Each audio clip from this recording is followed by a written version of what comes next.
Well, hello. Welcome back. It's October 23rd. We got some more stuff on the wheel. Also, per yesterday's stream, we were supposed to be joined at some point today by Bijan to go over their cube, so hopefully they show up in the chat and we can do that.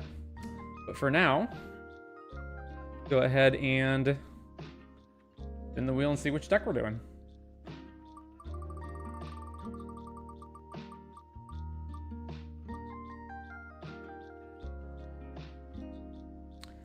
A request to build Yidris by Shawn Eldridge. Okay. So.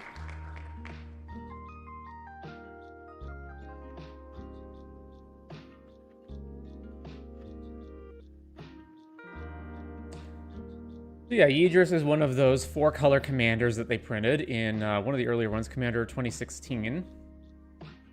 It's 4 color sans white, and it is a 5/4 with trample, and it says, whenever it deals combat damage to a player, as you cast spells from your hand this turn, they gain Cascade. So, immediately, some things right off the bat are, we're going to want haste, so that we can immediately attack with Yidris, although... Actually, now that I'm thinking about it, maybe not, because if we're casting this, it means we spent 4 mana to play it, so we're probably not going to be able to cast that much more. So we're really just going to want protection to make sure Yidris sticks on the board. So we're going to go Yidris, make sure it doesn't die, and then... Next turn, we're going to want to cascade as much as possible. So, one thing we could do is build the deck with mana restrictions. So everything technically has a mana value of X and higher, whatever that is, so that we always cascade into the same thing. But I don't think we actually want to do that. I think what we want to do is just be able to get as much value as possible. So we probably want as many spells that are free or close to it or have reduced costs as we can get. So first of all, let's just go ahead and add our starter kit here. And then, wow, 39 ramp. Yeah, and so we're gonna want all of our cards to just be generically powerful. So here, we never want to cascade into a counter spell. So we're going to want to take all of the counter spells out. So we can leave in Pyroblast, because those at least shoot something hypothetically. There will probably be a blue permanent in play. You know, there will be a Rhystic Study somewhere. But the other counter spells, no. What else? Veil of Summer is also another card that we probably never want to cascade into. Yeah, we're going to want most of our stuff to be... We can even get rid of SWAT. I don't know. We need some amount of ways of actually getting Yidris through, though.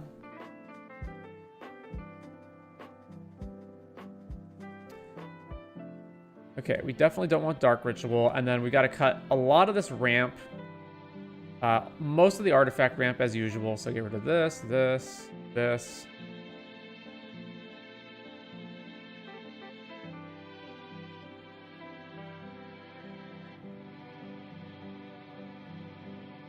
Revisits for Farseek. Welcome, Bijan. What a timely introduction. So we can go ahead and go over your cube after I finish building this if you want.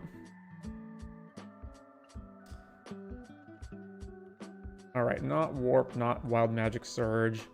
So yeah, Submerge, Snuff Out, Deadly Rawluck. Like, these are exactly the kind of cards we're going to want. The green one's a Fog, right? And the red one, yeah, that's Deflecting SWAT. And then there's... It's SWAT, Guardianship, Deadly Rawluck, and yeah, the Fog one. Okay, so not that. So then let's get rid of... we don't necessarily need Bowmasters, although maybe we could have that too. Let's get rid of the Bounce spell. Force of Vigor, yeah, all the pitch spells.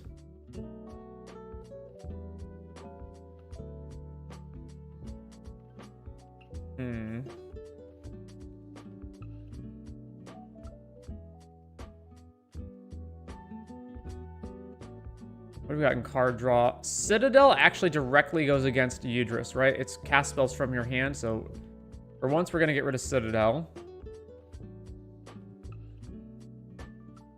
And there's all these. That's all fine. Let's go to Devoted Druid. So we're at 20 ramp. This is fine. How much big is this guy? 5 mana. So that's Fanatic Aronis. Okay, that's good. This is all probably fine. When you cascade into a thing, you just cast it for free, right? You don't pay the additional. So I think Deluge is out. Forget exactly how that works. Fire Covenant worked the same way. Cast it without paying for it as an additional cost. I think you can still pay it. Anyway. Oh, and 44 lands. So every single fetch land still applies. So let's see. We're going to get rid of probably all the commander lands and shocks, probably.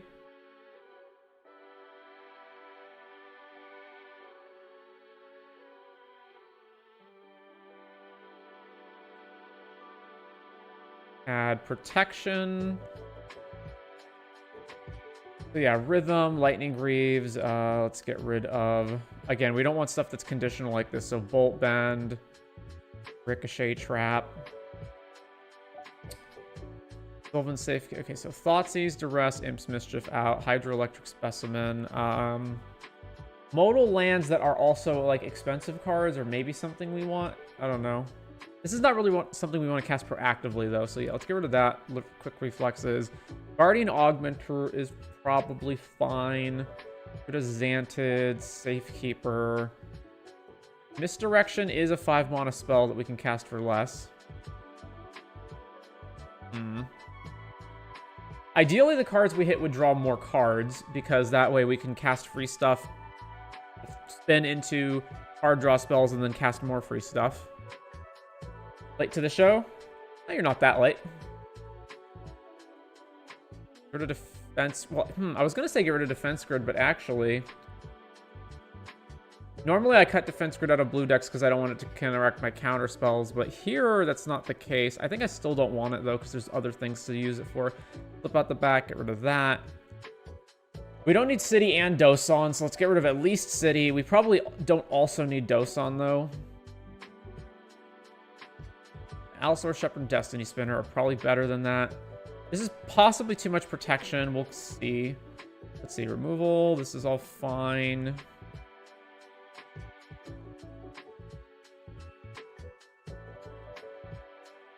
Oh, yeah. Get rid of Burnout and Tybalts. I've seen the deck built very different ways. What direction is this one going in? So I don't know specifically what we're trying to do here, but I figure that because we want to cascade stuff out of our hand, we want spells that cost a high amount, but we can cast for free, or at least like have reduced costs. You know, we want to do the whole cascade thing where the spells technically have high mana value. So stuff like Submerge and Snuff Out are perfect. Force of Vigor, Deadly Rawluck, that kind of stuff, because we want to be able to cascade into better things. So that's the direction I'm trying to take it in. We also need to be able to ramp into Yidris as fast as possible. And I was thinking that initially I might want haste so that Yidris could attack immediately. But the problem with that is, how likely is it that we're going to be able to immediately cast something? But I guess if we have enough free spells, that's possible. So Rhythm of the Wild and Lightning Greaves are probably good enough. The other ones would be Concordant Crossroads and Mass Hysteria, but I don't think we need that.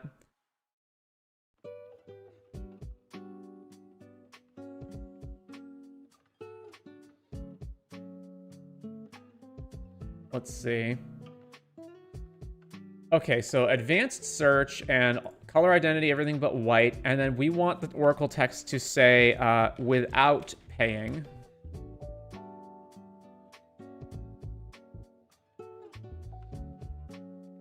Uh-huh, 221 results. Wow. Lurin is definitely a way you could take it. So the Cascades will have diminishing returns once you get to like the 1 mana dorks. We should probably have something in the deck that costs 0 so that the 1-drops can actually cascade into something, right? We got to come back to that. Let me make some notes. So, high mana values, but free casts, pitch spells. Something that costs 0.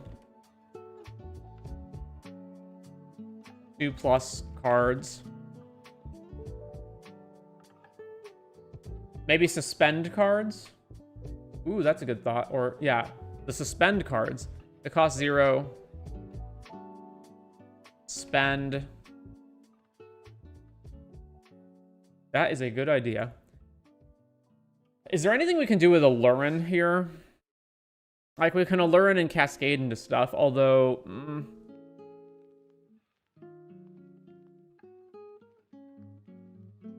I mean, that's interesting. We can do Allurin things where we play the bounce guys and then we can just keep recasting them and Cascade through our whole deck. There's probably a combo that we can set up to actually win the game that way, eh? So yeah, let's add Allurin. What I've seen that looks pretty cool are wheel cards with Liliana's Caress.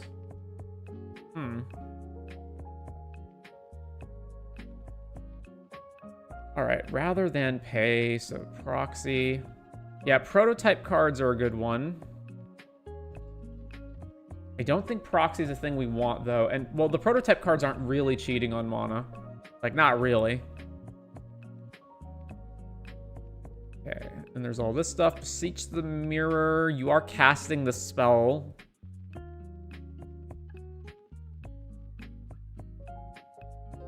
So Beseech, Cascade, and then resolve Beseech, and then get the spell, and then cast it, and then Cascade again.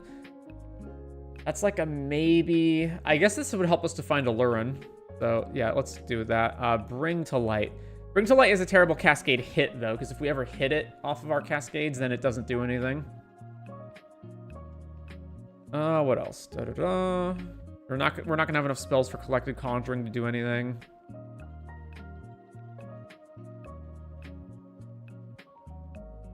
What's up, Chris? What about rooms? They have higher mana costs than what you pay. No, they actually don't. They have higher mana costs when they're in your deck, but when you actually cast them, it only counts one of the halves. And if you ever Cascade into rooms, they enter unlocked, or they enter locked, rather. I think. No. You do have to cast them. You'd cast one of the halves, right? When you Cascade into them, how do rooms work? If you Cascade into a split card, it has to be the total, I think. Man, I do not remember how it works. I think it has to be the total, so I imagine rooms would have to be the same way, right? I know if you cheat rooms into play, they don't work, so I guess if you cast them, they do work. I don't know that there's any rooms that we want. I might want Dothy, so let's add that. All right, there's Electro Dominance. Don't care about that.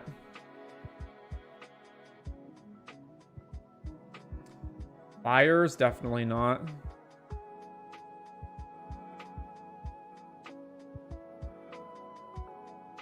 We're getting all of the cheat spells without paying, and then we need to go back and change the text to rather than pay, which is how we're going to get all the pitch spells. Yeah, Mind's Desire. I doubt we're going to be able to Cascade enough times for Storm to matter.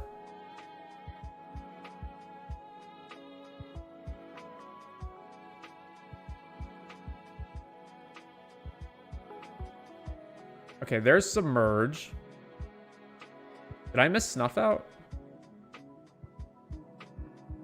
No. So it must be worded differently.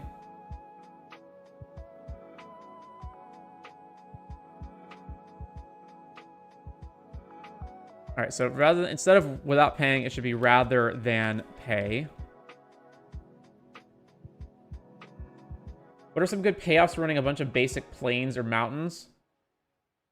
For mountains, Blood Moon. But I assume that's not what you mean. Basic plains or mountains. I don't think there's a lot of good payoffs for just running mostly basics to begin with, although there are some. I think they're mostly in green, though, because they're like basic forest, adds more mana. Basic mountains, Gauntlet of Might, 5 mana, all mountains produce double red instead of just red. Plains, Emeria the Sky Ruin and Emeria Shepherd. You control 7 plains, do a thing.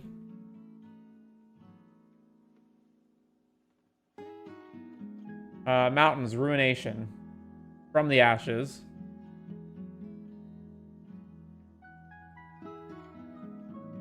Allosaurus Shepherd, I really doubt we want to play this because we're spending 3 spells, the 2 that we're exiling plus Allosaurus Shepherd, and the Shepherd's not good, to get the Shepherd and 1 other random spell, so not that.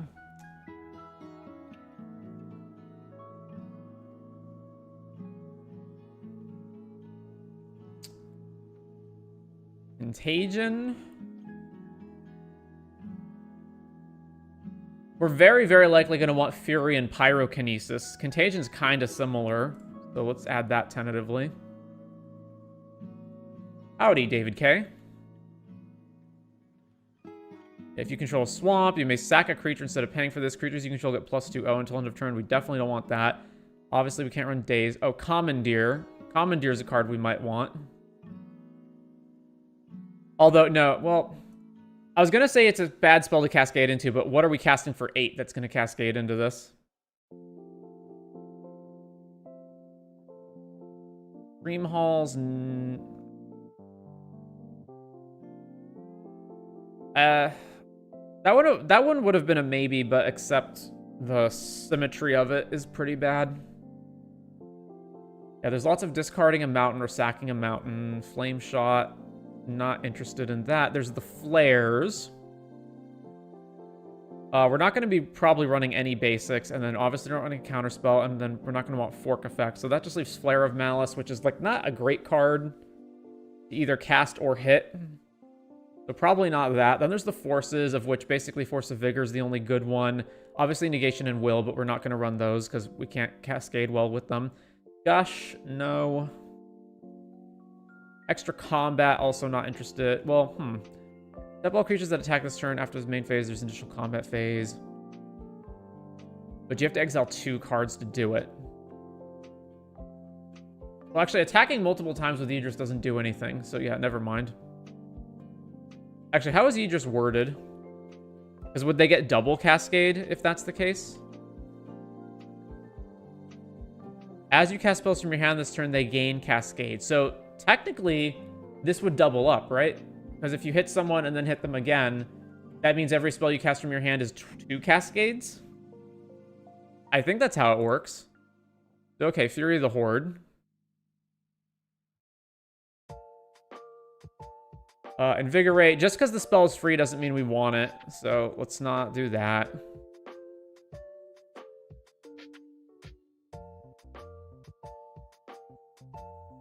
Souls are not really what we want. Sack 2 mountains to destroy all artifacts.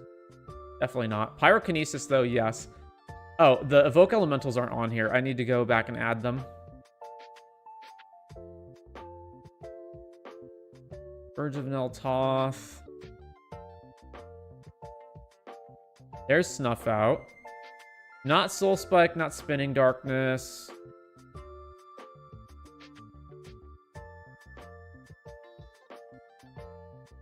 Yeah, these ones that bounce lands back to our hand are also pretty bad. Unmask. Doubtful. Okay, so there's that.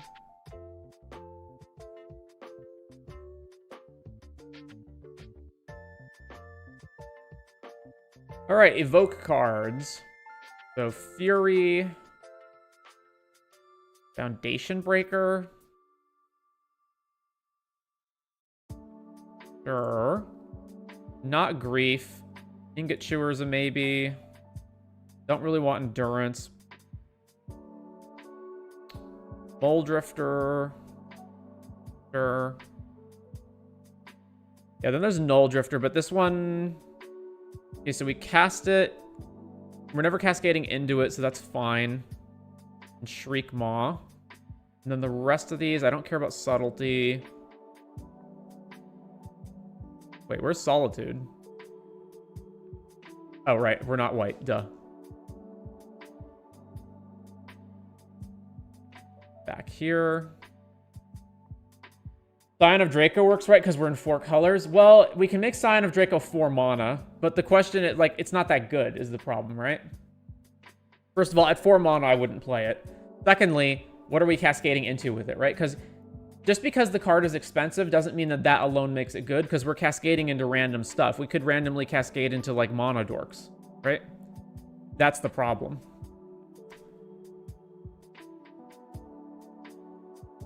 So advanced search, color identity, and then the mana value is 0, and it says suspend.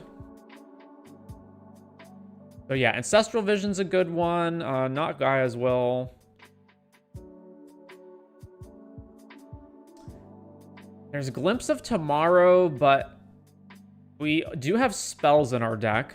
So there's potential bricks. I do like the idea that I can turn my mana dorks into other things. Okay, I'm going to tentatively add it, but I'm probably going to go back and cut it. So draw 3. There's also Bribery. Bribery is kind of a good one to hit. Mox Tantalite. I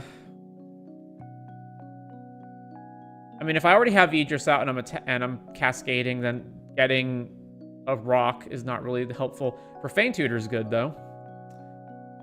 And then there's the Soul Ring. Okay, and then Wheel of Fate I don't think I want, because I don't want to play Wheel of Fortunes to help my opponents draw cards. So that gives us 5 potential hits. I guess no. If I'm cascading at that point, do I really want to hit Soul Ring? Not really. Let's get rid of that. That gives me 4 potential hits. And that's probably fine. Now, if we head back to the deck, how many actual instants and sorceries do we have that Glimpse can brick on? We have 7 and 19. Yeah, that's just too much. Let's get rid of Glimpse. 3 is an acceptable amount for our 1-drops. And then I forgot I have to fix these lands up. Let's see. The basics are going to come out. And we're also going to get rid of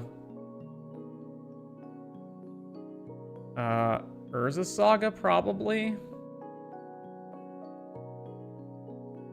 And then all the Commander and Shock lands are likely to go, except for Breeding Pool and Rejuvenating Springs. And we're probably going to wind up cutting Odawara and Minamo. Yeah, because we're just not going to have the colors for that. Cradle. We can get rid of Cradle.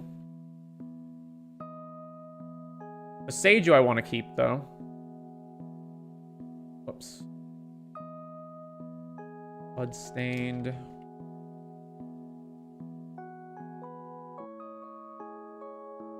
Okay, so we've got Ancient Tomb, which, considering we're casting stuff that's more expensive, I do want to keep Ancient Tomb, Undergrowth Stadium, and Watery Grave. Okay, so, and then Overgrown Tomb also can get gone as a Morphic Pool.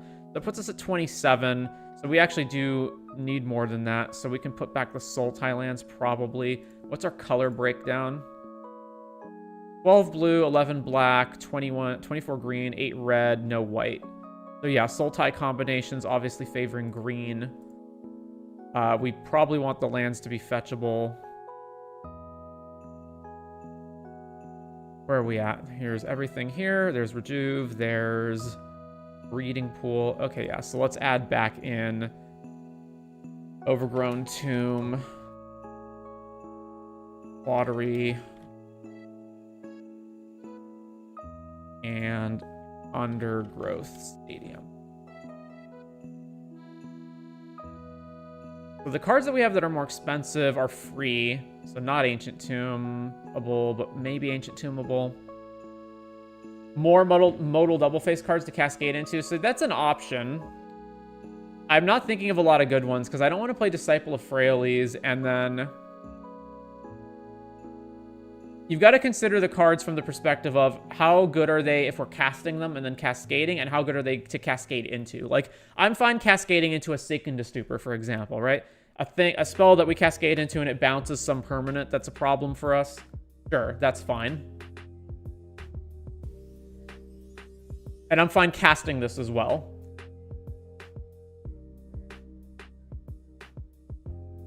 Format EDH ID rugged and is modal double faced.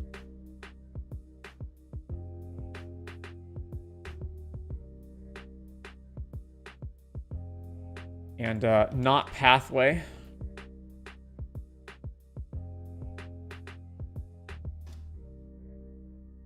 So let's see. The other side of Bergie I'd be okay with, but I don't really want the front side of it in this deck. And then none of the rest of this stuff. I'm not going to play tap lands. So, not enters tapped. Period. And let's see. Where's all the single modal ones? I guess this phrase kills them somehow. All right. Yeah, I don't want Bridgeworks Battle. I don't want Disciple. Definitely not Glasspool. Not Hydroelectric. Pinnacle Monk, also a no.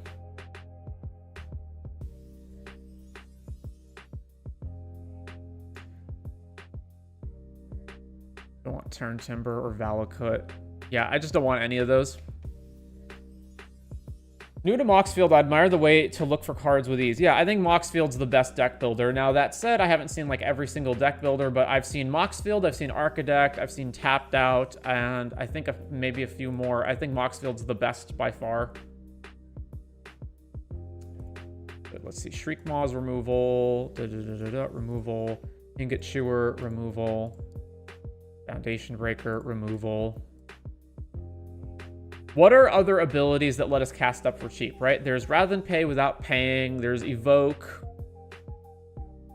Are there other ones? I've built a previous Cascade deck. So let's look that up because I forget what I had in there. What commander was that even? Up? Let's just search for Beanstalk, I guess.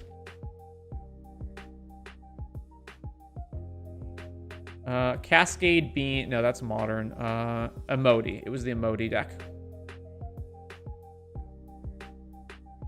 So, compare Emoti. Okay, yeah, so Emoti had Dream Halls. I did think about Dream Halls as one potential option. There's also Disciple of Freyalise in that version.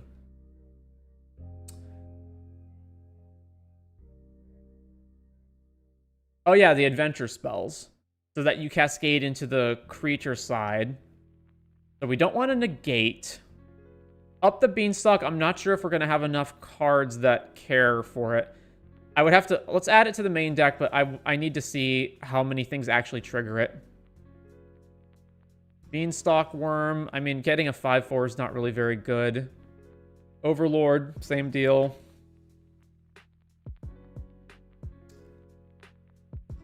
Let's see. I don't want to just randomly hit Bane of Progress. Flood Pits, also not great. Temporal Mastery.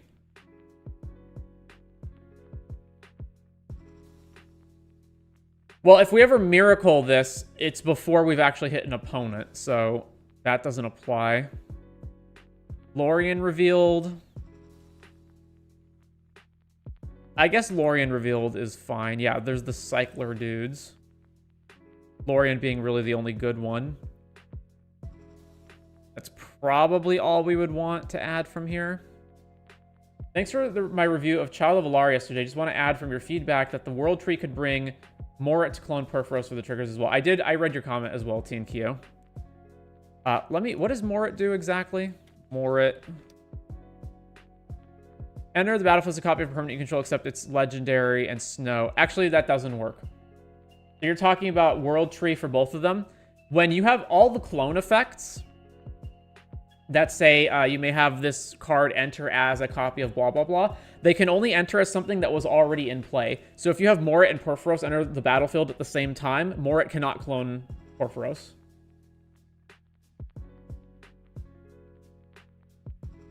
What about the black and pending creature? I don't want to mill 4 cards at random and get one back.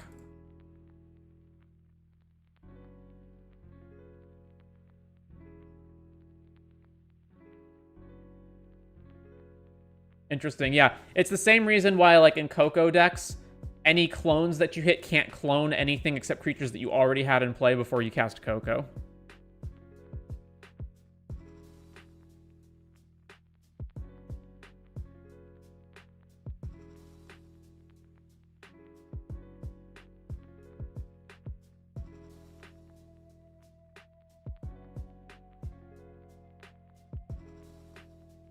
So yeah, there's all the other one. There's all the rather than pay ones. So yeah, as far as free spells, I would absolutely be fine hitting Profane. I would be fine hitting Demonic Tutor, Ancestral Recall, or Bribery. So these are all fine. This is a cheat spell. This is extra combat or turns. And Visions is card draw.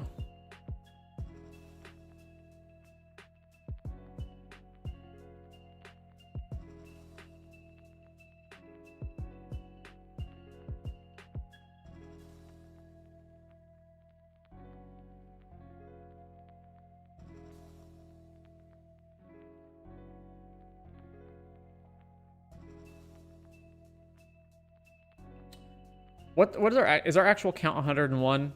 No, it's 99. Okay, we're still gonna have to wind up cutting stuff because I'm gonna add more cards in here. All right, I'm not really thinking of anything else offhand that can go into Yidris, so let's just take a look at EDH rec.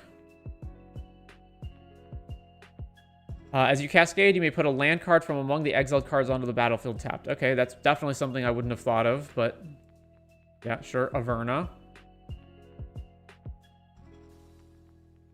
Brotherhood Regalia. Equipped creature has Ward 2, and it equips for 1. Okay, sure. Emoti, I doubt we have enough to cascade from 6+. Oh yeah, what's our mana values for Beanstalk? So they need to be 5 and 5+, right? So our mana values are, we have 8, 9, 11, or 12. No, yeah, 12. So approximately 1/10 of our deck is Beanstalkable. Yeah, that's pretty bad. So let's just get rid of Beanstalk. Maybe search for instead of paying. I don't think that applies. All the ones that I've ever seen are rather than pay or without paying. Instead of paying. Yeah, that doesn't result in anything. During your turn, spells you cast from your hand with mana value X or less have Cascade, where X is the total amount of life your opponents have lost this turn. Okay, so it's essentially just another Yidris. Like, it's almost the same thing. So sure, Abaddon. Not Emoti, because we're not going to have enough things that actually trigger it. The first spell you cast from exile each turn has Cascade. No. End step, exile the top card of your library. Until the end of your next turn, you may play that card. When you play a card from exile, create a treasure token. So everything that we cascade into gives us treasures.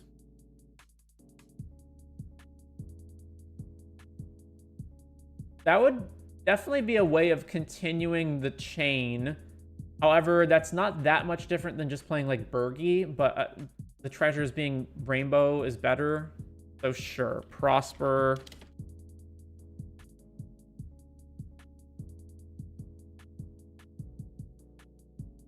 What would I consider Prosper? It's mostly card draw because of the trigger here. I mean, it does give you treasures, but I wouldn't really call it a ramp spell or a fast mana spell. All right, I'm not going to play other things just because they have Cascade, so not Bloodbraid or Apex Devastator. I don't know why Brainstorm would be something you'd want. You can like manipulate, so you can put things back that you don't want and then cascade past them, or you can put back things that you want to cascade into. I guess we don't ever want to have like Ancestral Vision in our hand later in the game. But rather than Brainstorm, I would rather have like Scroll Rack if I'm going to do that. So let's add Scroll Rack. Swiftfoot, Chaos Warp. All right, now Feshni. Whenever you cast a spell from exile, copy it. You may choose new targets for the copy. If it's a permanent, it's temporary. The problem with it being a permanent, it basically sneak attacks the permanent, is that it dies at the end of turn. And if we're ever doing this, it's because we already hit our opponent with Yidris, which means that the permanent being copied only works if the permanent has an ETB trigger, which we do have a fair amount of, I think, right? Or do we not? None of the Monodorks count, so it's basically just all the Evoke elementals. So Fury, Foundation Breaker, Ingot Chewer, Shriek Maw. It's just those ones. So as far as getting like copies of permanents, it's pretty meh. And then copies of spells, it's entirely dependent on what you hit. I think I'll ignore Nelfeshny. If you cast a spell from anywhere other than your hand, deals damage equal to that spell's mana value to target opponent. Definitely don't need that.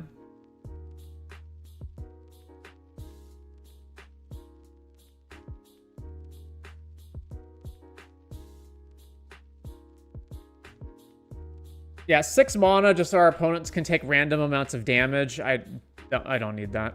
Whenever you cast a spell from exile or a land enters, you make a wolf. Probably don't want that, nor do we want Pia. If a creature you control dealing combat damage to a player causes a triggered ability of a permanent you control to trigger, the ability triggers an additional time. Obviously, so you can double up on Yidris' ability, but at that point, you may as well just play Roaming Throne.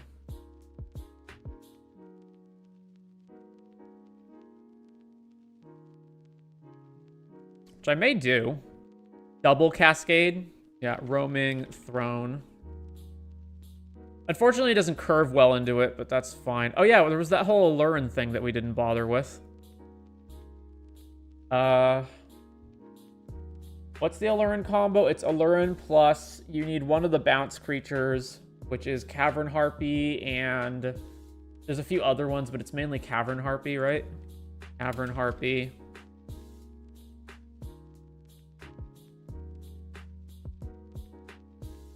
Allurin. Cloudstone plus something else. Yeah, White Mane Lion, Shrieking Drake. Fleetfoot Panther. It's the 3-card combo. You need more than just Cavern Harpy. Yeah, Cavern Harpy. Acererak. Acererak will do it. Acererak will just straight up kill people. And you don't even need Yidris.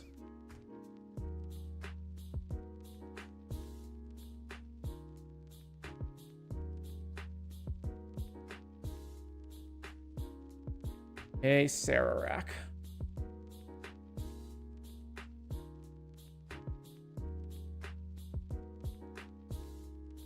Sure. What's the other ones? Manowar, Stonecloaker, yeah, Cavern, Ukima.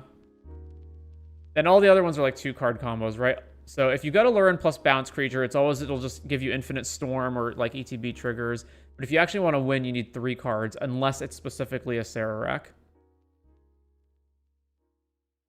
I'm just seeing if there's other like better versions of combos that I can have here. Silver Drake. Logurk. Yeah, 3 cards, 3 cards. Yeah, I guess I'll just go with a Acererak. Which technically that combo doesn't even require Yidris, but maybe we can like cascade into Allurin or Acererak to help get it going. Seems alright. Not going to bother with Felix.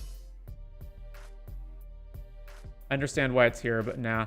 Double striking. Double striking is another way to do it.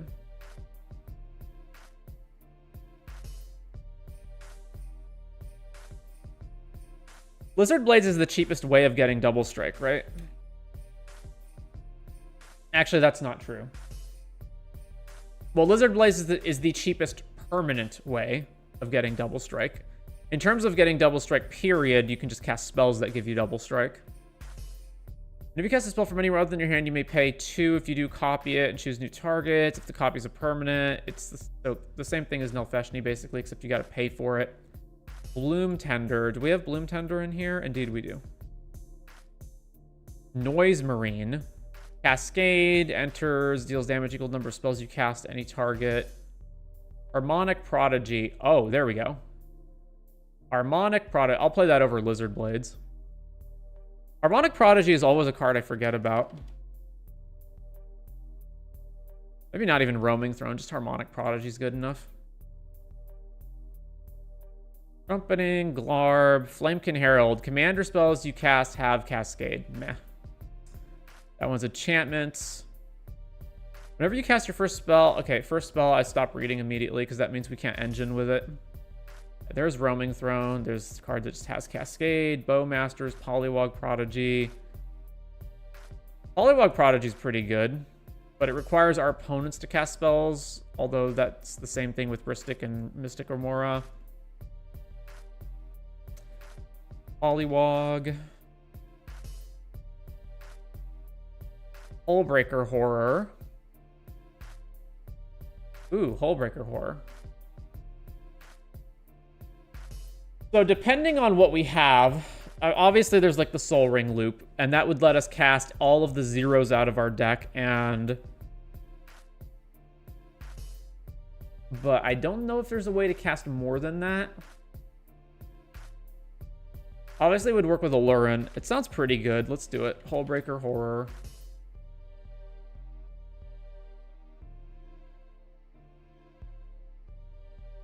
Harlack, so we get extra combat. Yeah, we can ignore that. There's Kodama for all the Cloudstone Curio shenanigans. We can ignore that too.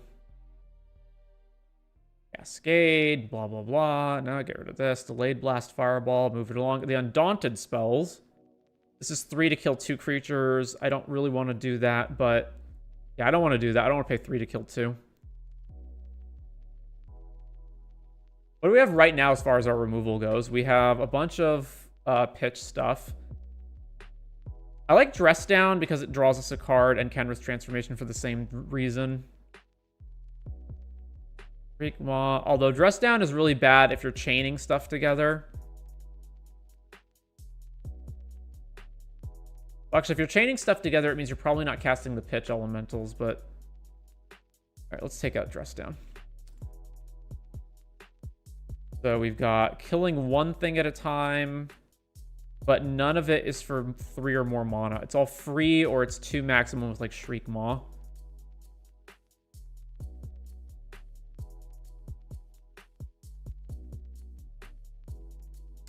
I guess I do need things that can go from 6 to 5. So, sure. Curtain's Call. Look up the Undaunted stuff. Advanced. Undaunted in our colors.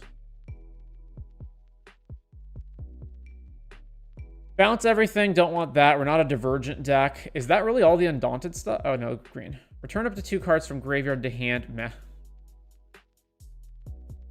Back to the deck. Yeah, counter spells do not work in Cascade decks, so just ignore all of that. Nap.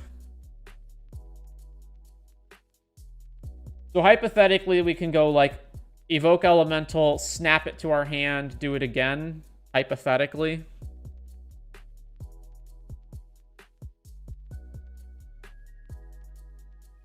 That doesn't sound great, and the idea that we got to pitch 2 different things also really doesn't sound great.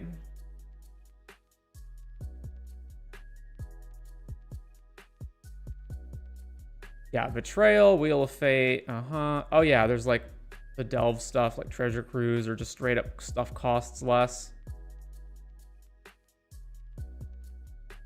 I guess I hypothetically always want the ability to go from like 1 mana value to another, and there's nothing in here that costs 8 at the moment. Even though, realistically, you're going to hit just some random thing. But I guess Treasure Cruise is fine, maybe. We also need just straight up things that draw cards as well, so we can keep chaining stuff. Yeah, extra combat for 3 mana is okay.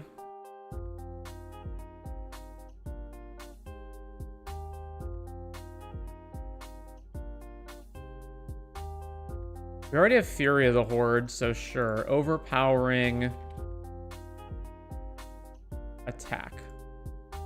All creatures that attack, if it's your main phase, there's an additional combat phase. Yeah, okay.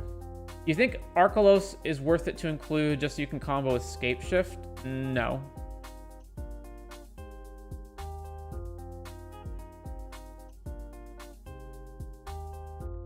And if I was going to do Scapeshift, I wouldn't play Arkelos. I'd play Spelunking or one of the other cheaper ones.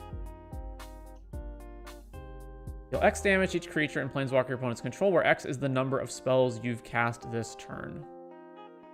No, we're not going to do Mind's Desire either. Jeska's Will is only really good, I think, if we've got something to dump a bunch of red into, which we do have some things, but not a lot of them. Garruk's Wake, Sky Shroud, Into the Time Vortex. I'm not casting stuff that just has Cascade and nothing else. or doesn't really do anything important. And we're not playing Wheels. Ataxian Probe is interesting as just another way to, like, have a free spell.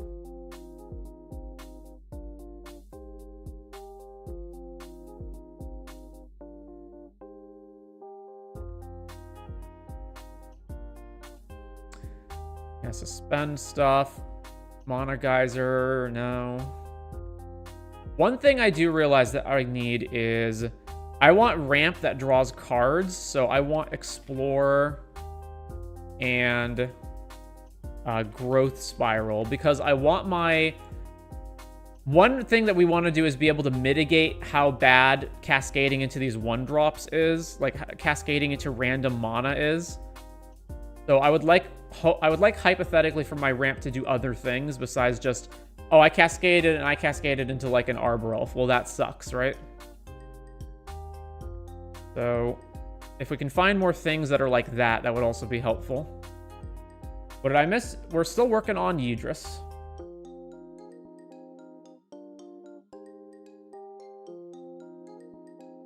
Cryonic Resonator. Yeah, I think Harmonic Prodigy alone is good enough. I don't think we need any of the other ones that cost more, but it's potentially... I do like the idea that we can cascade twice. Alright, Strionic Resonator is a better version of Lizard Blades because it works with other things. Citadel, we're ignoring. Ring, Meteor Mace. Enchantments. Whenever you cast a spell from exile, this creature deals damage equal to that spell's mana value to target opponent. No, I don't want just random beatdown stuff. We're trying to go all value all the time. Rhythm of the Wild, yeah, there's Beanstalk, but we just don't have enough things that trigger it. Lands that enter, or spells from wherever give you 3/3s.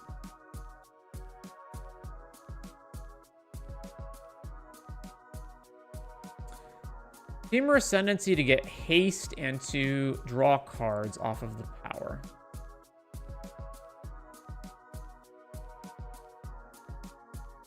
That reminds me, I should add that to my haste packaging.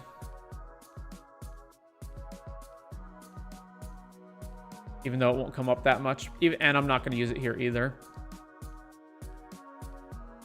Right. Mystic, Beanstalk, Mystic. They've got a lot of untap your stuff cards. Definitely not Song of Creation. Whenever this creature attacks a player, if no opponent has more life than that player, the creature can't be blocked this turn. Well, our guy's a 5/4 Trampler. That's good enough.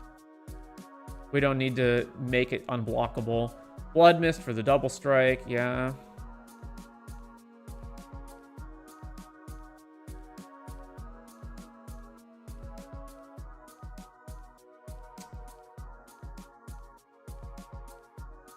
And then we've got our lands, which we're not going to add any of this stuff. And then a bunch of Mana Rocks. Okay, that's fine. So what other ramp cards also like recoup how much we paid for them? So like there's Explore, there's Growth Spiral, and then I don't think there's any other ones that do that or anything like it.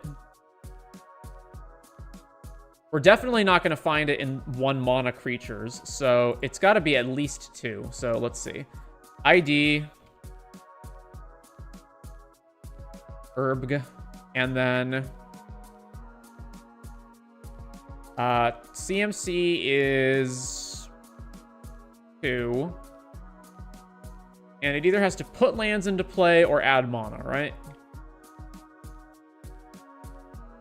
Any cast from exile value cards like Keeper of Secrets or Prosper. We've got Prosper. What does Keeper of Secrets do? Oh yeah, that one. No, we're not doing that one. Free-wanting one, we got that. Turnabout, that was also in the list. I don't think we just want random, like, untap your land stuff. Also, the odds that we just happen to hit those are also pretty bad.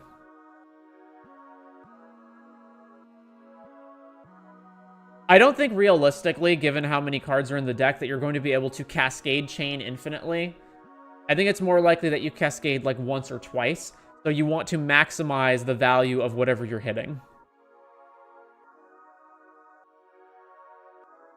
I'm even dubious of cards like Prosper, but like at least that one can just be resting in play and just giving us excess treasure tokens, and like its end step trigger is also valuable to some extent.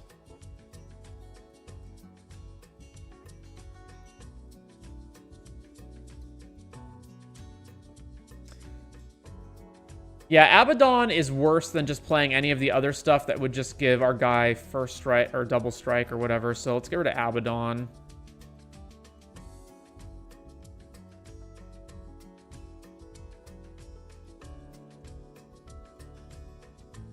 And let's see, we don't really need Dothy. We can get rid of that. And I would rather just have like all value all the time. So Opposition Agent is fine. I guess it's better to just randomly hit than other things.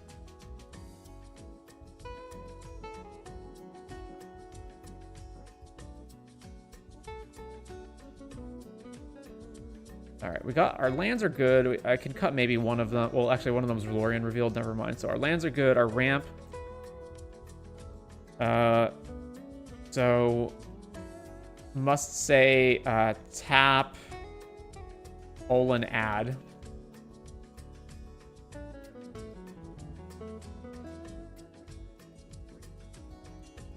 CMC is 2, or CMC equals 3.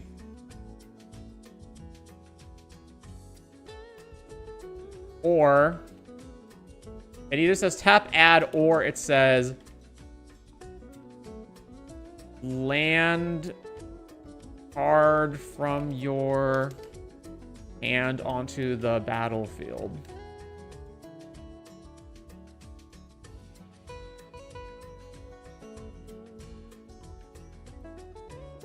So there's Uro. If I'm willing to not have 1s and 2s, Uro's a good one. There's also Risen Reef, although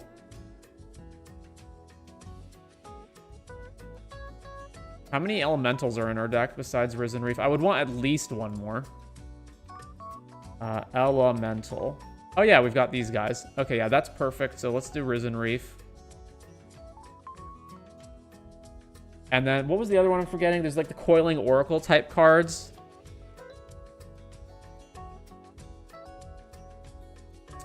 Where at the very least it'll cantrip us. I really don't like Coiling Oracle though, because there's no guarantee that we're even going to hit a land. I mean, there's no guarantee with Risen Reef either, but at least that has higher upside. What do you imagine the power level of this deck is sitting at? That's arbitrary. Like, you want, hypothetically, you know, a number out of 10. How strong is a 7 out of 10 deck, right? Define that. Give me the definition of what you consider the power levels, and then I'll tell you. It's not CEDH, if that's what you mean. All right, so I want my cards. I want my acceleration to do something else besides just adding mana, so that when I cascade into it, I'm drawing a card, or I'm doing something else. So, hypothetically, we've got almost 400 cards to go through, but we're probably going to be able to get through them a lot faster than that. Oh, no MDFCs.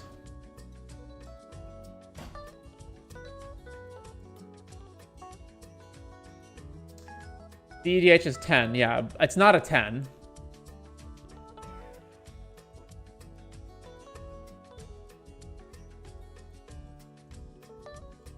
Let's take Transform out of the Oracle as well.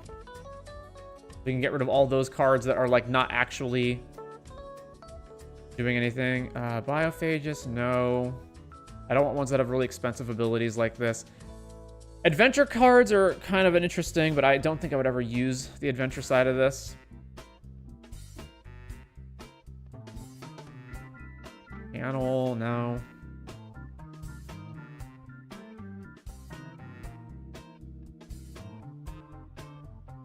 Whenever Clement or another creature you control enters, return up to one target creature you control with lesser mana value you control with lesser mana value to its owner's hand. Okay, if this had been bounce anything, I would have put it in the deck, but it can only bounce my stuff. Yeah, never mind that. Mainly is it high power, mid, or jank fun stuff? I try to make everything at high power if I can if I can. This, I think, would probably be at high power. Whenever creature you control dies, put a corpse counter on this. Cursed mirror. No, let's not have that.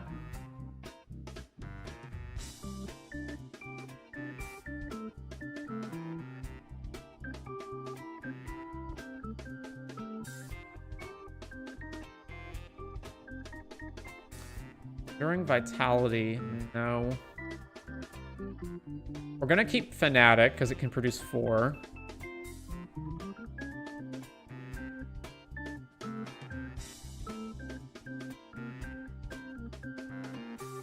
Spend this mana to cast a spell with converted mana cost 6 or greater draw. I don't think we have enough to warrant that.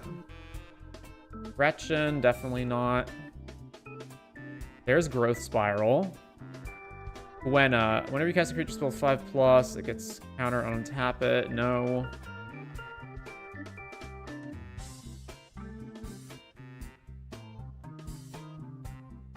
For sure, thanks. No problem. Incubation Druid, we don't have a way of getting a counter onto it. Let's see. Sephara, we're not making tokens. Cast a dragon, not relevant. And something into an artifact is fine, because we've got some, like, artifact kill spells, but I'm not going to play Liquid Metal Torque. Oh yeah, Llanowar Visionary draws a card at the very least, so I guess that one counts. I really don't like that it's 4, though, but I guess that's not much different than just playing Uro.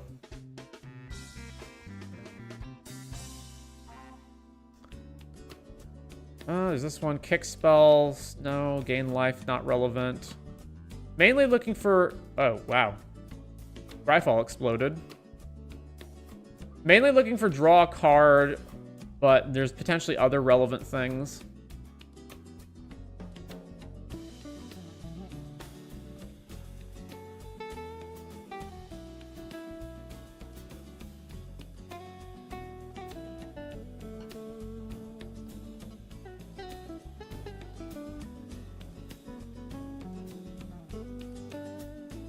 Wood Elves in there, fetching a forest in 4 colors is nice. Yeah, but we want things that... If I'm going to play ramp, I'm going to play a ramp that's cheaper than 3. Like, the reason I'm playing the ramp that's 3 and more is specifically because those ramp spells, like, draw a card. Otherwise, I wouldn't run them.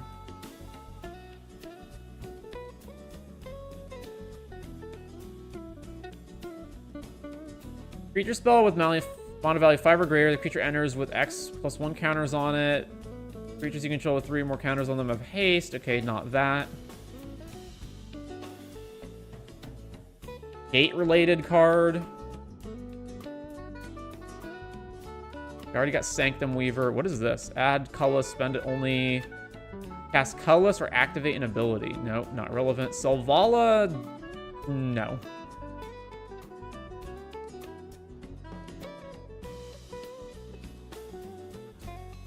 Adds double colorless and it can draw cards for 4.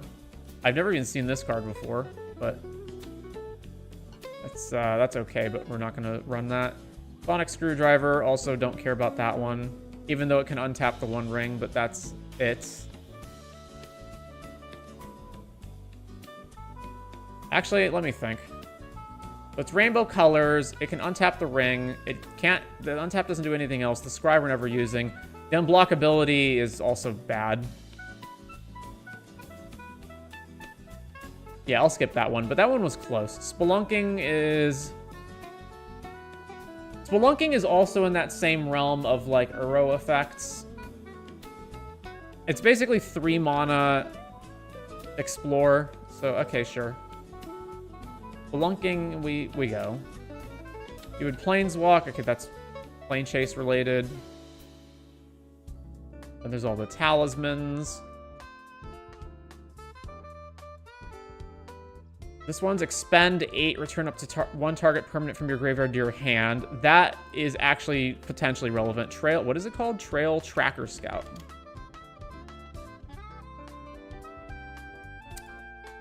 Add blue-green. Spend this only to cast spells with value 5 or greater or X, and then it's also a looter.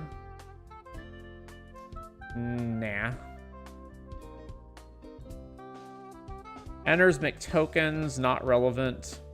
There's a row. Expend, get +1 counter. No, don't care about that.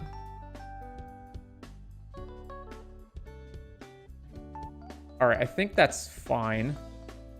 What's on the wheel right now? On the wheel right now is critiquing a mill deck by Ranguszx, critiquing a Queza and Sephara deck by Astury, and critiquing a Phelia deck with the potential to add another $150 to the deck by Chris.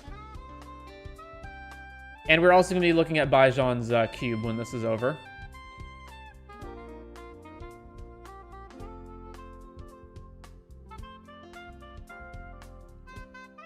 How do you add to the wheel? Just let me know what username you have on Moxfield or whatever website and which deck you'd like me to critique or build.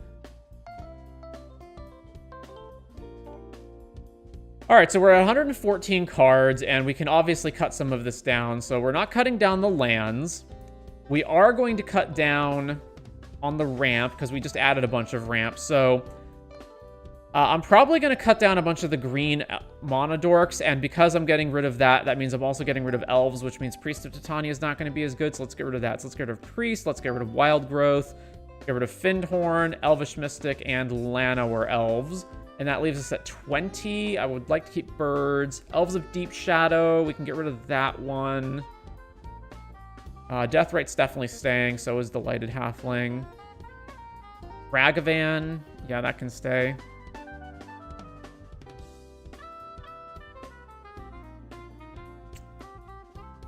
All right, where are we at? I can probably get rid of Polywog and Sylvan Library, although I'm not sure about those ones. Maybe Sylvan Library. Also, I'm not really liking Prosper. It feels like this is a worse card. Like, it doesn't look that great. Maybe it plays better than it looks. Opposition Agent can probably go... Yeah, let's get rid of Oppo Agent. Let's see, Tutors. This is all... I guess we don't need Mystical Tutor in all likelihood. Yeah, we can get rid of Mystical.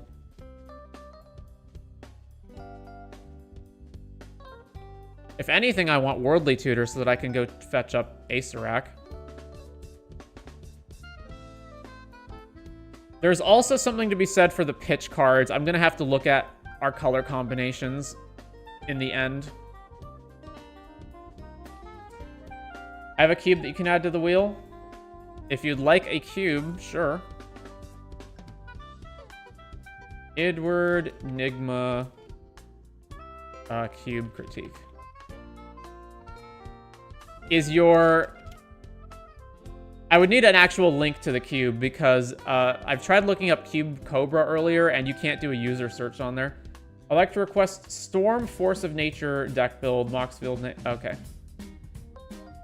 Wait, you want a deck build or you want a critique? Because those are different things. Storm. Critique? Quick Blaze, 49.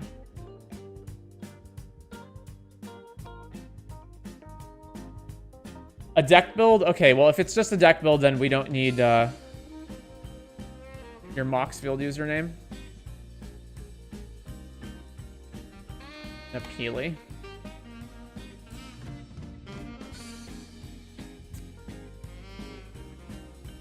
Okay, so right now we've got pitch spells that exile red cards.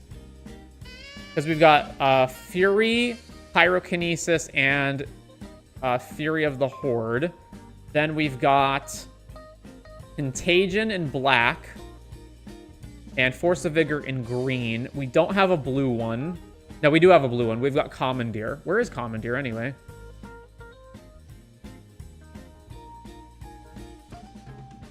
And Misdirection. Where the heck is Commandeer? Oh, there it is. I counted it as a counter spell? Sure. So we've got pitch spells in all the colors.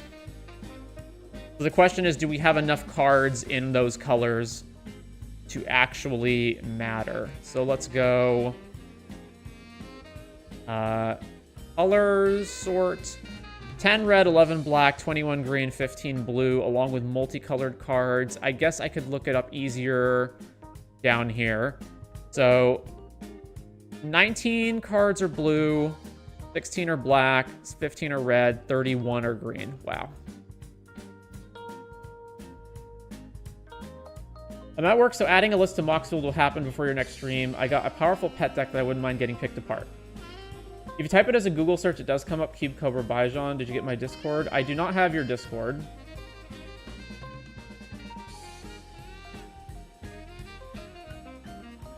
Really? So when I go to Cube Cobra...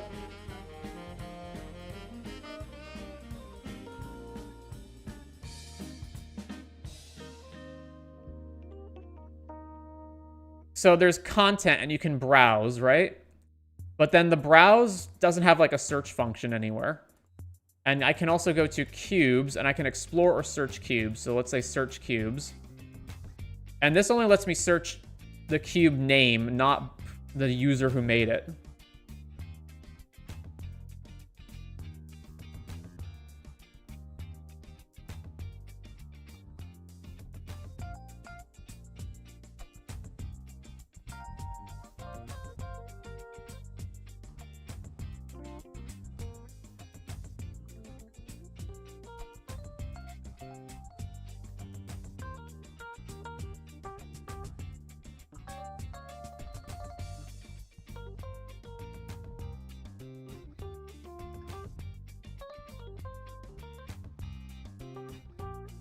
Search for it on Google. Cube Cobra Bijan.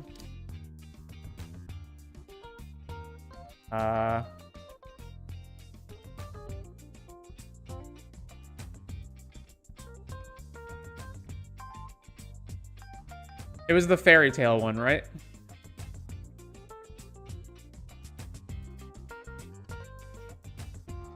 That's so weird that you can Google it, but you can't actually get to there from their own website. All right. We're still on Yidris, though, so let's finish this up. All right, Misdirection. It's reactive, so I don't want that, even though, yes, we can cast it for free, but we can't proactively cast it, so let's get rid of Misdirection. And then we don't have any counter spells in our deck, really. I mean, we've got Blast, Sync, and Commandeer, but no actual real, like, traditional counter spells.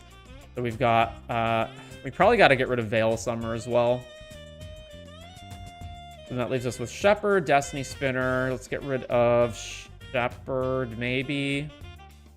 We do have a substantial amount of green spells.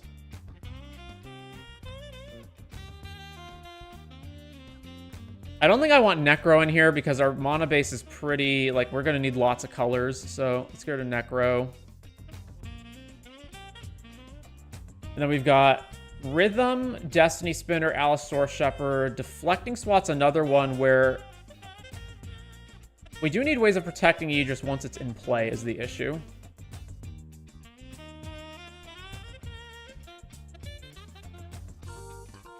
And it's a card that's terrible to cascade into. All right, let's go to SWAT. So that means anti-counter spells. We've got Cavern, Delighted, Destiny Spinner, Allosaur Shepherd, Rhythm, and then for on-the-board protection, it's Augmenter, Greaves, Spellskite.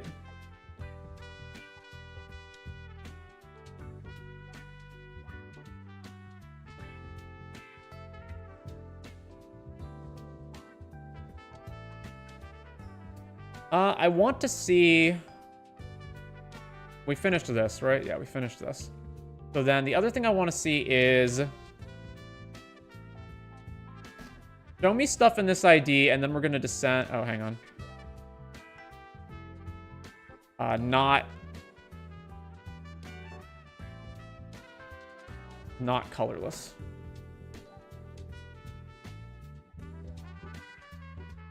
I want to go color and then descending because I want to see cards that are in 3 to 4 colors in our identity so that we have things to pitch. So that those cards can be in our hand and we can potentially pitch them. So right now, how many pitch spells do we have? We've got Fury, Pyrokinesis, Fury of the Horde, Commandeer, Force of Vigor, Contagion.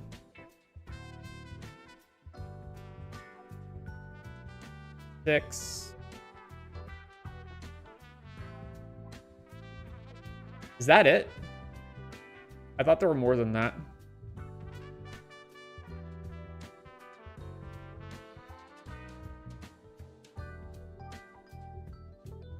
Huh. All right, what else do we have? Of course, Glint-Eye Nephilim. And then there's... We have 3 of them in red. So preferably, our triple cost card would be in red. There's Felix, but we're not going to play Felix.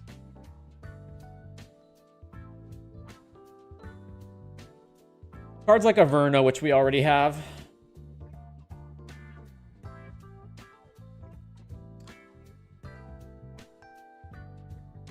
Yeah, there's Maelstrom Wanderer, but I don't want that.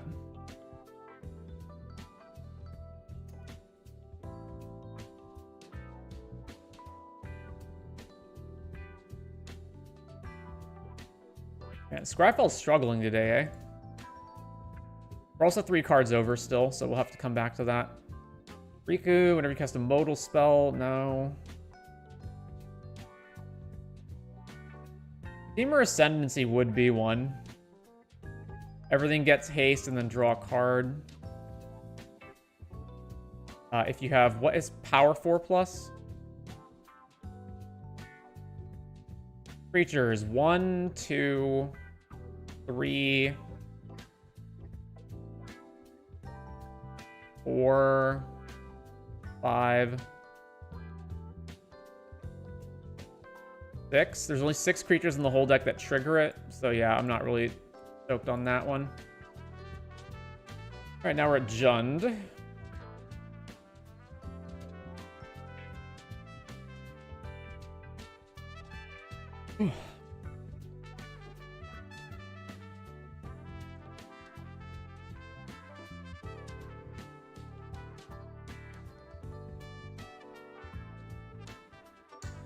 That might just be it.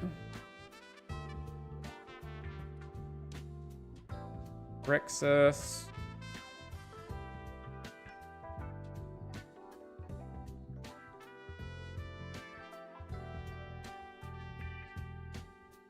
Yeah, there's also cards like Acererak that pick themselves back up. But I doubt we want to run... let's see, there's Shrieking Drake, Dreamstalker, the Red-Green Kavu. But I don't think we want any of those cards that just all they do is just pick themselves up. Yeah, Cavern Harpy. None of those. Arctic Merfolk is the other one. There's more than that.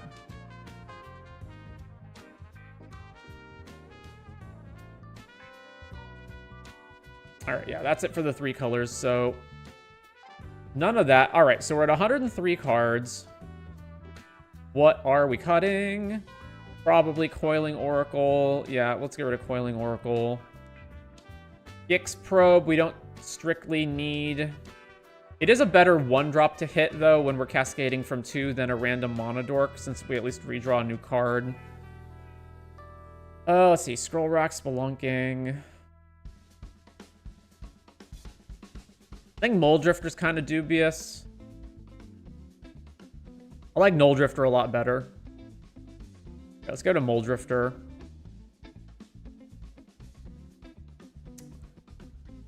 Potentially Polywog, Prosper, or Sylvan Library. I'm not a big fan of any of those. In this deck, specifically. Protection, I'm not cutting that. We have a lot of removal. Enriths, Foundation Breaker, Force, Deadly, Curtain's Call, Contagion. Oh yeah, I didn't even search up less to cast.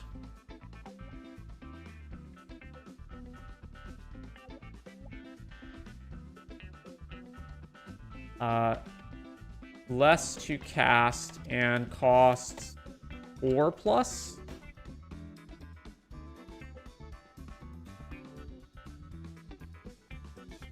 For each.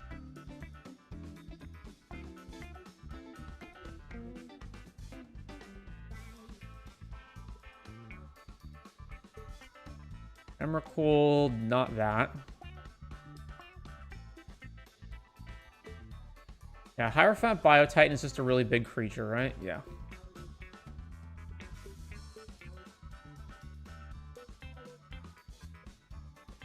There's Scion of Draco. I would play Scion of Draco if this was a 5-color deck and I could get Scion all the way down to 2. Yeah, okay, so none of that. One more card to go. We can probably easily cut removal. So how about Abrupt Decay? All right, we're at 100. I feel like this deck could probably still use some tweaking. But this seems like a reasonable build. What is our actual win condition aside from just hitting people with Yidris? We can Allurin Acerat combo our opponent to death. So there's that one. If we Hullbreaker and loop something, we can...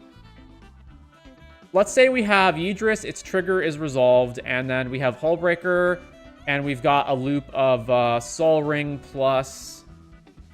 I guess Chrome Mox would have to be the other one, right? So, to be free, or it would have to be... It just has to be specifically those two, right? Because no other combination is going to work. If we have those two, then we cheat all of these zeros out of our deck. Which means, hypothetically, we could win off of... where is it? Off of Inevitable Betrayal, I suppose.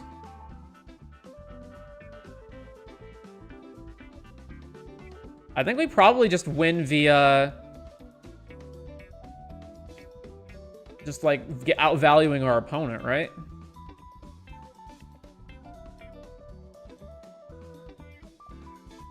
Why'd you include Llanowar Visionary as a 3-drop mono dork? So that when you're cascading, if you hit that, you draw a card, as opposed to hitting some other random ramp spell that where you would just cascade into some ramp card. Now, we still do need to play some of the best ramp cards, so we still need Birds, we still need Deathrite Shaman, etc. But we can cut some of the worse ones. I'm willing to take a hit on Llanowar Visionary being a worse ramp spell than Llanowar Elves, because we at least draw a card off of it when we hit it. What about suspend cards that are not 0? Well, if they're not 0, then we're not cascading into them, right? Like, if they're more expensive.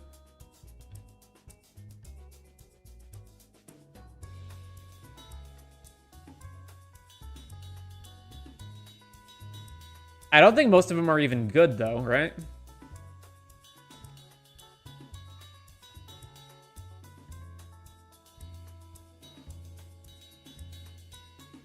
I wouldn't really want any of the rest of these, I don't think.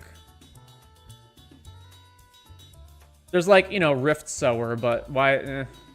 Like, why do I care about cascading into this 3-drop mono dork?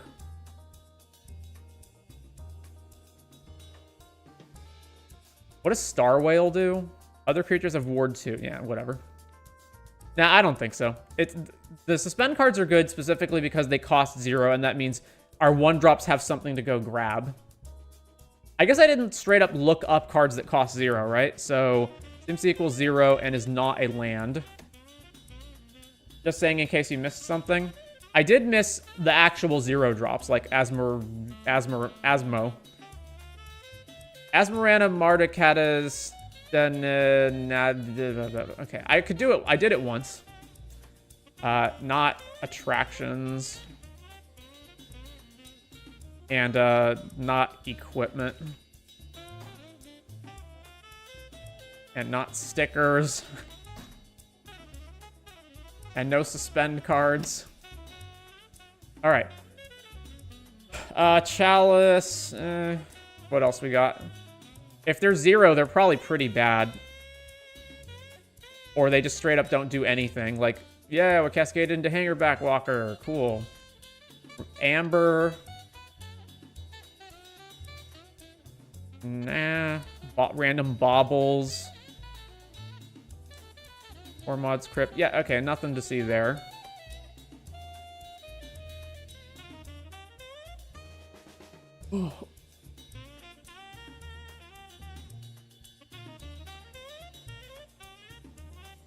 I feel like there should be some awesome cascade chain that you can do with Yidris in this deck, but I just don't think there is.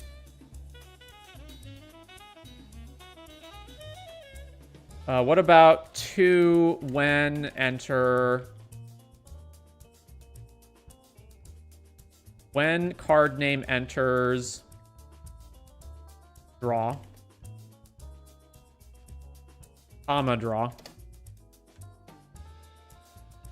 Strix. I want stuff like Dress Down, but not specifically Dress Down. So more things like Kenrith's Transformation. I don't think there's a lot like that, though.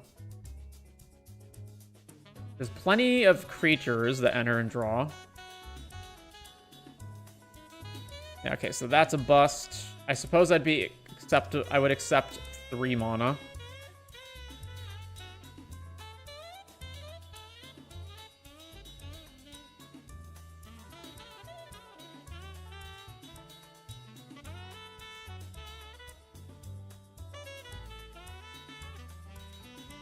All right, yeah, so that's it. I think we're done here. I think we're good on this.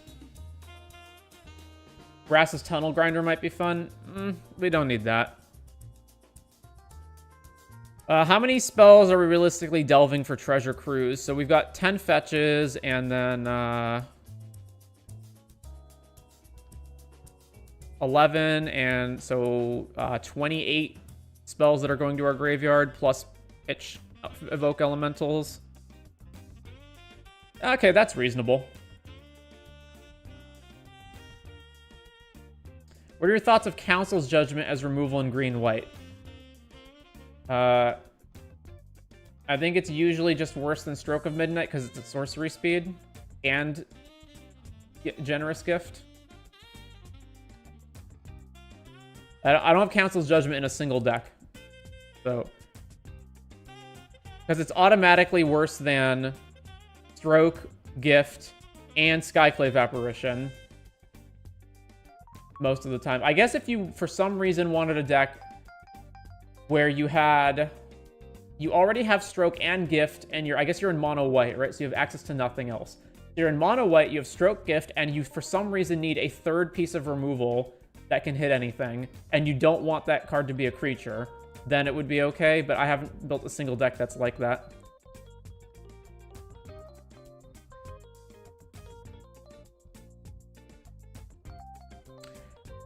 Yeah, okay, so we've got Yidris. Primarily, we're just trying to hit our opponent, so we have some things that give haste and Greaves and Rhythm of the Wild, but mostly we're just going to try to make sure that Yidris doesn't die with protection cards over here. We probably could use more of these, but I'm not going to futz around with it at this point. And then so we've got our commander, we hit them, and then we get Cascade ability with the cards in our hand. So we've got Allure and Acererak to kill the opponent. And then after that, we have some ways of doubling up on Yidris, which is specifically Harmonic Prodigy and Strionic Resonator. There's a million other double striking effects that we could hypothetically play. And then we've got a bunch of cards that either have reduced costs or free costs via Evoke or pitching cards from our hand. And we're going to use that to attempt to generate value with Yidris. Especially cards that draw more cards or that give us additional mana. So like Prosper, so that we get treasures. Are the treasures tapped? No, they're not. Okay. The one thing I realized now that I did not look at was 1 mana double strike stuff. Because I don't care too much about continuing on the double strike plan with Yidris multiple turns in a row. So there's what? Creatures, target opponents to lose first strike and double strike until return. There's Surge, we need Delirium, and there's Assault Strobe. I don't really want to play Assault Strobe, so I think we're good at this point. Do you think there are lands worth destroying, or do you keep your removal unless you absolutely need to remove them? I think mostly the lands are not worth destroying. I think the only lands worth destroying are Gaia's Cradle and Cabal Coffers. Those are the only ones I can think of where it's like, okay, maybe you'd be willing to point your removal at somebody's land. I suppose I also have some decks that win off the World Tree, so maybe you could kill that too. I don't place much value on being able to blow lands up.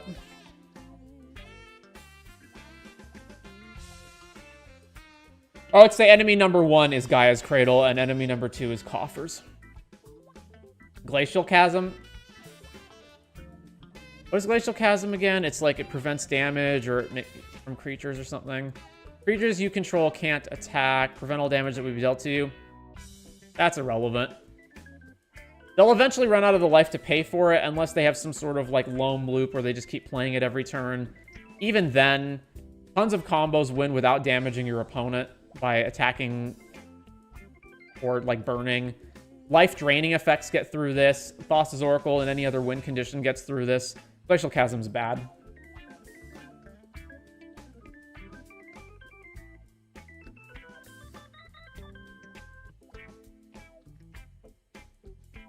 All right, Bijan. So let's go ahead and look at your cube. I'm trying to connect with you on Discord, but I don't think it's working. Let me see.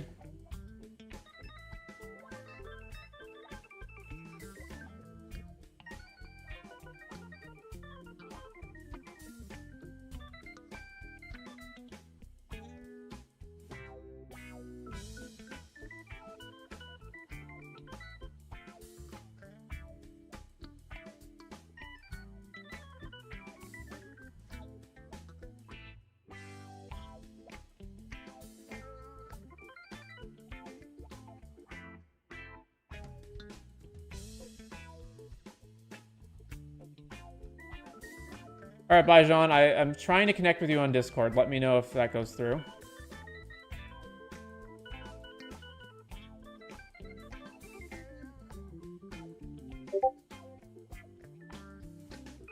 All right.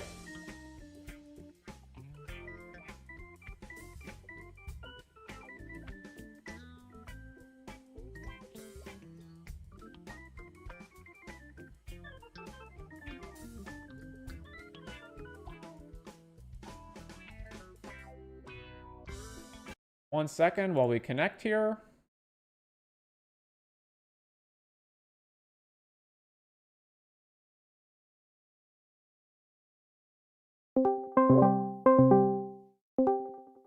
Hello there.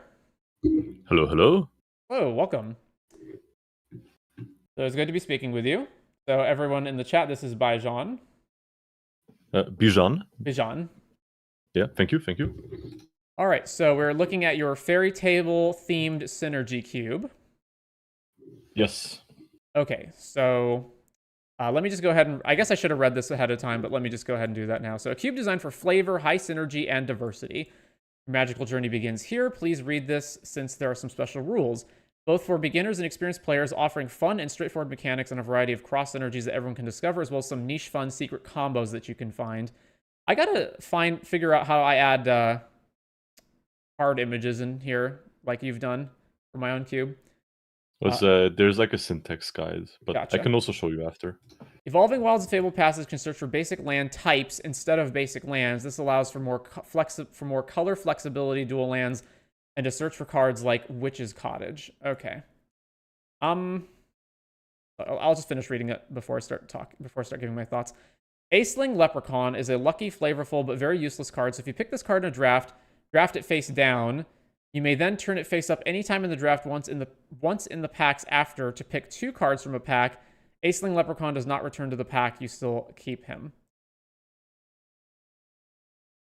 All right, so before we get to the actual cube itself, so those are the special rules then, eh? I assume the rest of the cube basically functions normally. 20 life, 40 cards. Is that all right? Yes, yes. Okay. I'm trying to figure out, I'm just like looking at these and I'm thinking, is there a way of doing this that doesn't require that you have special rules? So there probably is. There's like the Clockwork Librarian. That's like this basically the same thing as the Aceling Leprechaun. You don't draft keep players it, right? are. Yeah, it's basically the same thing. I just put the Aceling Leprechaun because it's just it's a more flavorful card. And then Evolving Wilds Fabled Passage, I know there's rainbow lands that you could run, but they obviously don't also fetch Witch's Cottage and whatnot. So the goal was to have basically fetch lands that can search for types, but if you pick them up, you don't have to commit to those colors. And there's no card that lets you do that right now. So I just with that ruling, it works really well actually. Okay, so when I look at cubes like this in general, so I've looked at a lot of cubes that'll have special custom rules. In general, I feel like it's usually better to have your rule set be closer to the regular rule set so you don't have to teach people the unique rules every time. And So to me, for example, like the Aisling Leprechaun, you can almost accomplish what that's doing with Clockwork Librarian without having to have a special rule for it. So in general, I would skew towards the fewer like new unique things you have to teach people, the better. However, this isn't that much. It's only 2 unique rules. But specifically what I would do, instead of having like literally Evolving Wilds and Fabled Passage, but with rule changes, I would just have a custom card that just does what you want instead of saying, oh, this is Evolving Wilds, but actually, strike through what this says. It actually says something else. Okay. Yeah, I know how to do that, so maybe I should do that. Yeah. I would just say like, Super Evolving Wilds or whatever you wind up calling it, and then just in the text it says what it does. And then if you need to, I don't know if you can show custom cards on Cube Cobra. You can. That you would just have an image of that then, and here you would just say there are X copies of this custom land in the cube that do this. And same thing with like the Aisling Leprechaun. I get that it's funny because it's the Aisling Leprechaun. So if you just want that card, that's fine. I imagine since this card's from Legends, it's probably really expensive. No, it's a bulk. Is it now? It's completely useless. It does nothing. Gotcha. Okay. So special rule. How many of these are there, or is it just Evolving plus Fabled? It's just those 2, and yeah, I have 5 Evolving Wilds and 5 Fabled Passages. Okay. I can tell you real quick, like the goals with this cube and why I think you'd be perfect person to look at it. Is it's been in the works for like over a year, and I've been working and refining it a lot. I really like the way it plays and that it's very diverse. The only thing I think I need to identify with you is those feels bad cards that are either just hard to pick up or that you just don't look forward to. As well as I think in the lands, I have currently 10 lands that only make 1 color, but they add like a little bit of utility. So like the castle cycle and then the utility cycle from the Eldraine ones, which you can fetch, but I'm not sure how good they like how much players look forward to them and how useful they are.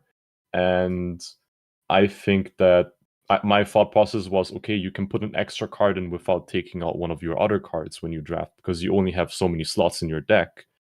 You want to put more cards in, so why not put more lands in that do something, right? But I also don't want to clutter the cube with cards that are just not that impactful. For example, Castle Embreth, like who will ever use it, right? Maybe in a token stack, but that's it.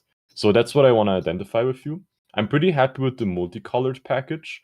There are very good like signpost cards there for the most part. There's like a few I'm going to ask you about.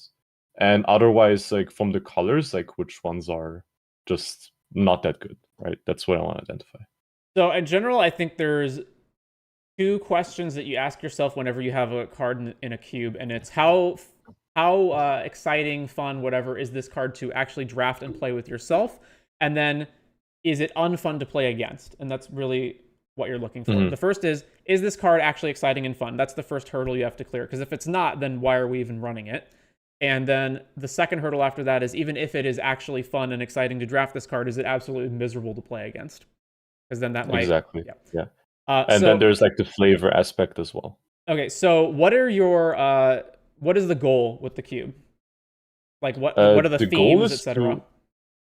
Yeah, so the goal is to have a very like dynamic draft where you can pivot, you can go for a certain thing. I want to have like gimmick things hidden inside of it, and I want it to be both for like experienced players where they can find like niche things, and of course like new player friendly, because the mechanics are pretty straightforward, but the way you make them work, you might need more experience. Have you actually played the cube, or have you just designed it? Yes, I've been playing it for 2 years. Yeah. So how many is that? Like, so many games you can't even count them at this point then? No, I can count them. Yeah. In this version right now with the 3-color cards, I did not play it yet. I recently added the 3-color cards. I just removed some cards that are that were just not getting picked up at all, or were just like sideboarded all the time. So, and then I just added something that maybe puts more flavor in, or lets people splash for them in 2-color decks, or just straight up play them in the 3-color decks as a signpost card. One thing before we continue, Austin in the chat, I was going to just go through the cube first, but this is going to take a while, and they commented before we started talking, so I just want to answer them really quickly. It reviewed my Sigarda Host of Herons Voltron deck and suggested I run more ramp. I'm up to 21 ramp pieces. Is that too little or too much? I'm running all the ramp cards typically add in your decks. Yeah, 21's fine. Around 20 is what you want. I usually don't go higher than 20, so you can even go lower than that. Anyways, for the cube, so it's 49 of each, or no, 49 of each monocolor except black, which is one short, and then there's multicolor, which I assume most of this is also equal. Yeah, okay, that's all equal. And then you have 50 lands total. That strikes me as quite a lot. You can also on the stream go to, on the top left, visual spoiler. Yeah. Maybe it's easier for people to see the cards. I was going to do that next. I just want to get the numbers before I switch to the visual view. Yeah, okay. So it's 2 of each dual, and then a bunch of various miscellaneous ones over here. So one of the things you can do is in Cube Cobra is you can go into the cards and you can change what color identity they have so that they slot into the colors instead of just the lands.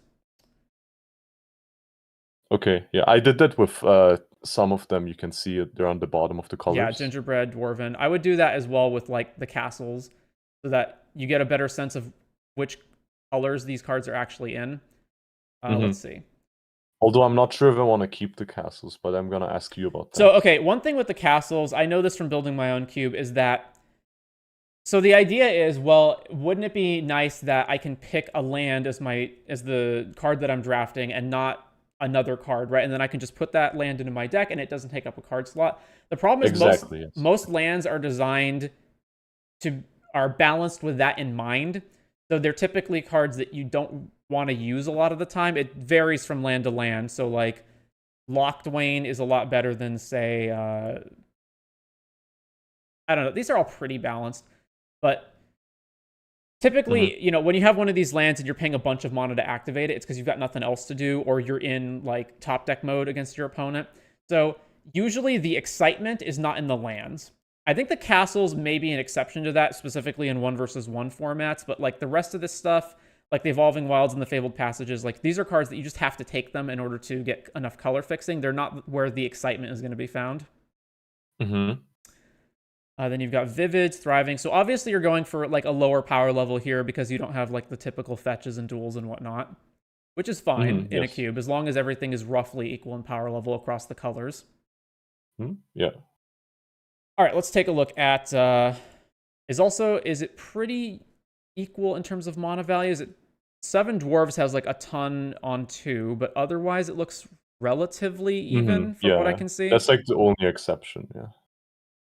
We can also go the curve view sort. So yeah, bell curve or descending into the higher mana values. Same thing with blue, same thing with black. Then red has this big standout here, but otherwise we're good. And then there's this, and this, and this, and then all the lands, obviously. Okay. The 7 Dwarves are one that I would question because... So part of the fun in a cube typically is the singleton nature of it. That's also the fun in like EDH where you're seeing different things, but with all these 7 Dwarves here piled onto the same mana value, it means that you're going to see the same card a lot of the time. I also don't think 7 Dwarves is even that good. Although, again, being like really powerful isn't necessarily the goal. It's one of those things where it's like, well, you know, this could have hypothetically been anything. Like, you know, Rat Colony could have been in black instead of here. But I guess if you're trying to push the Fairytale theme, like it does fit, but it just seems... I've seen some players do some like insane things with it, with Instrument of the Bards or Forever Young. Gotcha. And it's a very aggressive deck that keeps like the value decks in check, like especially the food decks. So I specifically kept it in there to counteract some of the more value decks. Okay. All right, let's look at visual spoiler. So what are the themes? Well, actually, before visual spoiler, what are the themes across the colors? Are there specific archetypes in the colors? So it's all of the like Brothers Grimm folklore basically, plus like a few extra. Like there's Peter Pan, there's like Merlin, there is What I meant was like mechanically. So you said like green is food, mechanically. right? Yeah, green is a lot of food, big stompy stuff. Then you have, I think if you just look at the multicolored ones, they're very good signposts to Okay. tell you what the colors do. Let's look at visual spoiler and let's come down here Mhm, to mhm. multi. So we've got 5 fabled, 5 thrivings, 5 or yeah, all the thrivings, 5 evolving wilds. Okay, and then we've got lands, colorless. Let's go up here to the multicolor. Okay. So Hilda, whenever you tap an untapped creature an opponent controls, you may pay 1. Whenever you tap an untapped creature an opponent controls, pay 1. Create a 4/4, put a +1 counter on everything, scry 2, draw. Shirai enters, tap target creature an opponent controls, put a stun counter on it. Whenever you tap or one or more untapped creatures your opponent's control, draw a card, trigger only once each turn, and then banish into Fable. You cast this from your hand. If you control an artifact, copy it. If you control an enchant, then copy it if you control an enchantment. Okay, so copy it twice. You may choose new targets for the copies, return target non-land. So this tells me there's some like stun counters, tap your opponent's down theme in blue-white.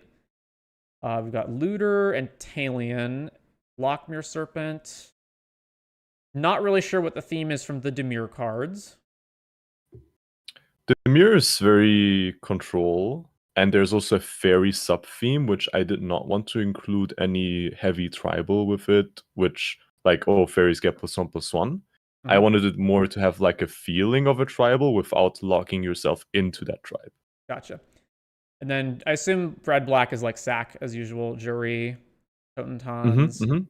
There's some, like, big value cheating stuff in, and there's, like, the small aristocracy sack rats stuff, basically. Then we've got cost reduction, monodork, and haste. And untapping, I guess. Oh, this is 3 colors, really. Lesnia, tokens, and tokens, I assume? Life gain tokens, and there's also an enchantment and roll sub-theme as well, yeah. So you could go either way. Alright, Ariet. Steal something, or no, that's the apple. What does she do? Each creature that's enchanted by an aura can't attack at the beginning of each end step. Each opponent loses X and gain X, where X is your auras. Doom Foretold, and enter, return a creature or enchantment from grave to hand. Okay, so enchantment theme / attrition. Then is it a spell slinger as usual, I presume? Yes. A spell slinger, you can also go like tempo with just powerful flying creatures. Golgari, I'm going to assume, is foods. And sack, maybe? Yes, it's food and sack and bargain, yeah. Then we've got Brayon Stoutarm, Outlaw's Merriment, so more tokens, and then horses have haste. You put a creature card with lesser power from your hand on the battlefield attacking. I don't see a commonality between these 3, so I guess it's just aggression or go wide. So yeah, one of the decks you can do is more like cheating stuff in, big stuff, because there's also a sneak attack. And the other deck would be low to the ground and tokens. Okay. And then Simic, Goose Mom, Croaking Counterpart, and this guy who adds mana. So I'm assuming it's either ramp or specifically like mana value 5. Yeah. Or you can also go in the control direction with adventure heavy, and just try to grind out the value slowly. And there's the Leprechaun, and then we've got our 3 color guys, which I assume these are not really signposted. The 3 color cards they're either very good signposts or they're just fun cards that I thought could work with the support that there is already in the cube. I did not want to find new support cards for my 3 color cards. I just wanted them to, okay, here's like a fun card you can try to make work if you want to, or you can splash for it. Okay. Yeah. So you're just, so coming back to the original point, you're just trying to basically identify like which cards should go because they're like not fun to play against or play with? I'm also not sure about the crown, scepter, and throne cycle and the artifacts, for example. Like, I don't think anyone has ever really pulled it off successfully. As well as maybe some cards are like off power level, too weak, too strong, and I think you'd be really good at identifying those. Okay, so before I go through every single card, I'm just going to give this a quick glance and try to just sort of gauge the power level on first thought. Mm-hmm.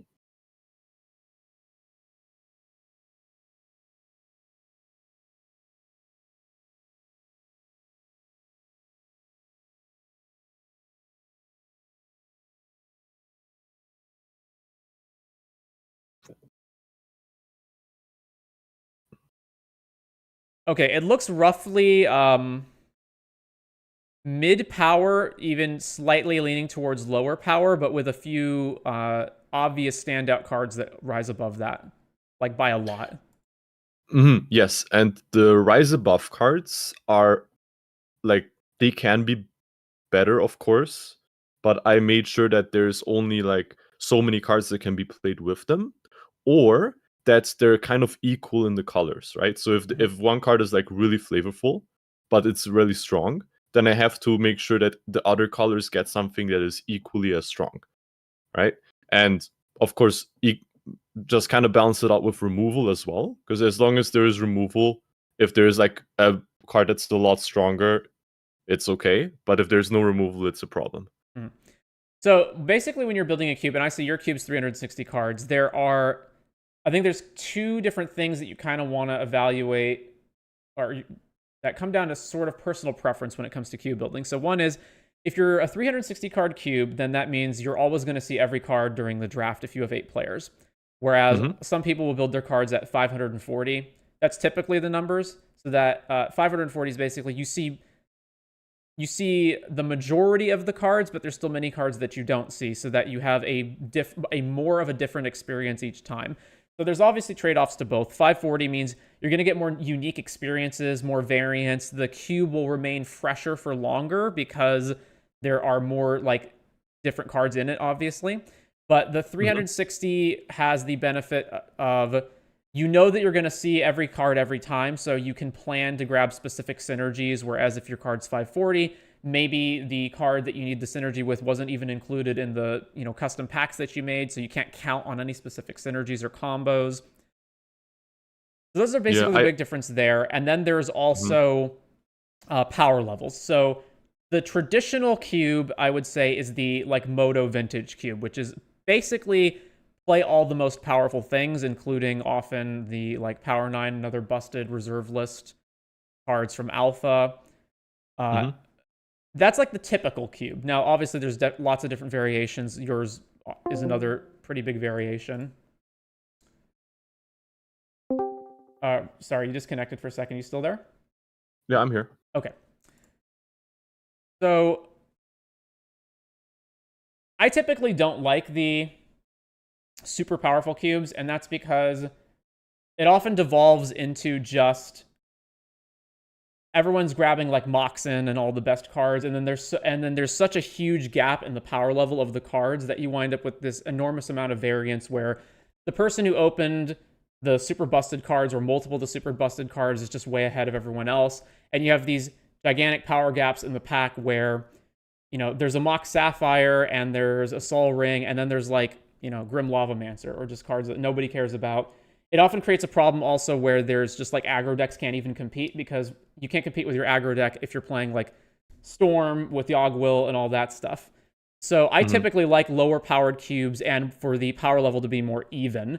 Now, my personal preference is that everything is just about even, so that there isn't the big power discrepancies there. Everyone can basically compete, and it doesn't come down to the luck of the draw of whoever opened the best bomb rare or whatever.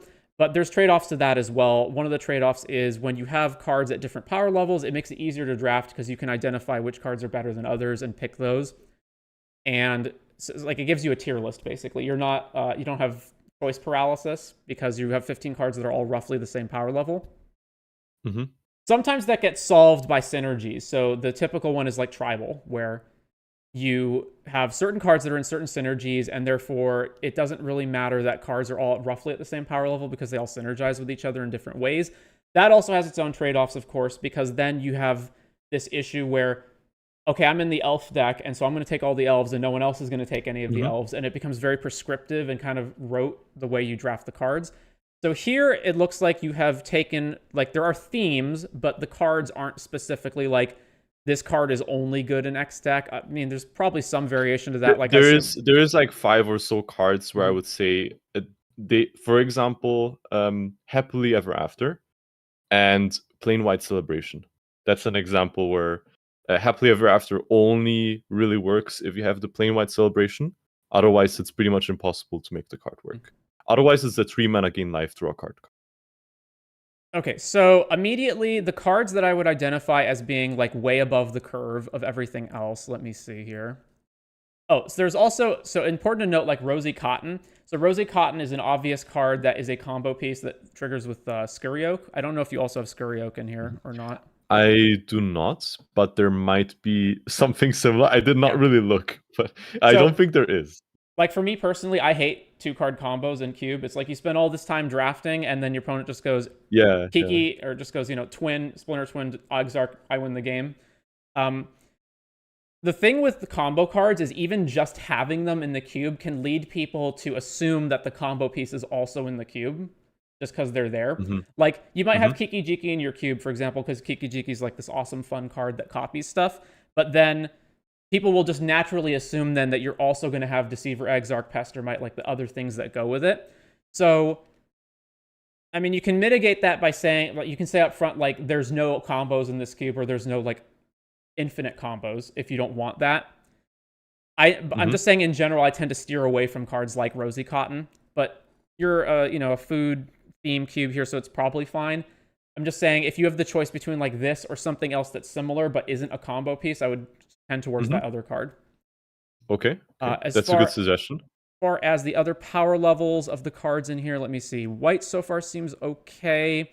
I know that Realm Cloaked Giant can be a big problem if you've got anything that lets you bounce it or reuse it. So there's the Shepherd of the Flock, which is a 1-mana white card, I think, or 2-mana. Yeah, I'm talking more about. So I had a cube. So my cube, I have my cube built, and I had a playtest session with it, and I haven't changed it since then. I need to go back and change it. But one of the issues I had with it, I found, was there was Realm Cloaked Giant, and then there was somebody put Shrieking Drake under a Mimic Vat, so they could just keep bouncing the Realm Cloaked Giant back to their hand every single turn and then wrathing the board over and over.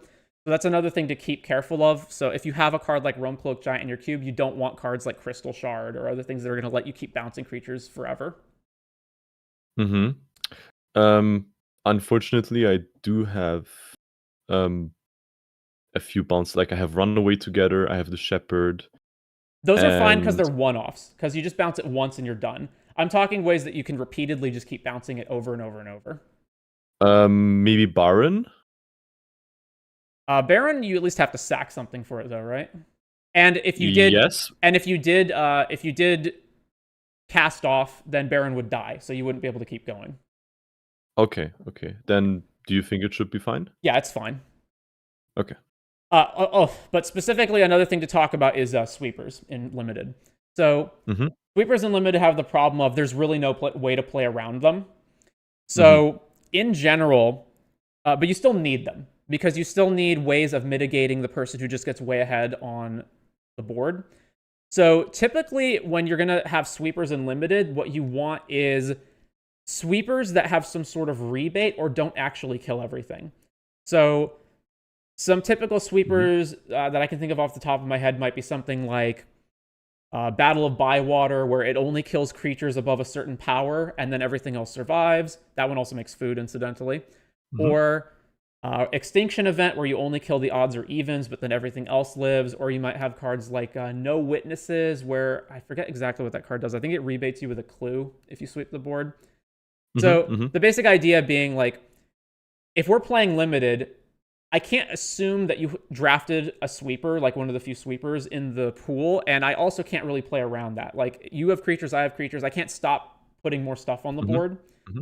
So it against like red or green, they do play giants.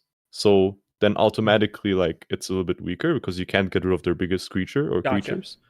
And blue has counterspells, and I think black can kind of deal with it because you can play stuff like Not Dead After All or do some Yeah. graveyard stuff. Yeah. I'm just saying, So like, when you're building sweepers into your cube, you want either the sweepers that literally give you a rebate, don't kill everything, or you want ways of mitigating it. So you said here, like, you have giants in the other colors, so that would be a way of mitigating this. So it's not always just okay. everything's dead. So okay, it sounds like that's fine then. What else? Let's see. Cards like Ethereal Armor and All That Glitters immediately scream to me that like these are possibly way above curve. Now it depends on like how many things realistically they go with. I also know that you have like Ginger Brute further down on the list.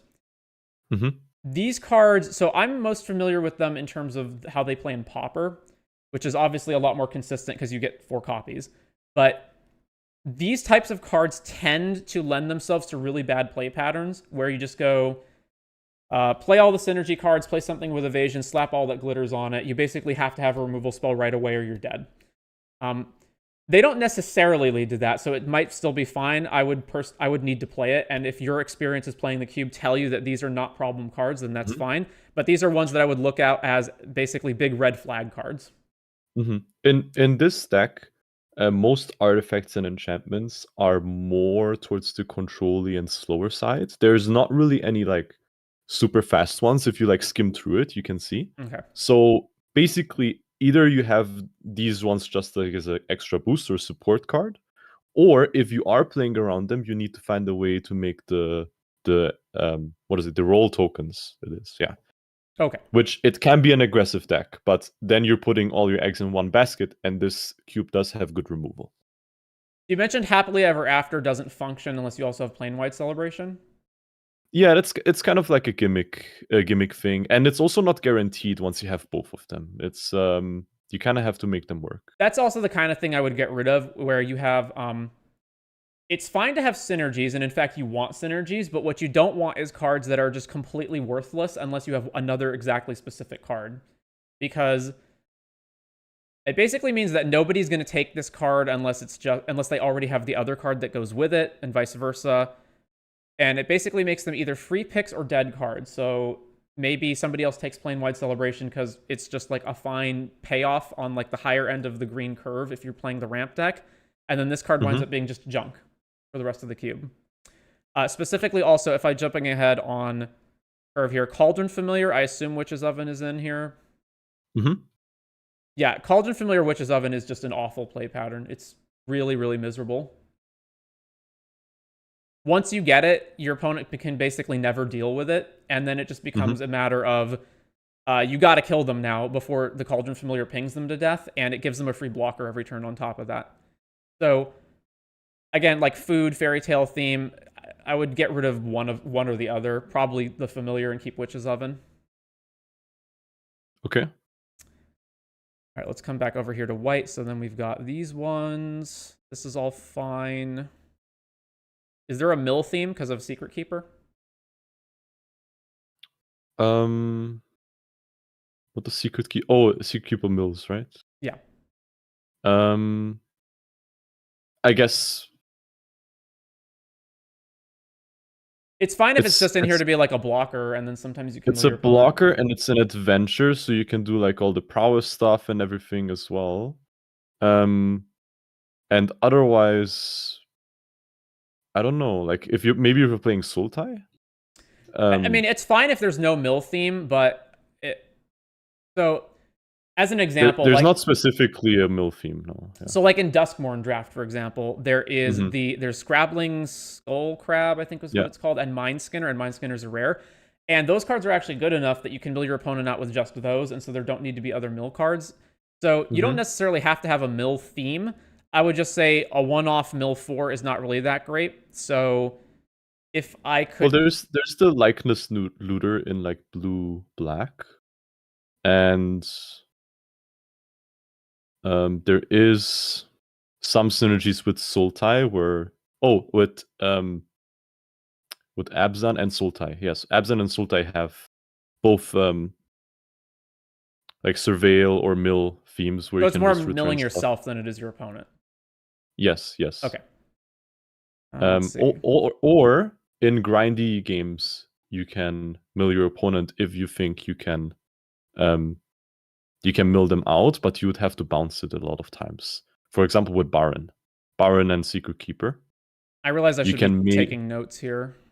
Because Mhm. I'm going to forget a lot of this, so... Like Baron and Secret Keeper, you could mill someone out, for example, right? There's Slash. We talked a lot about the wet cards, but I don't think any of them actually needed to get removed. Mm-hmm. I'll put down here watch list, I guess, if we get to anything else like that. Okay. Blue, okay, this is all fine, I think. What is mana short? An opponent's lands are tapped and emptied. Opponent... What's the actual Oracle text on here? Mana short. Tap all lands target player controls and that player loses all unspent mana. Why this card? It's a rose. And I was thinking it would be fine for like tempo ish decks that just want to get one extra attack in without your opponent doing anything. Your opponent does get to keep their cards and everything. Like, it's not like a counter spell. Yeah, I understand that it's like not really strong, but I want players to find a way to make the card work or break it. So I added this recently just to see what players will do with it. And I think there's maybe some things that's... I can tell like you that mana short does nothing. Like, it Okay. basically doesn't actually do anything. Mhm. So I would say to get rid of that one. What else? Turn the pumpkin, ponder. Okay, so I understand it's just a cantrip, but ponder is a little bit higher on the power level than like the rest of what else is going on. So yeah, I would have, rather than ponder, I would, it's like sleight of hand's fine. I would play more of these other ones. It's basically like brainstorm, ponder, and preordain are like the top 3 cantrips. And then there's all the other ones. I think the other ones are more reasonable. Not that this is that big of a problem, because obviously cantrips are they're only powerful insofar as you can find other cards that are powerful. So if the rest of the cube is mostly like medium power level, then it's not that big of a problem. I would just tend to move away from these types of cards. So I would say that's like a watch list card, potentially. I like it for the theme, and I also didn't see like a problem with looking for, even if you're looking for powerful cards in this cube, I think blue deserves a little bit of that power. Yeah, but there's other... So there's Sleight of Hand. There's, let's see, Serum Visions is like probably the worst one. There's Consider, Opt. Like, there's other ones that you could play instead of this one. But yeah, that's fine. We've got Sleep. Sleep is another one where it's really hard. It's kind of like a sweeper in that it's just sort of, boom, you're dead instantly. Like, I have my board, everything's tapped, kill you. So... It's also a synergy piece for blue-white, right? With the tap theme. Yeah. I think there's other... It's also the fact that they don't untap. So it's like, even if you didn't kill them on that attack, you're probably going to kill them on the second attack. So I would look... It's very strong, right? Yeah, I would look more... Instead of Sleep, I would look more for a variant of it that either doesn't stun the creatures, or it only taps like, 2 or 3 and not everything. Okay.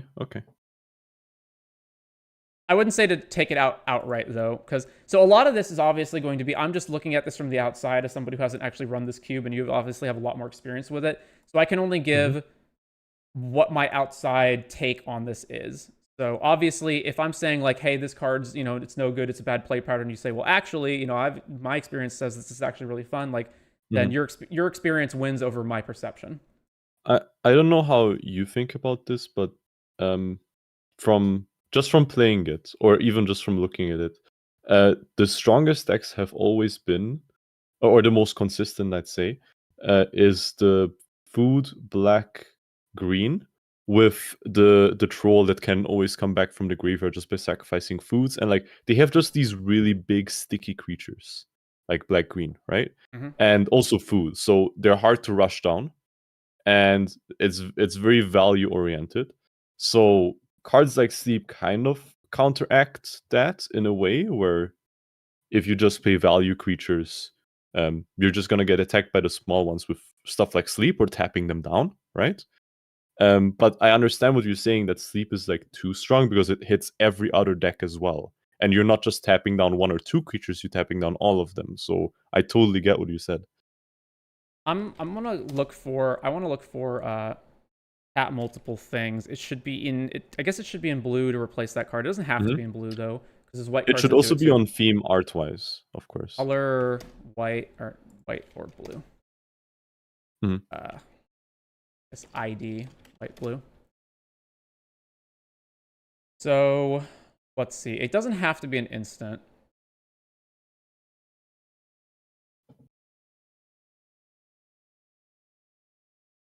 There's even like the merfolk that when she comes in, she taps down everything, but they untap again, right? They don't stay tapped. I forgot what that one's called. So like Deluge, tap all creatures without flying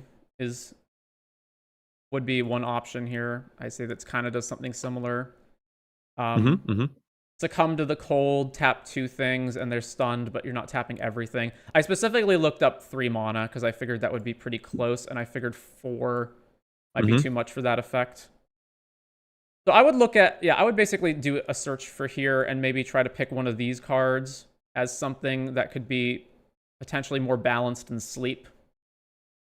Sleep has that same problem that like Overrun has, where there's just nothing you can really do about it. Once your opponent casts Overrun, you're basically just dead.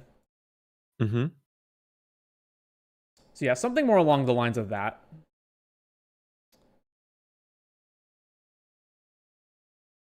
We'll get to Feasting Troll King as we move on down here, because that's going to come up. So for the rest of blue, okay, Witching Well, Clock.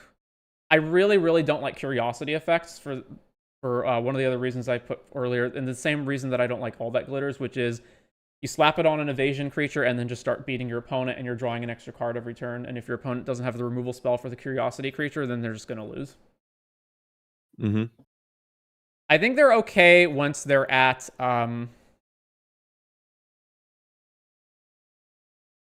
not exactly 2 mana and higher, but if they're either not an aura that you can just put on a creature. So like if I'm thinking of the magpie creatures, so like Mischievous Cat, Psychic Frog, I guess, even though that one's really good. But if it's a creature that draws you a card every time, then your opponent can at least hypothetically block it or kill it. I was also thinking you can slap this on just an opponent's creature. Sure, but then they're just not going to attack with it. So I guess that would be the equivalent of a pacifism effect. Yeah. In general, I just really don't like them. I think that's one of the other, like Blue Temple with Curiosity effects, I find to be one of the other bad play patterns. Let's see. Hatching Plans. I assume you got like bargain stuff or just like sack stuff in here for Hatching Plans. All right, Copy Enchantment. Yeah, Hatching Plans works really well with all colors. What is this? Pack Rat? Okay, yeah. Pack Rat is really good and limited, so keep that in mind. Although it was really good and limited at the time it was printed. I don't know how good it is now with how much power creep has gone by, but I'll just keep that in mind. I would put that on red flag. So not necessarily have to get rid of it, but be aware of how good that is. Black.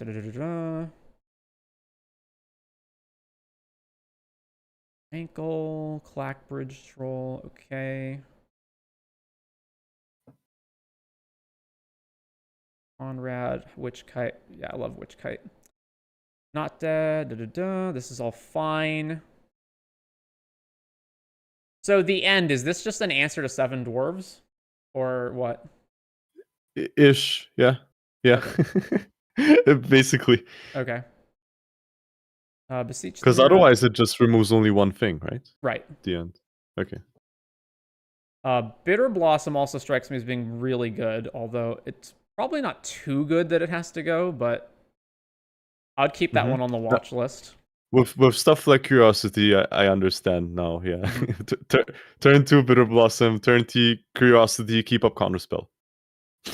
Or just like any evasion creature. I don't know exactly what creatures are in here, but there's pretty good ones in that. Fervent Champion, how good this is entirely depends on what equipment are in here. So That's probably fine. Stab Wound is another one that's so good. Like, it's way better than it looks. I love that card. Don't necessarily get rid of it, but watch list on Stab Wound as well. Let's see. Red, red, red. This is all fine. Then there's the bajillion 7 dwarves. So this is my personal belief. This is my personal opinion. I don't think other people share this opinion. I hate cards like Robber of the Rich. It feels so bad when, like, you need to hit a land and then they exile a land off the top and then you don't draw a land or vice versa.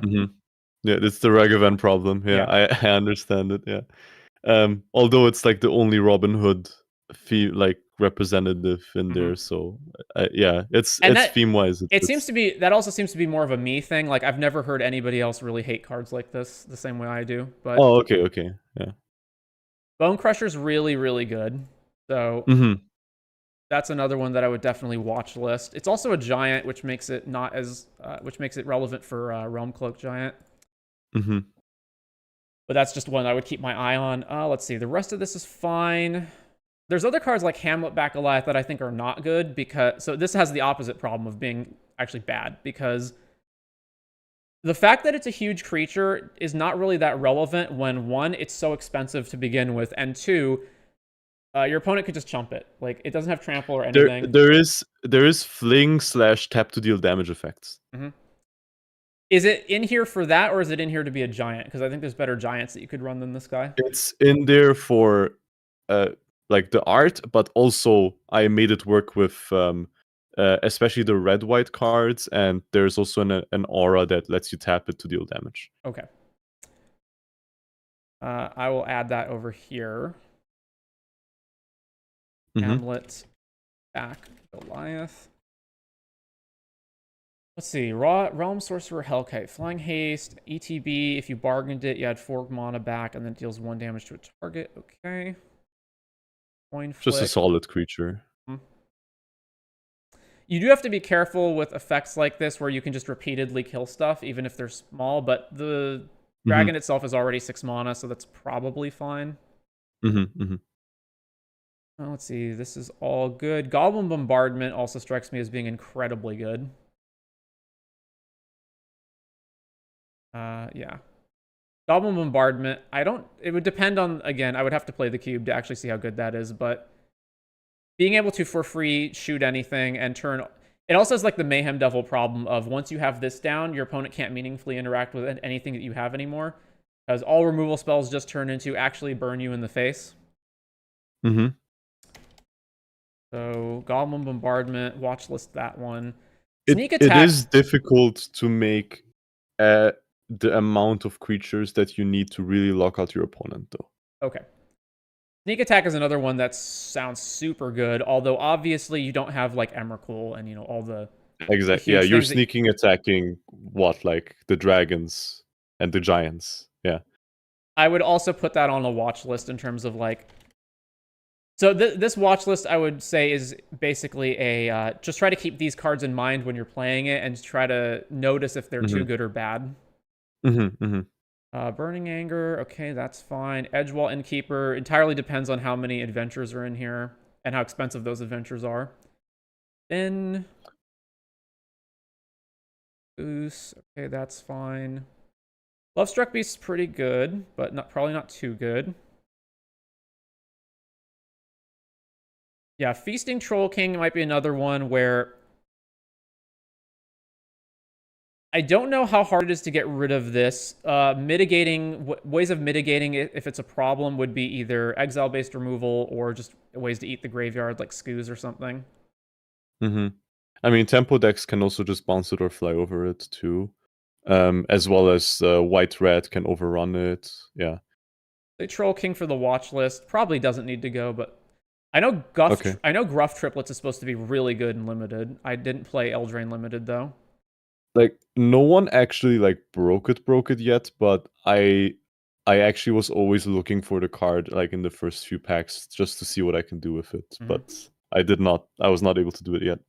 It strikes me as kind of being similar to in Duskmourn, there's Valgavoth's Onslaught, where you can just pay a bunch of mana and then you get multiple creatures into play, and it's really hard to deal with when it's not only is it a big creature, but it's multiple of them that you have to deal with. I guess the first Gruff triplets isn't that big, but it's once you kill one and the other ones get big, right? Yeah. All right, that's probably fine. Yeah, the ways to break it is either to make copies of it or to keep bouncing it back and forth or recurring it, right? Plane wide, yeah, that's good. I would say Utopia Sprawl sticks out as like really good. So, and you didn't have any other of equivalent ramp. Gilded Goose is like the next one that's the most equivalent to it. Utopia Sprawl mainly for and giving green a little bit of a easier time to enable 3-color combinations. If that's the main focus, then you can play. Yeah, so you already have Fertile Ground here. There's also, I mean, there's other ones that fix you. Like there's Nylea's Presence, but that one doesn't ramp. It just turns your land into every type. But Monodorks in general, you have to be careful with. And this is essentially a Monodork. All right, then there's Sweet Tooth's Revenge. Huntsman's Redemption's pretty good, but doesn't need to necessarily get cut. All right, and then we're on to the multicolor cards. This all looks... The one multicolor card that I wasn't sure of is Doom Foretold. If I can find thematically like a card that is maybe does something a little bit different, but the only thing it has going for it is an enchantment, and it's kind of interesting, but also like no one really does anything with it. I don't know. Gotcha. What do you think? I generally don't like Doom Foretold. I think it leads to bad play patterns. So Okay. let's go looking for something that's roughly in the equivalent mana range. So greater or equal to 3 or less than 5, and then ID equals white and black. I guess it doesn't have to be an enchantment, but let's just say it's either an enchantment or it says enchantment. As long as it's thematically good for the cube, it's good. Like we can't just add like a demon or angel or something. Gotcha. Life insurance? Potential no, one. that doesn't. It doesn't fit. No. Doesn't fit. Okay, so it has to be Fairytale themed as well. What is like Kenrith's Royal Funeral would be like thematically good, right? But I'm not sure what the card does. I never read it. ETB, exile 2 legendary creatures from your graveyard. You draw X and lose X, where X is the greatest mana value among them, and legendary spells you cast cost 1 less for each card exiled with it. So it's more of like a generic card draw thing. It seems too specific. And what do you think? It's one that, in my experience, it's a lot more powerful than it looks. Okay. You have Neva. Wait, so you have move this around. So you've got you have Neva already, Area, and Doom Foretold. Yeah, they're all wait, there's one is 3, one is 4 mana. So yeah, it doesn't have to be 4 mana, but it could be anything. You've got a token theme going on, right? Let me think. Yes, there's a lot of rats and a lot of So if the last white black card could be token themed, that would be good actually. So because there's no bridge. So how about Dramatic Finale? Creature tokens get +1/+1 whenever one or more non-tokens die. Create a 2/1 with flying. Trigger only once. Yeah, something like that or similar. Maybe like something that's similar and fits thematically better would be good. Okay. There's Doom Foretold. I'm not opposed to that, yeah. So let's say tentatively for now, Doom Foretold becomes Dramatic Finale.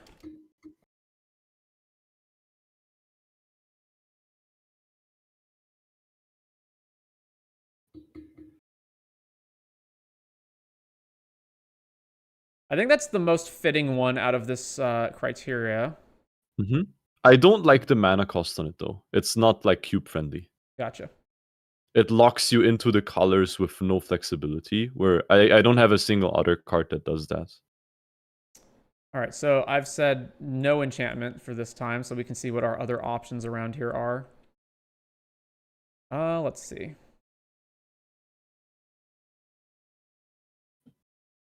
I guess this is somewhat token related. Campbell Profiteering Mayor. When one or more tokens enters under your opponent's control, for each of them you create a tap token that's a copy of it.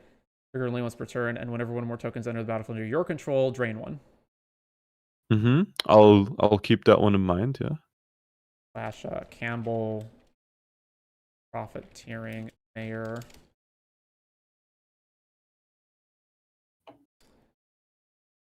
I think that one's the most obvious one out of these options. Got area already.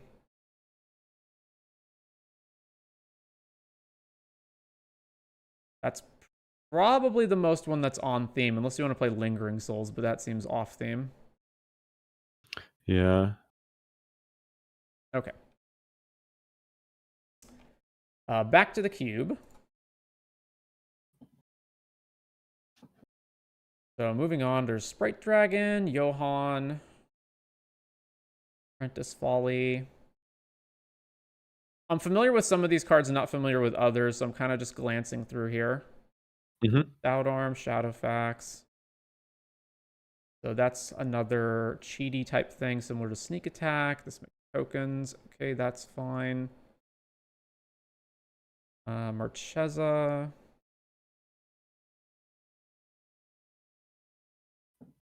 In your experience, how's the Monarch played? Actually fine. Like it's not very problematic. The cube has a lot of back and forth games. Yeah. And yeah, usually the decks that play Marchesa, they fall a victim to trample and to flying. Okay. And there's all of this. This is all fine. What do you think about the Crown, Scepter, and Throne cycle? So is it too gimmicky? Yeah, I think it is. It's that same so it's got that same problem that things like Happily Ever After have, where you need to assemble, you need to assemble all the pieces of Exodia. But in this case, I would be fine with it if it was like, if the cards individually were like acceptable cards, and then if you just happen to get all of them, then you make the awesome, cool thing that all comes together. That'd be one thing. But the cards individually are like so bad that you don't want any of them unless you get all three. Like the Crown is a worse version of Hilda's Crown, basically. So it's sort of an IC manipulator, but not really. Like it's way worse than that. And then the Scepter deals 1 to a player. The Scepter is horrible. Yeah, the Scepter is completely horrible. And then the Throne is make a 1/1. Okay, so like the Throne is one where that's like an acceptable card. It's obviously very expensive to make 1/1s every turn, but at least that's like doing something. Whereas these ones suck. So yeah, I think this is definitely way too gimmicky. Yes, I agree. So what is that? Crown, Scepter, Throne. What are the other like everything comes together cards? Because there's these ones. I think most of the other ones are only 2 cards, right? Like there's the bubbling. What is that called? It's like the there's the turtle, but the turtle is a little bit better with like as a standalone card than other stuff. Do you know which one I mean in green? No, which turtle? It's like the 4-mana one. It turns it does something with manlands. Oh, Blossoming Tortoise. Yes, so I have 5 manlands in there in order to kind of enable that. But as a standalone card, it's actually fine. Yeah, so things like this are fine. I'm talking about so the one I was thinking of was the Newt. Yeah, Festering Newt. When it dies, target creature opponent controls gets -1. That creature gets -4 if you control Bogbrew Witch. And then, obviously these aren't colorless, but... Yeah, but I don't have that in there, no. But like more things like this, right? Where... I guess Bogbrew Witch isn't that good either. I just happen to remember those offhand. I would skew more towards either the ones that are 2 cards instead of more than 2, or the ones where, again, you've got like... The card actually does something when it's on its own, as opposed to being just so bad with these 2 ones. What kind of on-theme artifacts can you think about that I could add instead of those that are just either interesting or they enable a bunch of the decks that I already have. I'm wondering if Scryfall has a way to search for fairy tales. Because it might. They allow you to, yeah. Oh no, invalid expression. Okay. That would be funny. Scryfall has a surprisingly high amount of specific, like, thematic searches that you can do. One of them, I can't even believe that I did this on. It's like you can type in what's in the art, right? Like what's in the rose art? or Yeah. something. One of them, Yeah. I could not believe this when I searched this up. I did it on just like a lark. Mm-hmm. This is actually a searchable tag. Unbelievably. Oh no, it's not is, it's has. No.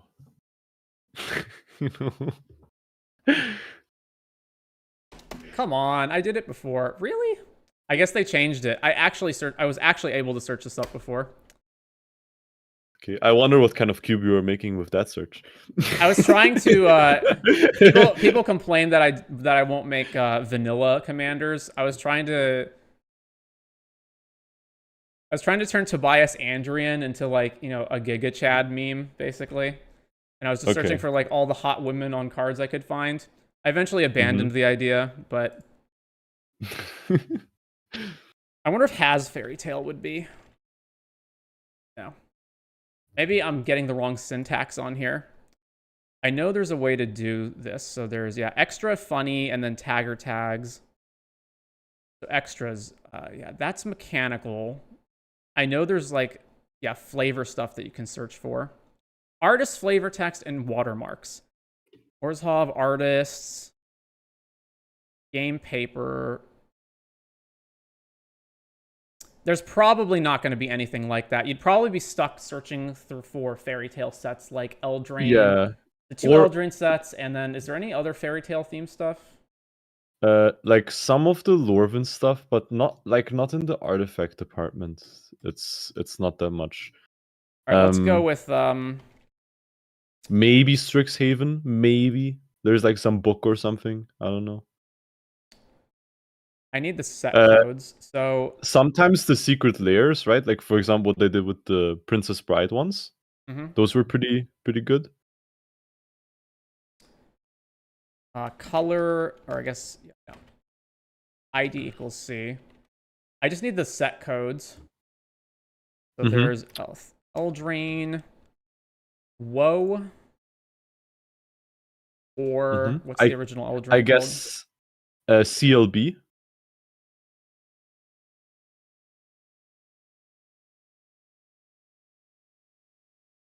We can include Commander in here too. What's the Commander? It's Walk. C, not S. CLB. CLB. Yeah, it's the Dungeons and Dragons set. That might work. Gotcha. Or which one's Strixhaven? STX. Or JMP works too. Some of the Jumpstart ones are good. Lorwyn, LRW, or Morningtide MOR? Where is that? It is MOR. What's the other dungeon set called? Baldur's Gate? Either that or was it AFC? What's AFC? Oh, Adventures in the Forgotten Realms. Yeah, okay. AFR. And then there's AFR Commander, right? Yeah. AFC. Yeah, that's AFC, yes. I guess Eldraine Commander would work too. What is that one? Let me check if I can find it. It is WOC. I got that one already. All right, let's try these ones. I guess Conspiracy would work too. CN2 or CN1. Yeah. But yeah. And then we need to get rid of lands, so not a land. And then we're probably looking for what? Does a specific mana value matter or not? Probably fine. Not really, as long as a lot of decks can use it. I want something that players want to pick up. Furnish chart? That doesn't really theme at all, but... There's that one. Let's see what else. Springleaf Drum. You have some creature types, but not really any tribal themes, right? So not that. I stayed away from that on purpose. I already have Ginger Brute. There's Soul Cauldron.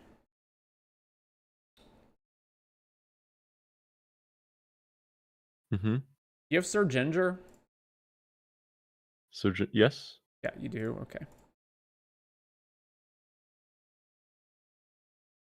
We're getting a lot of generic stuff, not really any themed stuff. That's initiative. Moving on from there. Ironcrag is horrible, right? Or would Yeah, you just add it as a mana I mean, it's a rock? mana rock, so like it's playable. But this part of the ability is mostly irrelevant.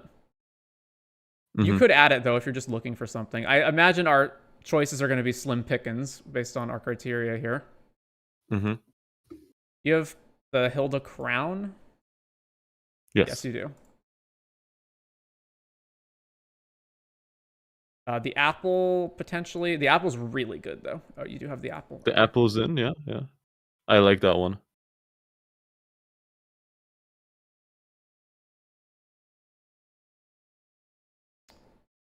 Yeah, and now we're quickly getting to a lot of the dregs, which... I mean, maybe some of, like, some sword enchantment-ish stuff would work. Like, any an artifact that features a sword in its art. Or a shield, or something like that. We could search for that, too. Type equipment. Type equipment. All right. Well, we're primarily trying to do what? We're trying to grab themes. So we don't just want some generic sword that's just good, like Feast and Famine or whatever. We want, like, tapping stuff, making tokens, sacking things. Anything that works with artifacts, enchantments. I notice you don't have Trading Post. That would seem to be... It's not on Fairytale theme, but it's on mechanical theme in terms of what you're trying to do. Okay. I forgot what that does. Trading Post. Tap it like for 4 different things, and you make tokens, sack stuff, draw cards. Trading Post is... Okay. Yeah, 1 tap, discard, gain 4. 1 tap, pay 1, make a goat. 1 tap, sack a creature, return an artifact. 1 tap, sack an artifact, draw a card. Not very good, but it's at least... The second artifact, draw a card, is really good, actually. The fact that you can do it every turn for 1 mana is very strong.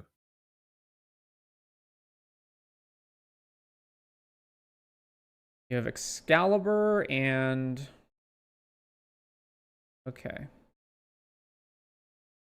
How good's Retributive Wand been? Because this card does not strike me as being very good. It's fun because there's a lot of things that let you sack it or bargain it. Gotcha. It's really fun. And then you return it, and then you sack it again. Something that strikes me that you don't have in here that might be on theme is Mycosynth Wellspring, because that would satisfy your ability to have artifacts that you can sack, as well as being able to fix mana. Is this one. Okay, very off theme. All right, it's not art theme. I forgot we have to stick to that. Yeah, Okay. it's like that's like opposite of Fairytale. But I like the ability. Type artifact. When card name is... I guess when card name put into a graveyard. And presumably it has to not be too expensive if you're doing that. I guess 4 or less and above 2. The Iker, obviously, but that's like not on theme at all.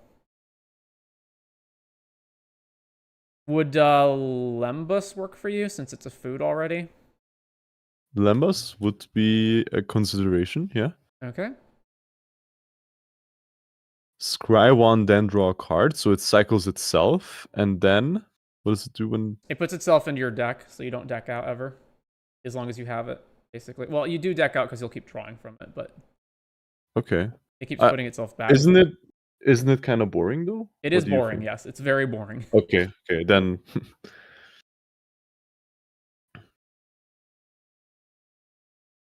I'm not seeing a good replacement for these offhand. I guess we could start searching for just Fairytale stuff in general. I can also search for them, like, after, like, just... Yeah.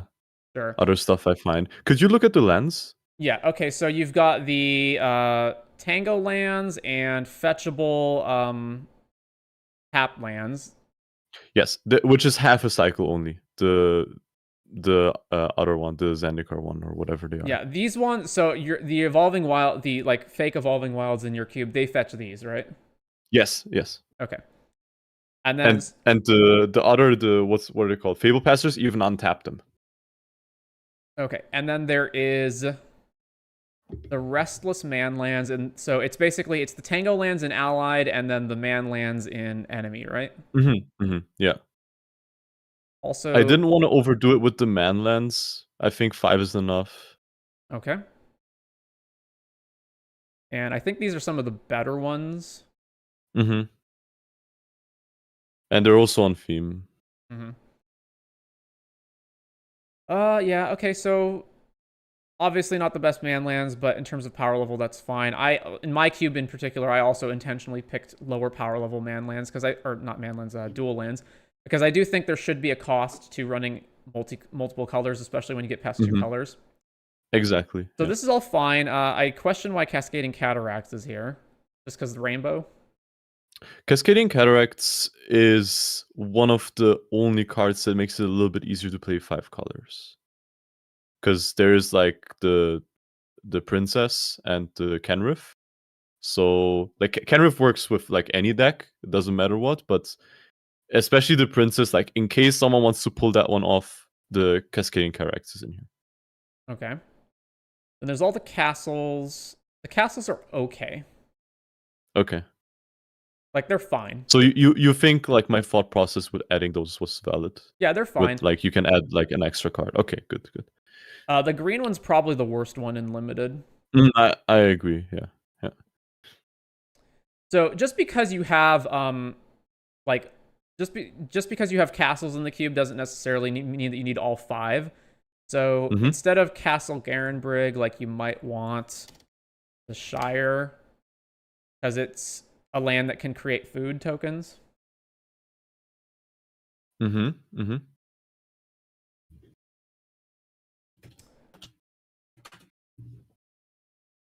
in green, it's probably a lot easier to find. I don't know, like Mossword Bridge. What do you think about that one? That one's fine. Like the hideaway lands are fine. Shifting Woodland. Shifting Woodland, getting Delirium can be kind of hard. And then even if you do, like the Shifting Woodland itself isn't that great of a card. I guess you can make it into like a copy of the best creature that's died. That one seems also fine. I just picked the Shire because it's food themed. Okay. The other land is already food themed though. Which one? It's under green. It's like the last card under green, Witch's Cottage or whatever it's called. Not Witch's Cottage. Gingerbread Cabin. Gotcha. Gingerbread, yeah. But I think Mossword Bridge would be a little more interesting. What do you think? Then Garenbrig, yes. Yeah. Okay. It gives you something more to build around, whereas like the other castles have relevant utility abilities. The green one is just cast a bigger creature earlier than you normally would. And it fits really well with the green as well. Power 10 or greater. It goes with small stuff or big stuff. Edgewall Inn, enters tap, choose a color, add 1 mana to the chosen color, sack it to get an adventure back. Okay, that's fine. Is Escape Tunnel also under the custom rules that all the other fetches are? I will still have to add that, yes. I will have to add that to the rules. Okay. And then we've got Pool, Glimmer Void. For Glimmer Void, I would probably swap that for Spire of Industry because it feels really bad when, like, this is one of your early lands and you can't play it, or... it's just that the Spires... I don't know. I found the Glimmer Void thematically a little bit more fitting because it doesn't have anything too mechanically. I don't know. That like there's no logical reason to it, by the way. We've got multiple arts for Spire now, right? So there's... there is? Basically 2 of them. No, there's only 2, and they're not really Fairytale related. It was reprinted in Fallout, and it's much less Fairytale in that one. But yeah, that's what I thought. It was like too mechanical or too... And then you've got the Vivid lands. Okay. I don't really like Cataracts as a way to enable 5-color, but there's nothing like wrong with it. Vivids are fine. I think these are reasonable choices for lands. I just think you have too many lands. So Too many? yeah, I think it's too much fixing for only a 360 card cube because you have 50 lands in here, and 10 of them are mono, right? There's all the castles, and then you've got all of the fetchable ones that aren't duals. But not all of them fix, right? Like for example, the castles don't fix. Yeah, that's what I mean. That you've got 50, and then if we say minus the castles and minus the gingerbread cabin and all of those ones, that leaves you with 40 fixing. That seems a little high. For 8 players, what would be the average amount of fixing everyone gets? I think the vintage Moto Cube only has 30. Really? Yeah, let's look that up. Moto vintage cube. 97. Oh, they're a 540 card cube though. So they have 6 of each fixing plus. This is the Moto Cube, right? Yeah, okay. It's 6 of each fixing plus Simic, and then it's all the triomes. Yeah, I don't even have 6. Yeah, I thought the ratio is like kind of the same as the Moto Cube if you like condense it down. So what's the percentage here? It's 97 divided by 540, so it's 18%, and then yours is 50 divided by 360. 45, right? Or 14%. Okay, you're actually lower than theirs. I'm surprised they have that many. I guess I remembered them having less than this, but I guess I'm wrong. All right, so that's fine then.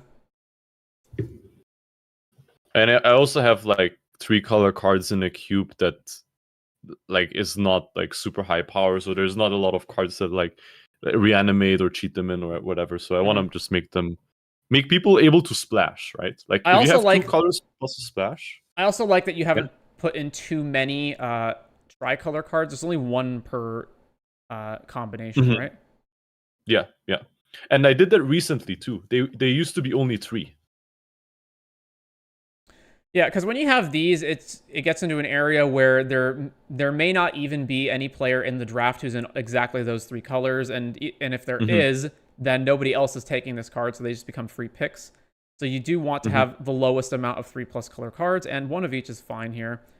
So if we look back over, so I don't know what else to really comment on here, unless you think I haven't gone over something that you wanted me to go over, but I would say like these here, if you want to screenshot this instead of like watching the VOD back, is cards I would very strongly consider removing. But can you copy paste them into Discord? Sure. Yeah, thank you. So I would say these ones for removing or just keeping an eye on them. The biggest one is I don't know what to replace with the Crown Scepter and the Throne. I have like a bunch of like cards that were on the chopping block that I didn't use. I just have to go through them again, like in IRL. I mean, like not without like. Gotcha. You know, you can add considerations to your cube. So like instead of removing them outright, you can just move them to like a sideboard, and they will be there, and you can just have those in a list, and then easily move them back instead of having to remember what you cut. And you said to make a custom art for the other lands that instead of having Evolving Wilds or Fabled Passes, just come up with a custom land that you name, whatever you wind up naming it, and then just have, I guess Evolving Wilds and Fabled Passes you say technically are going to work differently, so just have 2 different custom cards with different names, and just write down on the card what it actually does instead of having a custom rule. I would actually be really curious about like one last thing. Could you do a mock draft of the cube, like on Cube Cobra right now? Sure. And then I just want to see like how you think the draft experience is. Playtest. It's playtest, right? I don't think I've actually done one of these before. Number of packs 3, cards per pack 15, total seats 8, number of packs 6. Should Wait, oh, that's standard sealed. Okay. Yeah, so start draft.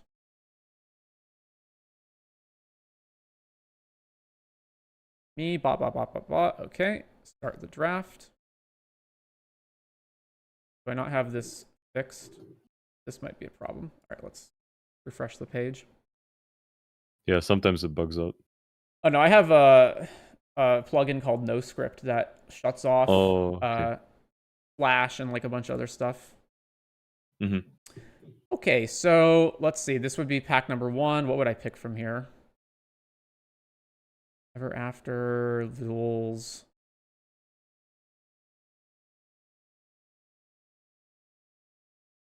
Just the fetch land. Imodane's Recruiter strikes me as probably being the best card here.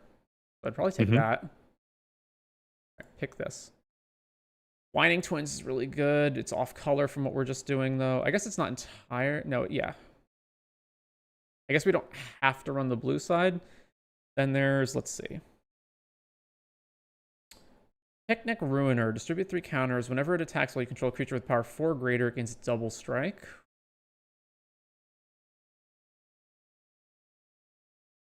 If I wanted to stay on color, I would pick Picnic Ruiner. If I wanted to just take the most generically powerful card here, it would probably be either Twining Twins or Knight of Sweet's Revenge.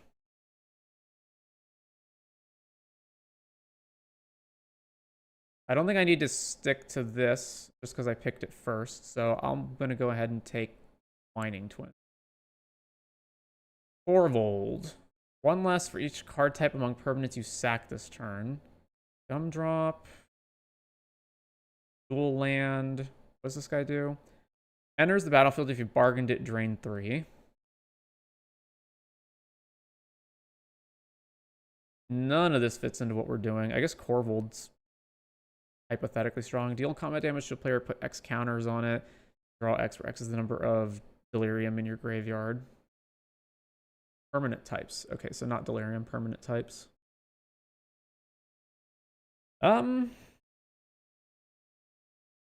card types that you've sacrificed. So that's probably going to be Artifact. That would be the easiest one. We've got Fetch lands. But it's still going to be expensive a lot of the time, and I have to build around it.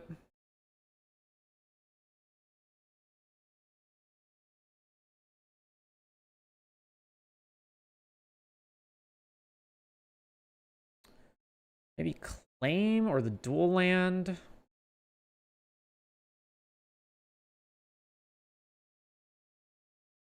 As you cast this, so Twining Twinsing it doesn't work.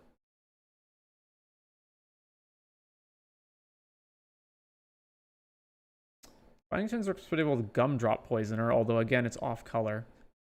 Huh.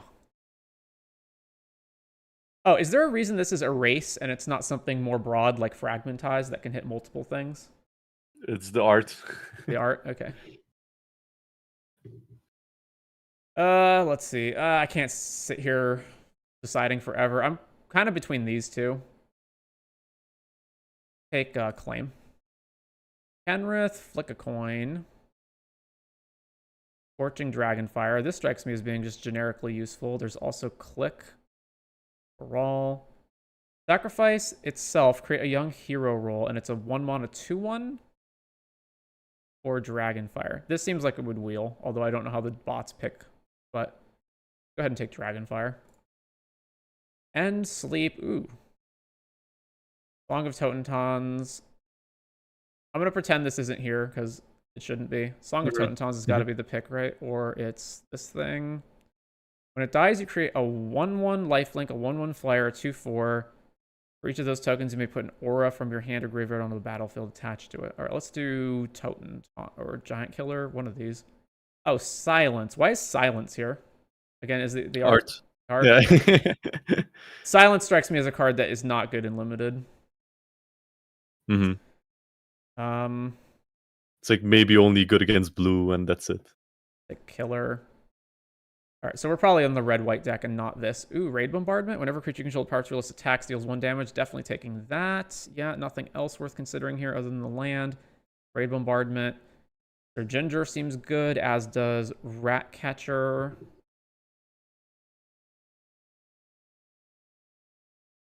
All right, take Ratcatcher, Shepherd of the Flock, and Fervent Champ. Oh, I guess I should also look at your cube just to see how many equipment are in the cube right now. I can check for you if you want. Let's see. I want to know how many equipment are there and how many of them cost 0 or when you have Fervent Champion, how many of them can I equip to Fervent Champion for between 0 and 2 mana? Fervent Champion is mainly there is just a good solid 1-drop. The second ability is a bonus, but let me see. So you have the Captain's Hook, is cost 3, and it's equip 1. Which is a really good one. And Excalibur is 12 mana, but it can only be equipped to legendaries. It can only be equipped to legendaries? Mm-hmm.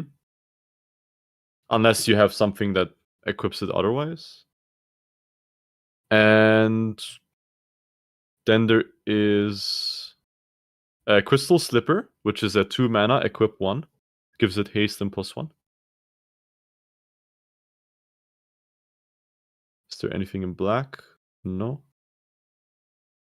So it sounds like hardly any equipment in the cube then.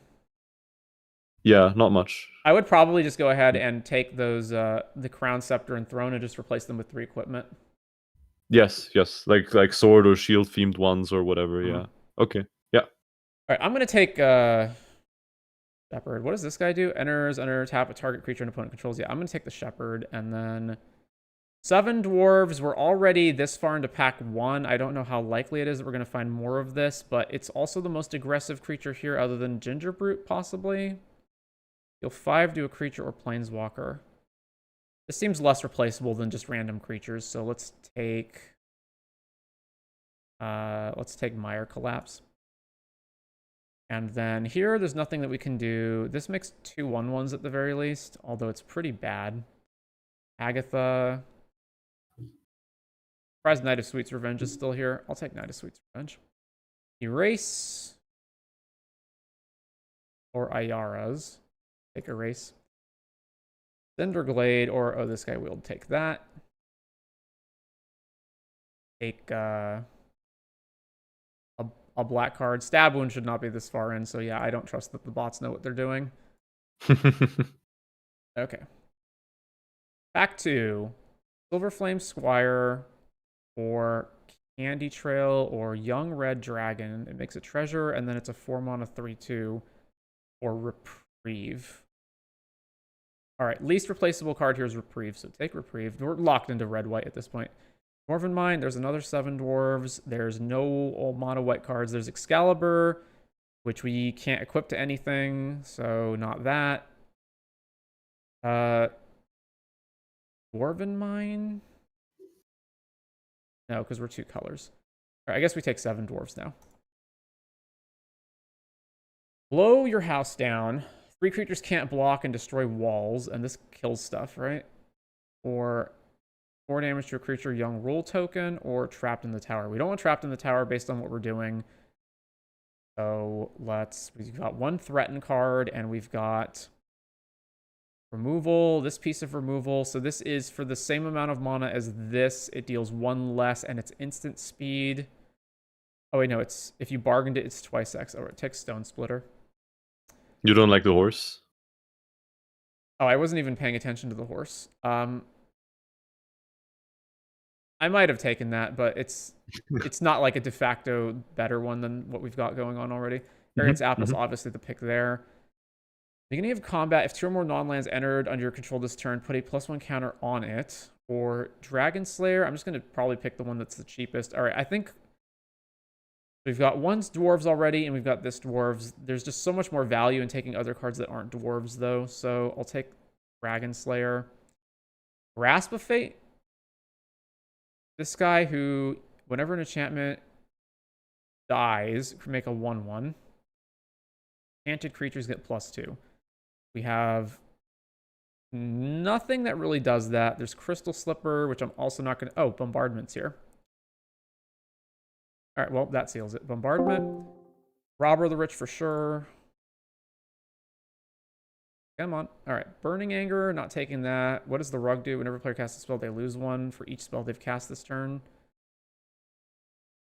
If this can fetch any land, I might just take this one.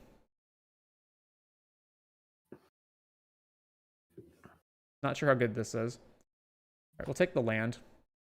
And then nothing in my colors, so just take this. Dwarven Mine, I suppose. Blow your house down. Oh, the horse is still here. So it's a 4/4. When it attacks, you may put a creature card with lesser power from your hand onto the battlefield, tapped and attacking. Sure. This guy. And this one. And this. Ooh, Embereth Wield. And then finally, pack 3. Oh. Oh no. Are we good? Oh, was that the end of pack 3? 30 card? No. It's just No, not. you need one more. What? Well, it cut off my ability to draft, so I don't know what happened. I don't actually know how to move cards around here. Do I? Okay, yeah, sideboard. Refresh again, maybe? Like, does it do the next pack? Refresh. Nope. Am I blocking something? Doesn't look like it.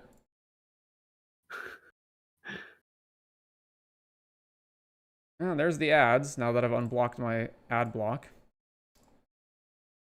Regardless, this is already a pretty, like, solid deck even without that. Yeah, yeah. We're at 21 cards. I would play basically everything here. Oh, that's 21 cards including the land, so it's like 18. That seemed reasonable. Let's do it again and just I'll go much faster the second time and just hopefully it doesn't screw up the pack. Is that what you do on the Moto Online cube? Is just red white aggro? No, I picked it here. I just picked it because Imodane's Recruiter is really good. So okay. I would have picked anything like I was not locked into a specific archetype. Mm-hmm. All right, let's try again. How do I do another one? Delete deck, add basics, hide custom, playtest. Start draft.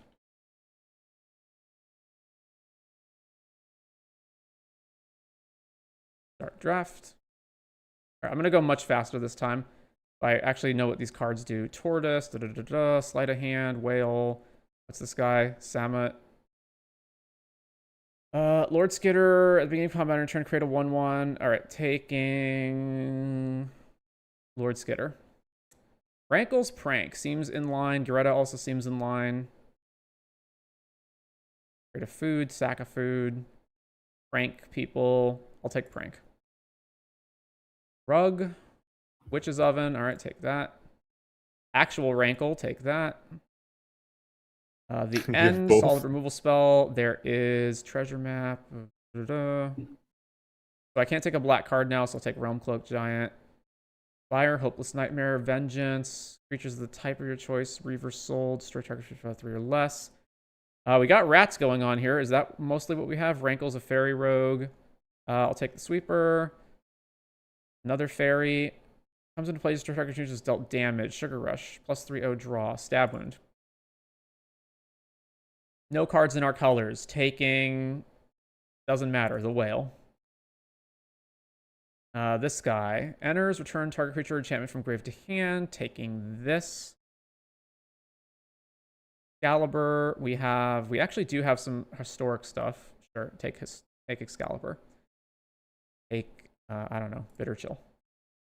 Hey, more blue cards. Cataracts. No, take this. Take this. Back 2.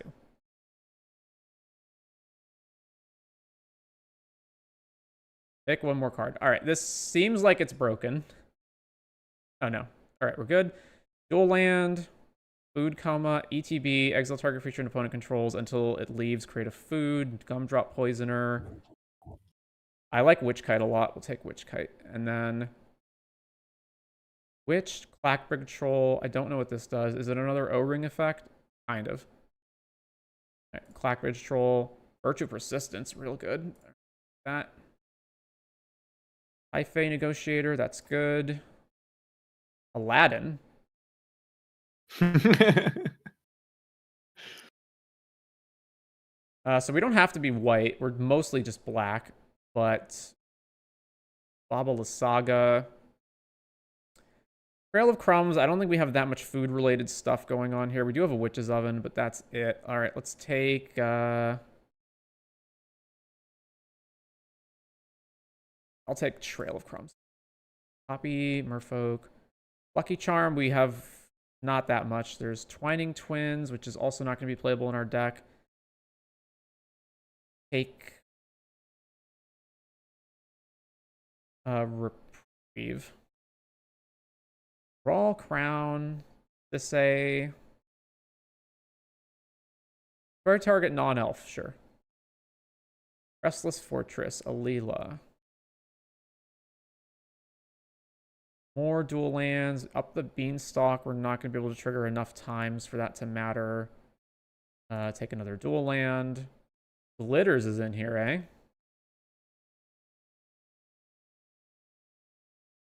One, two, not three, 2, 3.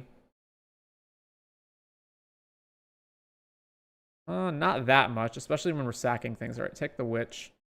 Take this other witch. Take Dragon Slayer. Lockmere. Twining Twins. Then pack 3. Pack 3 works. Pack 3. Pack 3.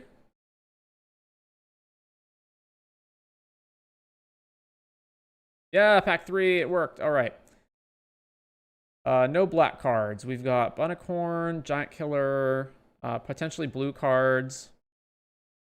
Or just take dual lands. Take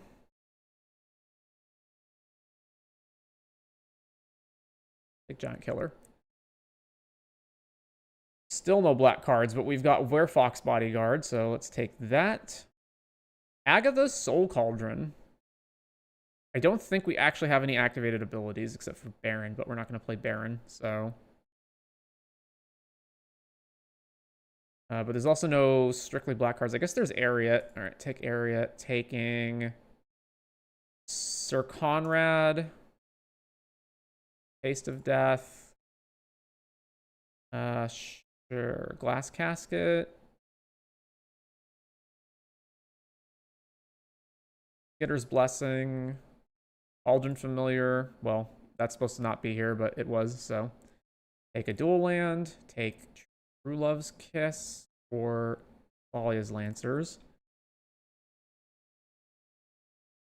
That one, yeah, we're not playing that, but it doesn't matter. All right.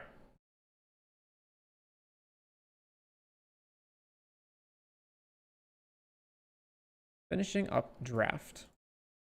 I guess that the bots are taking stuff in real time then, because otherwise it should just instantly snap to afterwards. All right, so cut everything that's off color.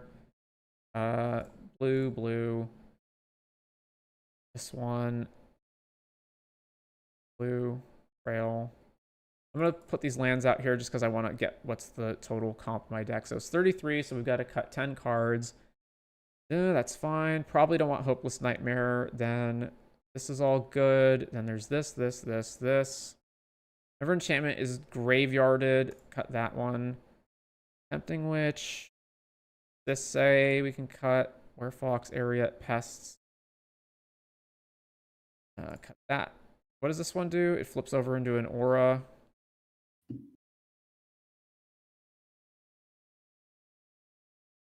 That's not on our colors either. How many legends we have? 1, 2, 3, 4, 5. That's enough. Although casting it might be difficult. So if we have 1 legend in play, this is going to cost 9 to 8 mana. We have 2 legends in play, it's cheaper. It's probably going to be too expensive most of the time, so we'll cut that. I wish I could rearrange these because Virtue Persistence... Oh, I can rearrange them. Excellent. 5. And then we've got 4 more cuts. We have 11 non-creatures, so it has to be non-creatures that we're cutting. So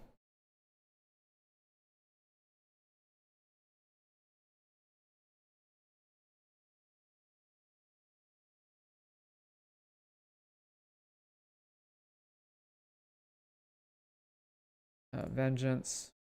Wait, is that's of the creature type of your choice get -3? Oh.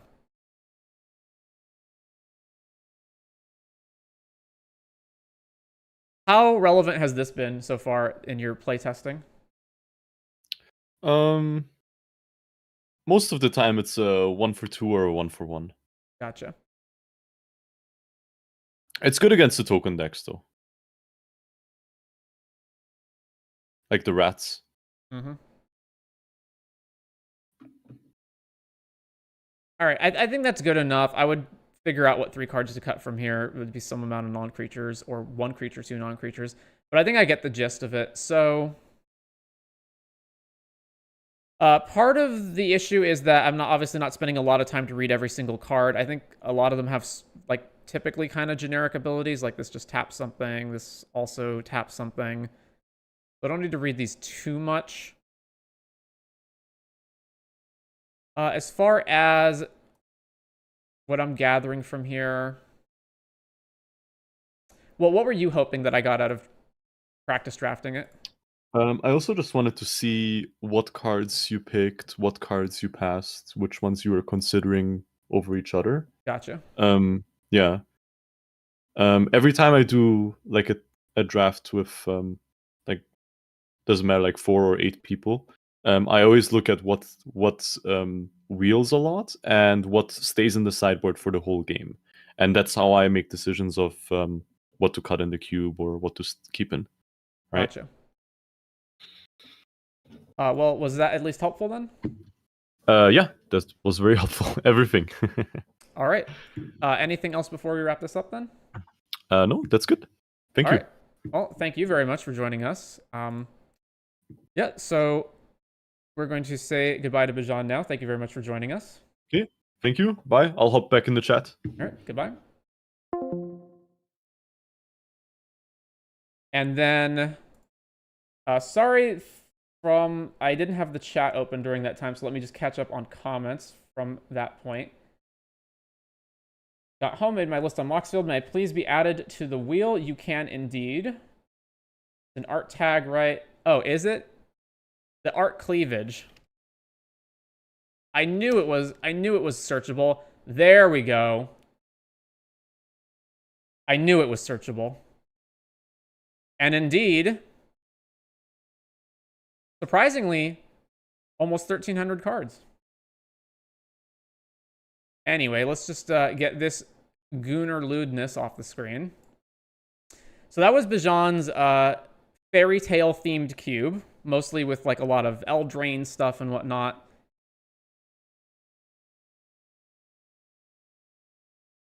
So David K, let me grab your list that you wanted on the wheel. Whatever, yeah, so whatever one you wanted to add, go ahead and add that now, and I will add it to the wheel. Back on. First off, I like the joint building deck effort. Can easily see this working out to help people build good decks, kind of coaching them through the thought process. Second off, just impulse bought the Jolly Balloon Man on eBay. Won't ask to be added to the list today because I got to do work, but will be lurking all day. Well, Waffles, I already have the Jolly Balloon Man as a deck. So if you are interested in that, where do I have... go ahead and close out this. Where's Moxfield? There we go. Jolly...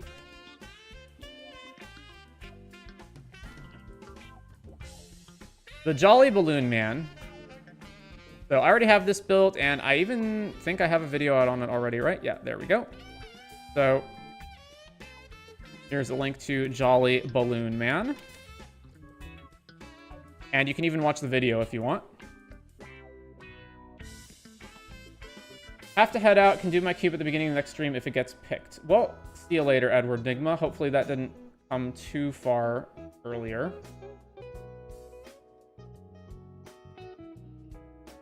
Where are we? So yeah, Nigma, cube critique. Storm, requested by Napili, and then the other 3 that we had on the list.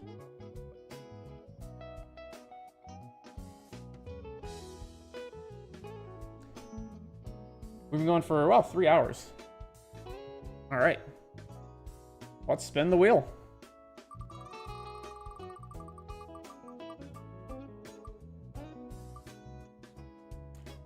Well, Nigma, if you're still in the chat, we've got a cube critique.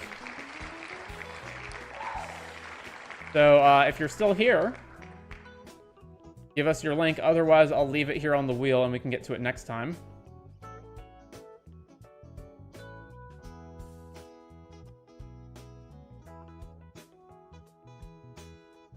All right, I do not know if they're still here or not. I'll give them a little bit of time, but otherwise we got to move on. Yeah, thank you very much for that idea, Bijan. That was a pretty fun time going through that cube and trying to pick out all the little things in it.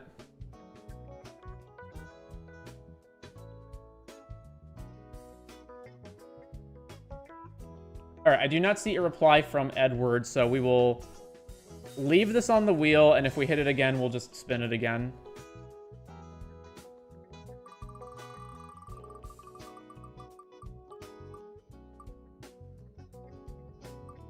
The Storm deck, requested by Napili. All right.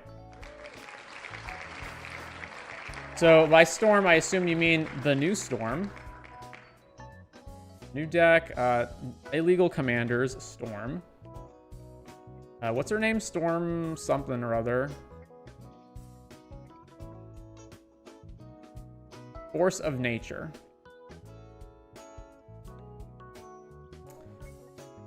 All right. Types and tags. Let's add in our starter kit. All right, so as a refresher, she's the old Kess Dissident mage stats, 4 mana for a 3/4 flyer.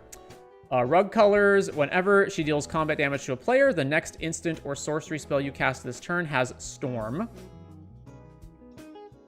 So, let's see, a couple of things. We could use extra combat or extra turn spells to get more value out of her. There's also...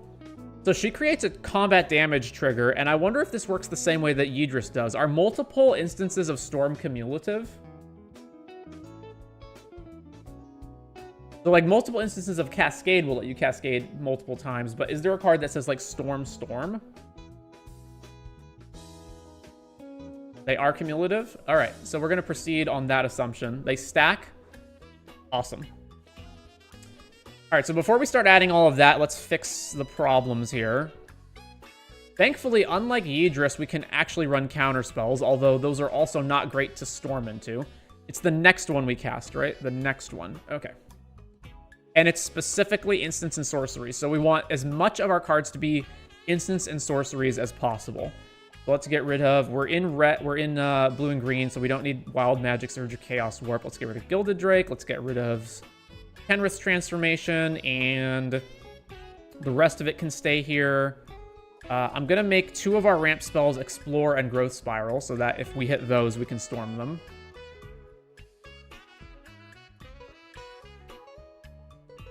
I have Flusterstorm, so that's my start to this deck. Let's see. Probably I shouldn't make every single green deck a Gaia's Cradle deck, right?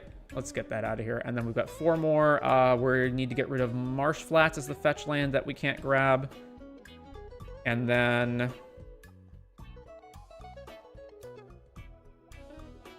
we get Sink into Stupor. There's Bridgeworks Battle. I don't know if we want Fight Spell, but I guess we could do that. Bridgeworks Battle. And the Pinnacle Monk gets a spell back, but it itself is a creature. But we can tentatively add that. Pinnacle, Monk, and then let's get rid of... Man, getting rid of Otawara just seems wrong. So incredibly wrong. 35 lands. We're not getting rid of Shocks or Duels, and we're not getting rid of the Commander lands or the Rainbow lands. We're probably going to have, let's see, if we do Ghostly Flicker shenanigans, Ghostly Flicker doesn't really work with Storm because you can't target the same thing multiple times and still get the value out of it. I mean, I suppose you could, like, Ghostly Flicker the Pinnacle Monk to get it back and then just flicker a bunch of other stuff, so that's fine.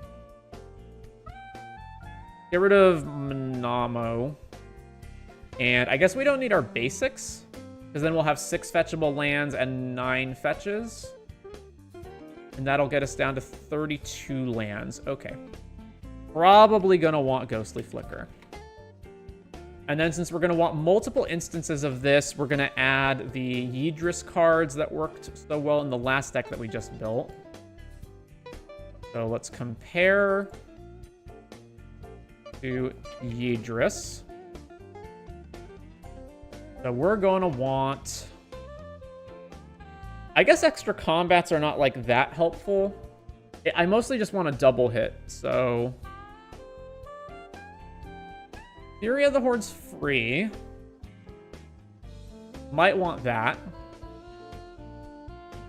It's only the first one, right?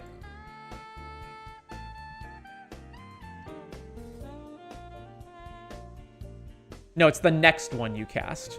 So extra combats do function.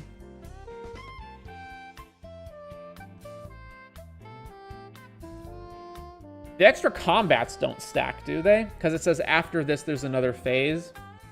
I don't think they stack. I think extra turn spells stack. If they do, correct me.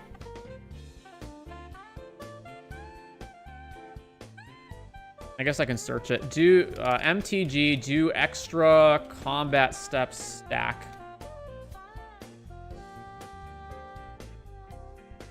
But you won't get the opportunity to untap your creatures. That's the difference. Okay, so they don't really work then. So you still get the extra combats, but Storm doesn't untap, so it doesn't matter. All right, would I run Pyrokinesis? I don't think so. Harmonic Prodigy. Is Storm a wizard? Storm is a mutant hero, not a wizard. Storm's card comes with Lightning Bolt, Jessica's Will, Ice Storm, and Monomorpho, so I'll probably include those unless you think they aren't needed. I would not bother to play Ice Storm. Jessica's Will sounds pretty awesome, though. Where are we? We could play Rhythm of the Wilds. That's in our colors. And then, let's see. Lorien Revealed, I guess, is... Well, we have to storm it, though, right? So we have to go... We don't want big, expensive spells. We want cheap spells. So not Lorien Revealed. Yeah, not Fury the Horde. Not Pyro.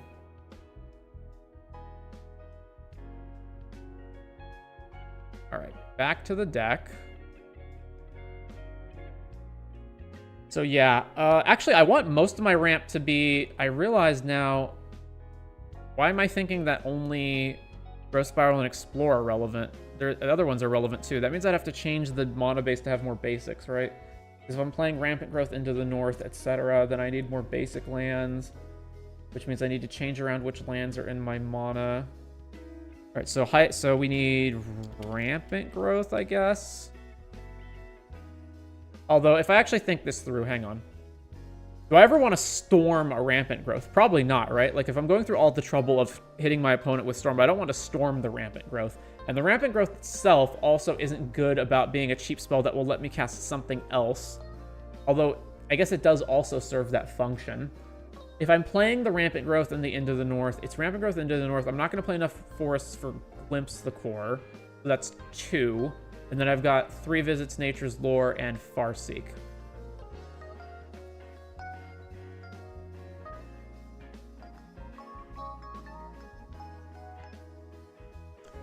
That means I have a total of...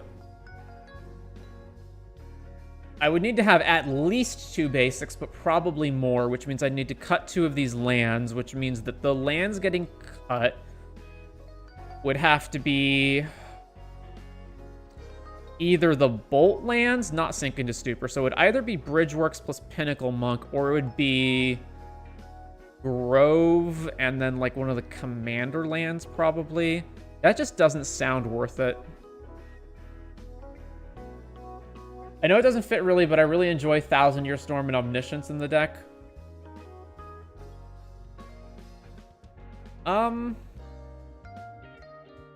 Those are both fine. Omniscience I would want a way to cheat out. Thousand Year Storm has the problem of you cast it and it doesn't do anything, and then you've got to wait a whole turn and come back to it. All right, let's fix the rest of this mana. So we're not going to use any of the rocks as usual. So Felwar, Arcane Signet, Vault out, Mind Stone out, Opal out, Ornithopter Paradise out, Talisman out, Thought Vessel out. And that leaves the rest of this, which is still too much ramp. Oh, Cold Steel Heart, get rid of that. And then all the rest of this is good, except Fanatic Aronis, because Storm is 3 power. And we don't need Devoted Druid. Now we're at 21. Bloom Tender can also go. All right, we're at 20. That's good.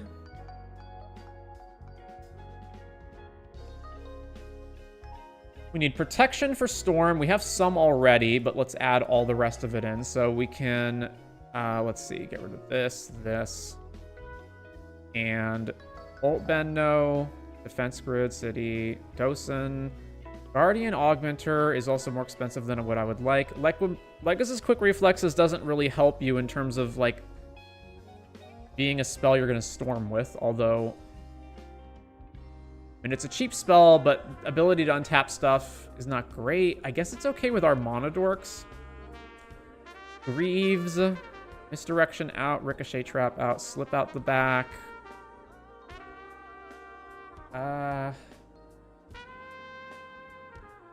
No. Let's get rid of that. Get rid of Xantid. Veil Summer's good. Sylvan Safekeeper. I'll get rid of that one. And then we've got all the rest of this stuff. I don't want Hydroelectric. And then Destiny Spinner can go. Okay, this seems fine. It's probably too heavy, but this is okay.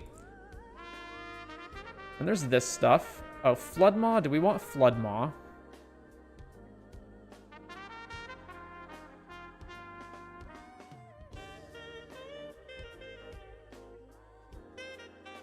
No. But I would like a way of permanently answering a creature that's not just Submerge, so... There's what? Bolt. Doesn't kill everything, though. What's the next best burn spell that we can point at stuff? Unholy Heat, but we have to have Delirium for that. Bolt also goes to people's faces, which I like.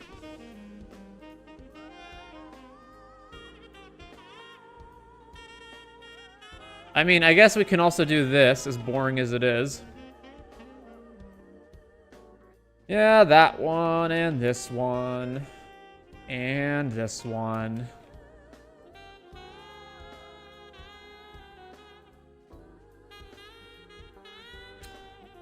Yeah.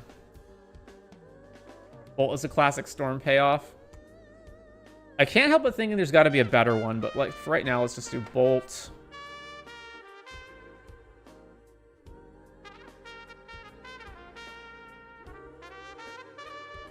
Yeah, with Underworld Breach. Is there a way that I can do it that doesn't involve Brain Freeze? Because the problem is I have no way of refueling the graveyard if I'm trying to kill with Bolt, right? There are other cards, Grinding Station, but then why are you playing that instead of just Brain Freeze? All right, let's storm off with Time Stretch and Expropriate are probably two...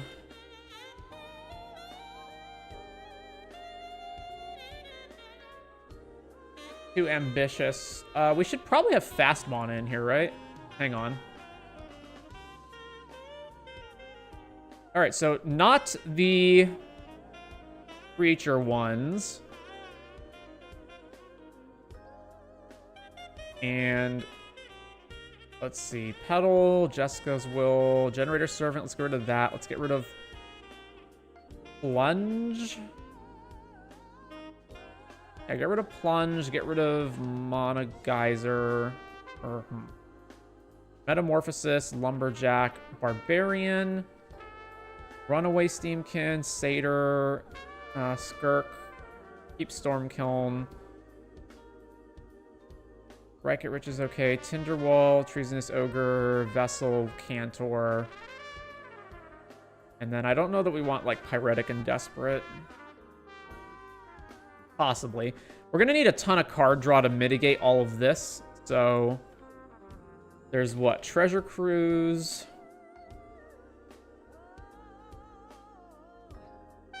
Like, let's just lean into the storming, right? Hermit Druid, but you have to limit your land ramp.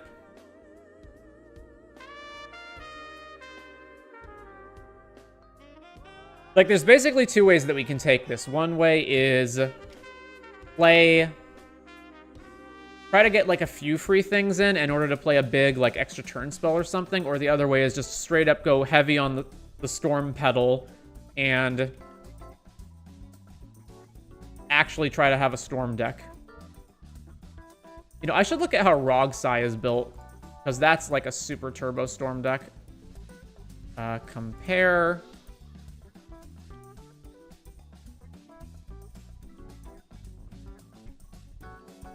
Yeah, okay, we don't have black mana, so we don't have access to Dark Ritual. Gamble, no. Chain of Vapor. This used to be a lot better when Dockside was around. Now there's not really much of your own stuff that you want to bounce. They do have Plunge, but Plunge is a lot better when you've got just free Ranguszx from the command zone. Brainstorm, Opal. But they don't have green, we do. Mana Vault. They've got counter spells. Okay, so there's the wheels. So we probably do need wheels, eh? Yeah, wheel. Raider's Grasp. They've got the Thoracle Win. All right, Wheel of Fortune. Windfall. Those are the two best ones. After that, it gets kind of bad. Get Probe super good? Yeah, so we have that. What's some other free stuff we can play? Pyrokinesis. I don't really want that, but we could if we wanted to. In terms of, like, generating a ton of mana, we've got Burgi. Where's Fast? We've got, yeah, Burgi, Urabrask, and Stormkiln Artist.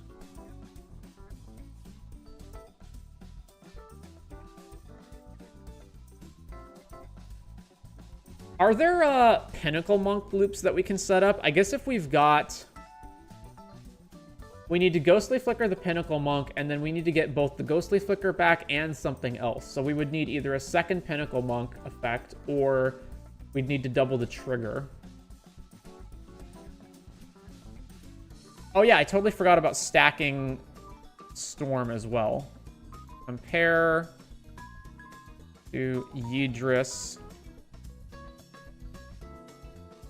Because Harmonic doesn't work, but there's another one that does. Where's Strionic Resonator? Strionic. We can also do Lizard Blade. Oh, yeah. Harmonic.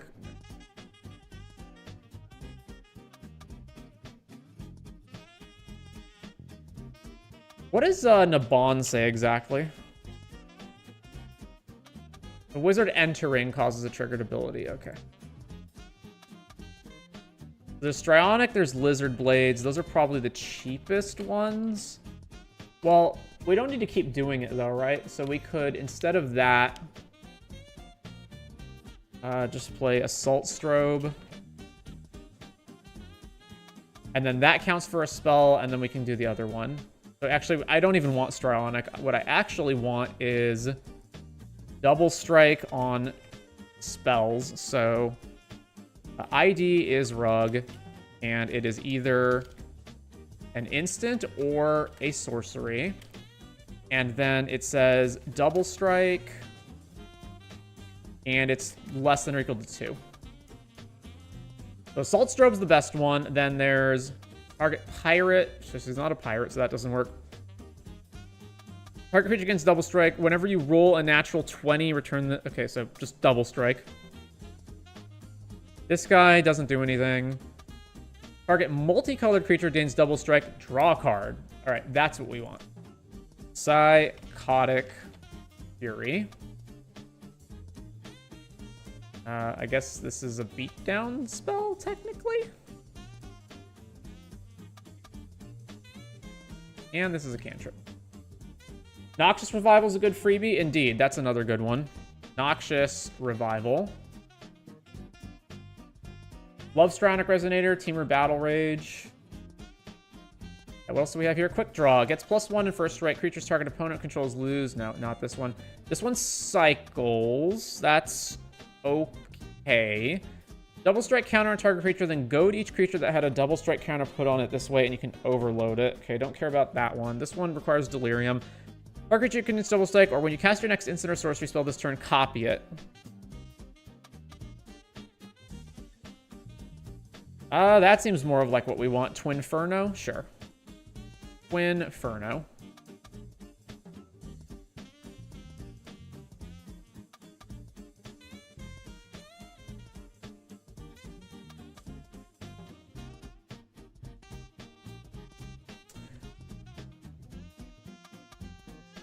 I'm wondering if we want Autumn's Veil. So it protects us from being countered, and is a spell that we can cast later to get Storm, but it doesn't do anything on its own normally, and the problem is that you generally want your anti-counter stuff to not be things that you have to cast in addition to whatever it is that you're playing.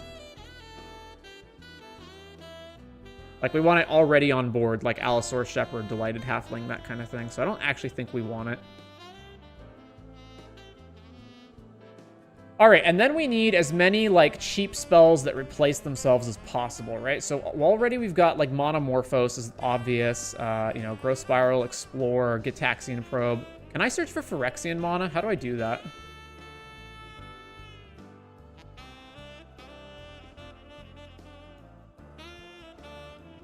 I guess I'll just say set NPH.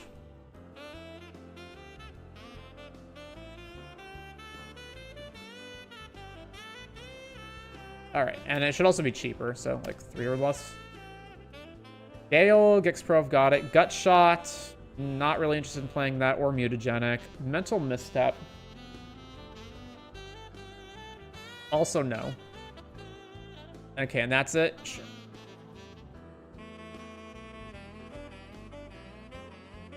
Alright, what about just cantrips? So...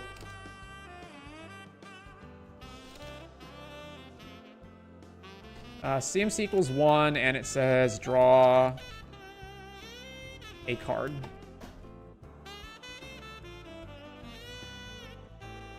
I presume none of these are going to replace themselves on mana. Something like Cerulean Wisps could, though, because you could untap a Mana Dork. This is sort of free sometimes, so Cerulean Wisps. What about adding Song of Creation to our deck? We'd have to go off in one turn, but that's fine. Although the likelihood that we can go off after we cast Song of Creation, so we cast Song of Creation, then we still have to have mana to do something afterwards, is somewhat dubious on that front. We can run Endurance as a... Endurance will work as 1, a free spell, and 2, a way to rebuy our graveyard so we can keep storming. That'll work.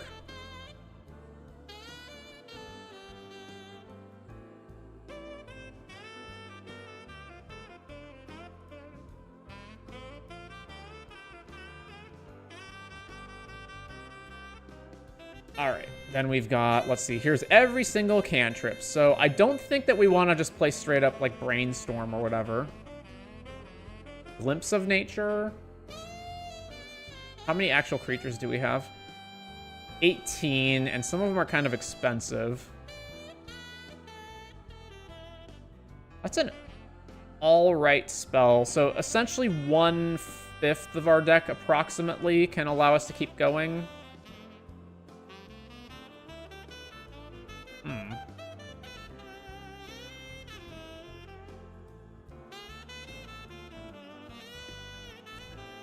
Probably not. There's Archmage Emeritus in blue for non-creatures, which costs 4.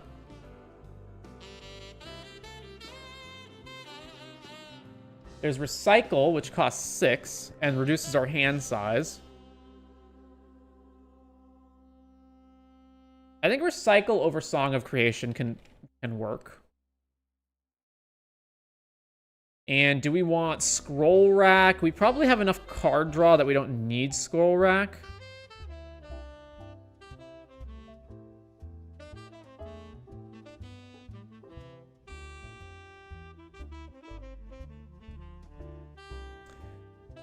How do we go off with Ghostly Flicker if we've got Pinnacle Monk in our deck? We have to flicker a land that produces enough mana to recast Ghostly Flicker, which would not be Cradle even if we had it. We can't play Academy.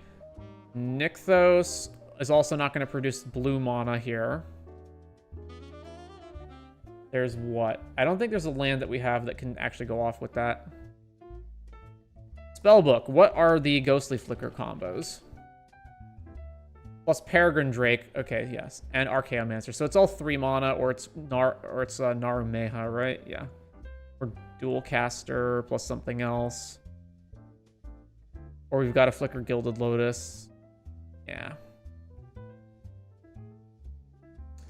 Plus 13 variants. What does plus 13 variants mean? Oh, or E-Witness, like, or other things besides just Archaeomancer. Gotcha.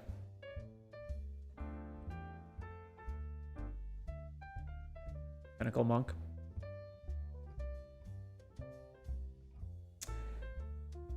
We're not going to be able to do High Tide or anything like that.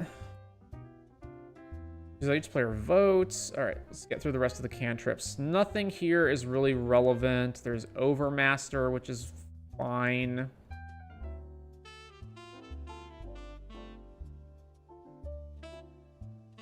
Veil, Visions of Beyond.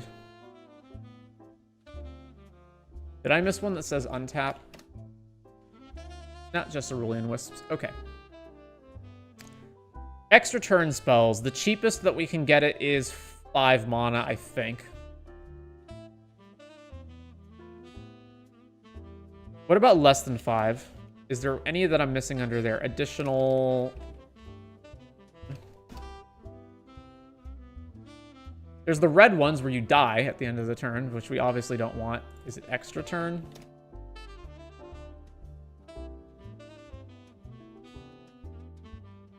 Yeah, take a turn and then you die. Take a turn and then you die, and this one as well.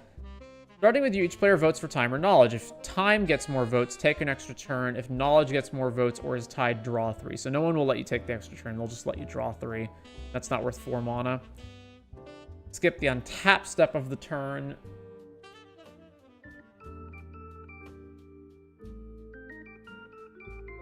So if we can't untap, then we can't really do anything, right? And then Stitch in Time is random. We might just get nothing. What is Notorious Throng? Create something or other, but if you played the Prowl cost, then yeah. Okay, Seed Time. Take an extra turn after this one if an opponent played a blue spell this turn. That requires our opponent has to have played a blue spell, which we can't force them to do. So yeah, none of those work. And then 5, it's 3 of them, right? It's Time Warp, Capture of Jingzhou, Temporal Manipulation. Okay, yeah.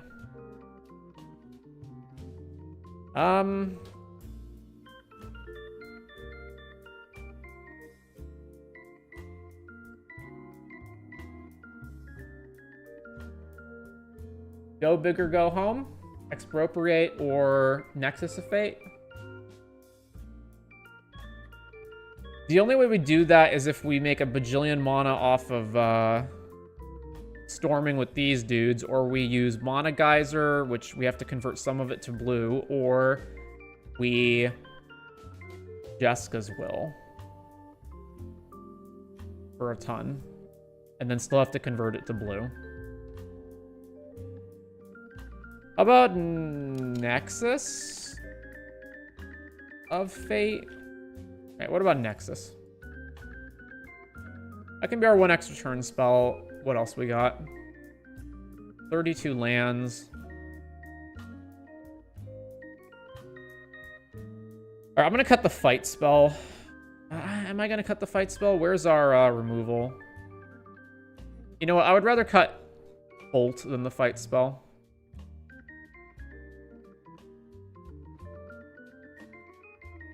Displacer Kitten is good with Archaeo, and Stitch in Time gets better with Storm. Yeah, but you can still brick on it. Like, that's the issue.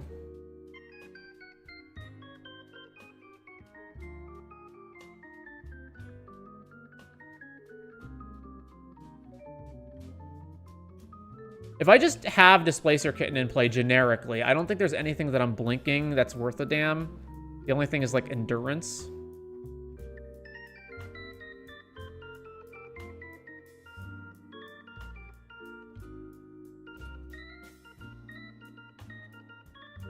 In this deck, rather than delay, I would want miscast and spell pierce.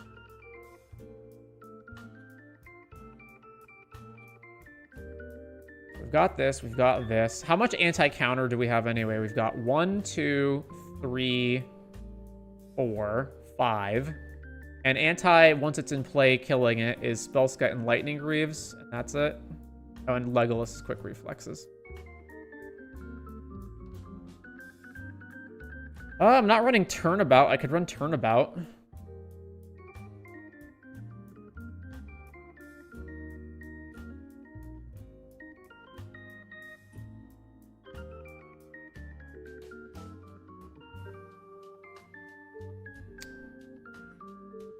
See, the thing that we storm has to actually generate some value, right? Like, Turnabout can't be the thing we storm. Okay, we make a bunch of mana. We still have to have something to end that mana, like, put the mana into at the end of all that.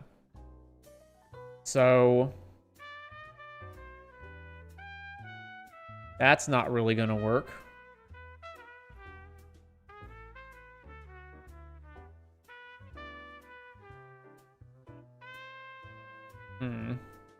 What's our actual card count? Because I don't think we're at 112. 108. Alright, well, not that far off. Urza's Saga. What are we fetching? Sol Ring and that's it? Sure, get rid of that. And then Mystical Tutor probably has to stay in the deck, right? Because we're all spell-based. We can get rid of Library or Ring. Or both.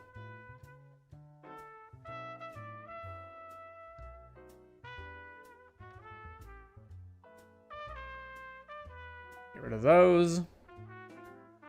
Yeah, so I don't have a Ghostly Flicker thing to do. I've just got Flicker Pinnacle Monk, but that's it. So I'd have to have card number 3, which is Peregrine Drake. And even if you do that, then you're just making infinite mana. Well, you're making infinite Storm, I suppose. And then when Storm hits, you still need some payoff, right? You still have to have something that's either an infinite mana payoff or it's a spell that Storm is going to make infinite. I guess we can have... it doesn't even need to be Peregrine Drake, right? It can just be Cloud of Fairy. No, it has to tap. It has to untap at least 3. So it does have to be Peregrine Drake. There's no in-between, right? It's fairies and then it's Peregrine Drake at the end. There's Priest of Urabrask, which produces red. Type creature. Ghostly Flicker also flickers other types of things, right? Artifacts, creatures, lands. Type creature or type artifact. When card name enters, comma, add.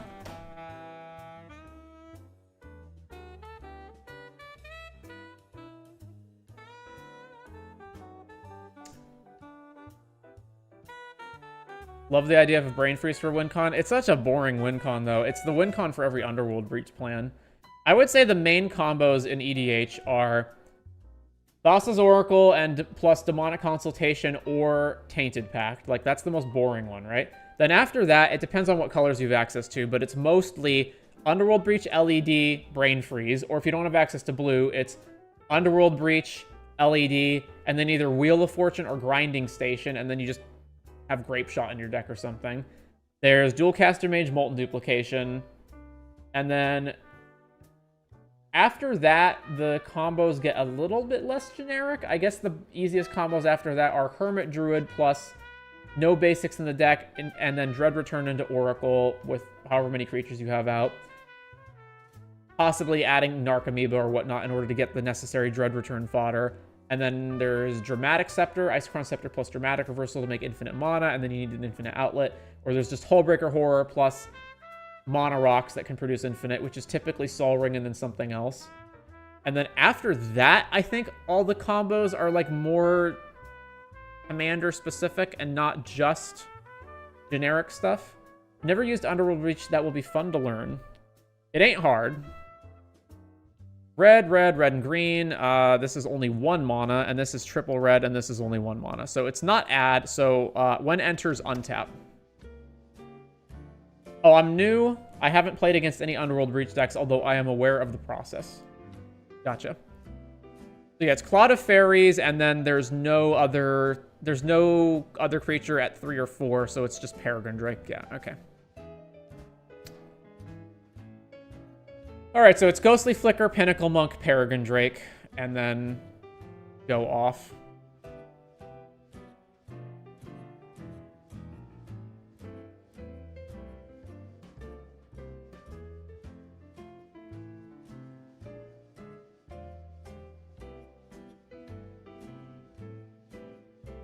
I'm thinking that I probably don't need Mana Geyser, so that can probably go. And then I really don't like Desperate and Pyretic Ritual. Get rid of those.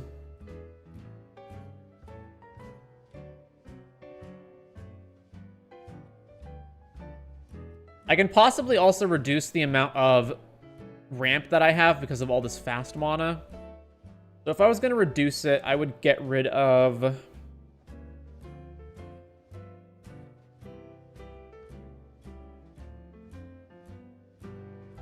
probably the green mana dorks that only produce green.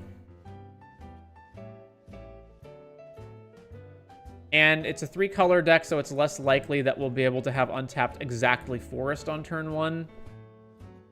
So I can get rid of Arbor, Wild Growth, Utopia Sprawl, and...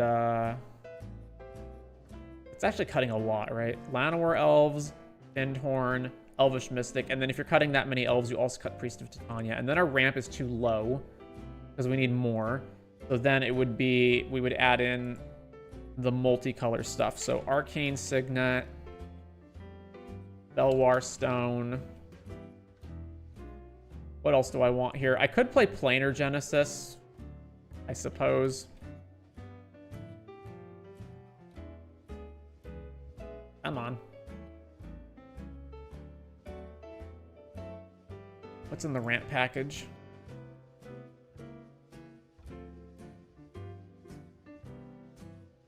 Could have Mana Vault as a colorless ritual. Doesn't seem great, though.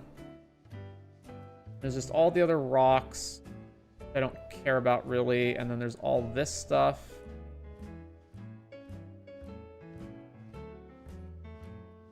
Is it Gruul? Oh, a Narcomancer. We don't have a Narcomancer in here. We should probably have a Narcomancer. Goblin, Narc. Signet, Talisman, Orzhov, Azorius. Is it these two? Okay. Growth. Do we want a Baral type card?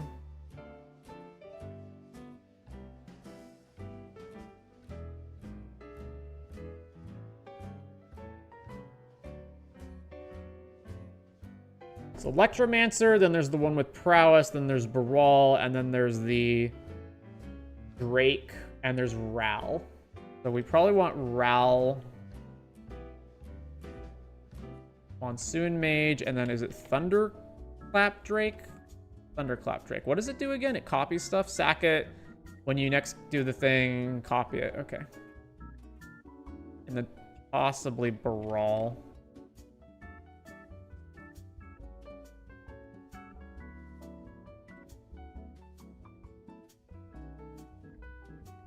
Sorry if I missed your reply. If you said during your look at the cube, I'm running 22 pieces of ramp in my Sigarda Voltron. Do you think that's too much or a good amount? Yeah, it's too much. Like, you don't need 22. I think around 20 is the amount that you want. And you don't even necessarily need 20. I would say anywhere between like 16 and 20 is a good amount. My typical land and ramp ratio is I will have 30 lands. Now, I might have more, a little bit more or less than that, like maybe 29 all the way.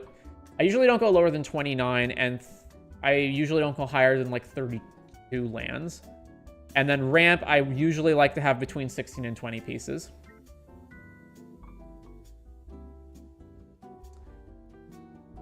All right, we got to cut some stuff. So let's see. This is all fine. That's fine. This is actually so sweet that I'm thinking about adding that to Yidris. I didn't realize that was an option. Yidris. What do I have in here right now? I've got Harmonic and Strionic Resonator. I probably will want to activate this multiple times, more so than a one-off for Storm, so maybe it's fine as is. All right. Then we've got all the protection, which is potentially too much. The one I'm most liable to cut is Legolas Quick Reflexes. But again, I like the fact that it likes Cerulean Wisps. You can untap your guys. I guess I never ever want to storm this though, right? Like if I'm ever storming this card, that's a problem. I just like that it's a card that I can like let's say I've got Storm in play and someone goes try to kill Storm and then I can go Quick Reflexes to untap it and protect it, and then cast the next thing.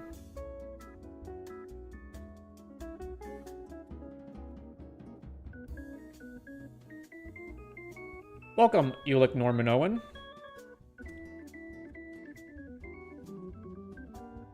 Just need to get rid of 3 cards. All right, so what are the most obvious cuts? The most obvious cuts are either the worst ramp spell, which is either Planar Genesis or Baral.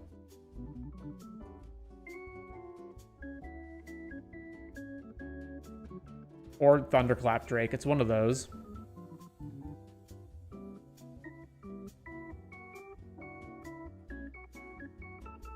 Or potentially Bridgeworks Battle can go as a removal spell, although that means we have no creature removal that actually permanently answers a creature. I guess I could get rid of Nature's Claim.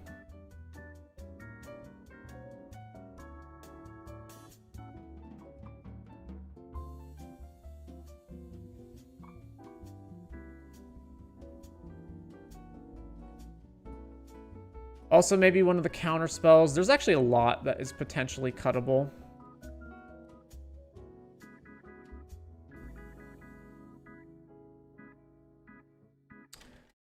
Whenever you cast a non-creature.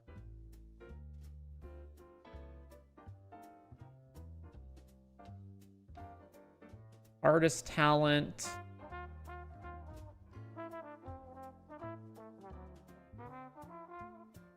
Placer Kitten. We don't need to proliferate. We're not doing Shark Typhoon stuff, and we don't need to make tokens. Or burn people. That's not relevant either. An instant or sorcery.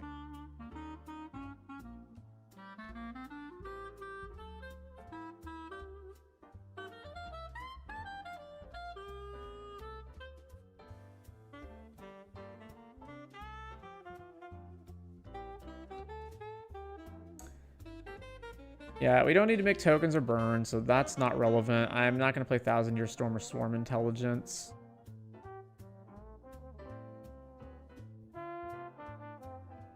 That's a big no here as well. Growl's all the way down here.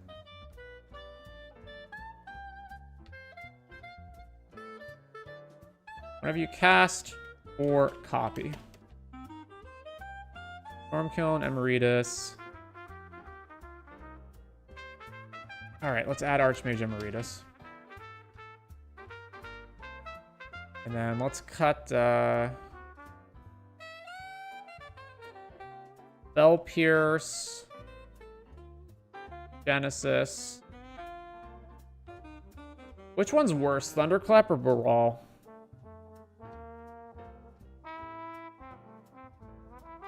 I think Thunderclap is worse.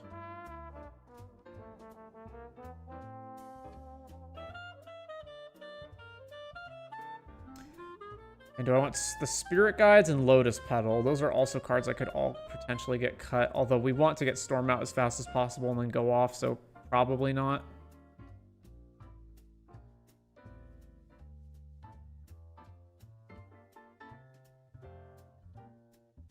Maybe it's Strike It Rich and Rite of Flame. Strike It Rich, all it does is replace itself. Same thing with Rite of Flame, essentially. Rite of Flame goes up by 1. The Rite of Flame's kind of a Simian Spirit Guide. Sort of Strike It Rich. This is Ranguszx ZX. As a person who wants high power and synergy, will a decent budget... Can you make a deck, an Dragon deck, budgeted at 600? I will get back to you in a moment on that. Basically, yes.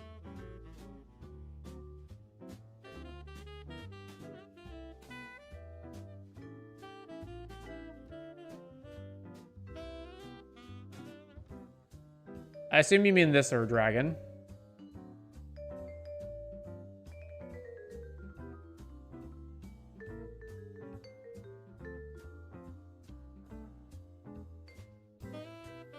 Well, we've got Storm at 100 cards, so the only question is if I want to tinker around with anything else in here.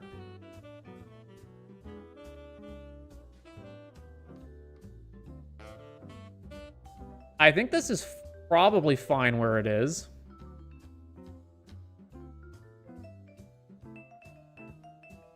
Like, we've got all the scaffolding necessary for the deck.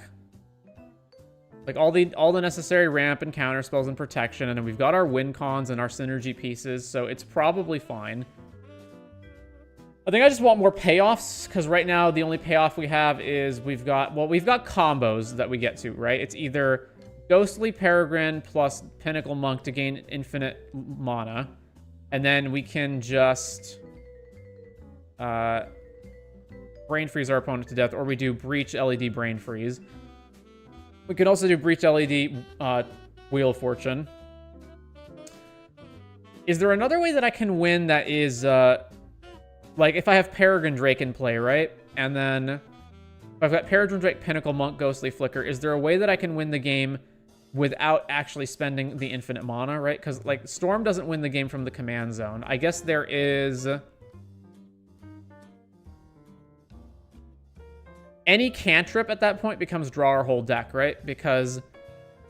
So we don't actually need, like, an infinite mana payoff, because all we have to do is Ghostly Flicker, Peregrine Drake, and Pinnacle Monk, and then we just cast Ghostly Flicker forever. We make Storm equal whatever it is, and then we go cast any cantrip, draw our whole deck, and then we can Storm infinitely again, still using the Ghostly Flicker, and then cast Brain Freeze and win the game.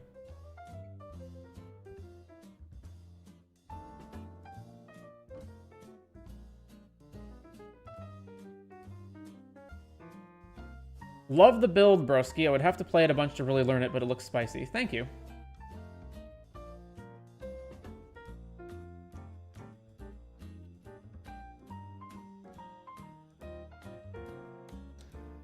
Yeah, I think this is okay.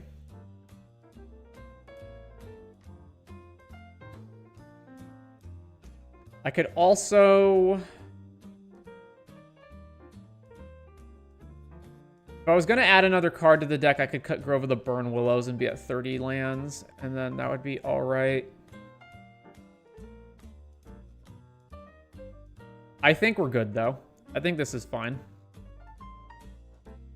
All right, so Storm. Here's the deck list in the chat. Now, you asked about Ur Dragon, so you just wanted to get to $600, so you're just saying cut this in 10? Well, here's my Ur Dragon deck, and right away, text, no group, price. Oh, let me add pricing information. Thanks a lot, no problem. So an enormous amount of the money in this deck is, of course, coming from the revised duels. So I think I don't have any of the Shocklands in here, except maybe Breeding Pool or something. Oh no, I've got Watery Grave. Okay, so I don't have I have some of them, but you can easily swap these out. So right away, so let's go 6507.5 minus 815 minus 705 minus 628 minus 487 minus 481 minus 399.5 393 336.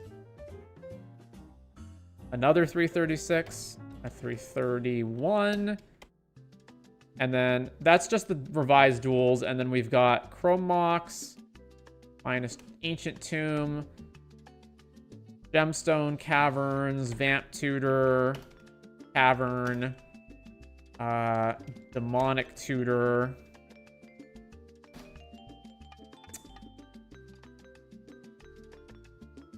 and then there's other cards that are just, like, not necessary. So a lot of the lands are replaceable.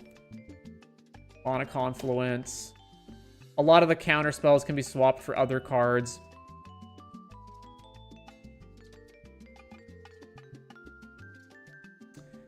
We're at 1,200 now, and then we just basically need to cut this in half.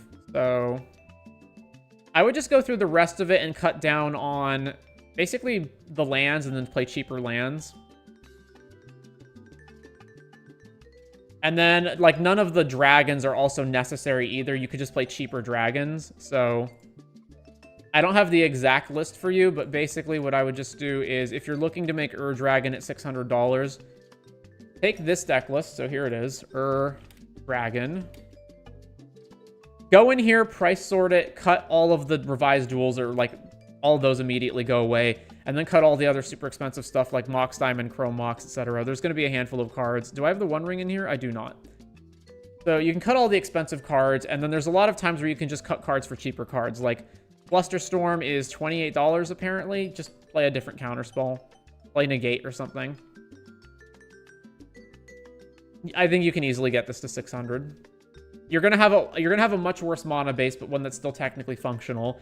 And you'll probably have to cut some of the more expensive dragons from here. And just play some other dragons that are cheaper. I don't think any of these dragons are necessary for the deck. It's not like any of them are combo pieces. They're just like all the cards that I thought were the best dragons. So you can just play different dragons. You're welcome, Jalen. All right. Back to the wheel.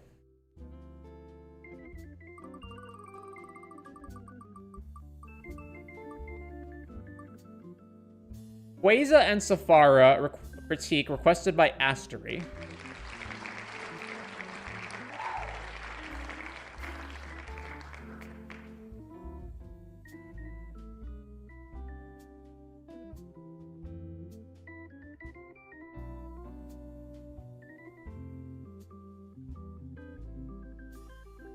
All right, so Queza, Augur of Infinite, and then I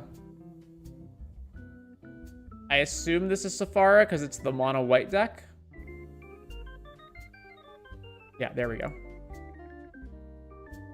Time for a nap. My stomach's giving me problems. Thank you again. No problem, sir. Hope your stomach feels better. And enjoy your nap. All right, Queza, Augur of Infinites. But actually, Queza, Augur of Agonies. 4 mana, Esper. Whenever you draw, target opponent loses 1, you gain 1. So presumably, we're going to draw infinite cards and, well, infinite cards. We're going to draw infinite cards and have our opponents lose the game. Now, the problem with that is that we have fewer cards in our deck than our opponents have combined life total. So our deck has 99 cards in it, minus whatever card, minus 7 from drawing, and then minus whatever else. And our opponents have a combined 120 life. So clearly, we're going to need to shuffle our graveyard back into our library in order to do this. And if we're drawing infinite cards, that means we probably just have infinite mana so that we can keep drawing more cards. And if that's the case, then why are we not just winning with an infinite mana combo like Walking Ballista? But let's see what we've got to work with. So, is it tagged? It is tagged. Thank you, sir. But your lands are not tagged, so let's sort by type. 36 lands. Again, same thing as always. Too many, like, copies of basics, and then just bad lands that are in here. So if you're on a budget, that's one thing, and it looks like there's no revised duels in here, and I don't see fetch lands either, so it makes sense that you... I guess there's, like, Polluted Delta and Marsh Flats, but I don't see any of the other ones. You've got the Esper ones, but not all of the off ones.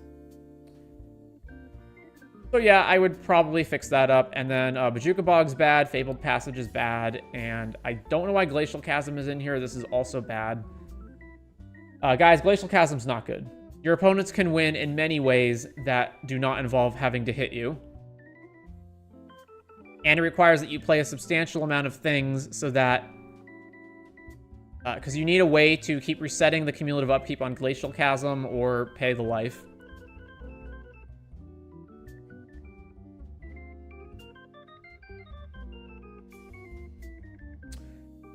Now, and it's also too many lands at 36, so I would fix this up.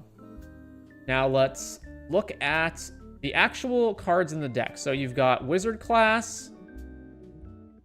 No max hand size. You don't need that either. Unless your plan is not to go infinite and is just to keep drawing bunches of cards every turn and then keep Queza out.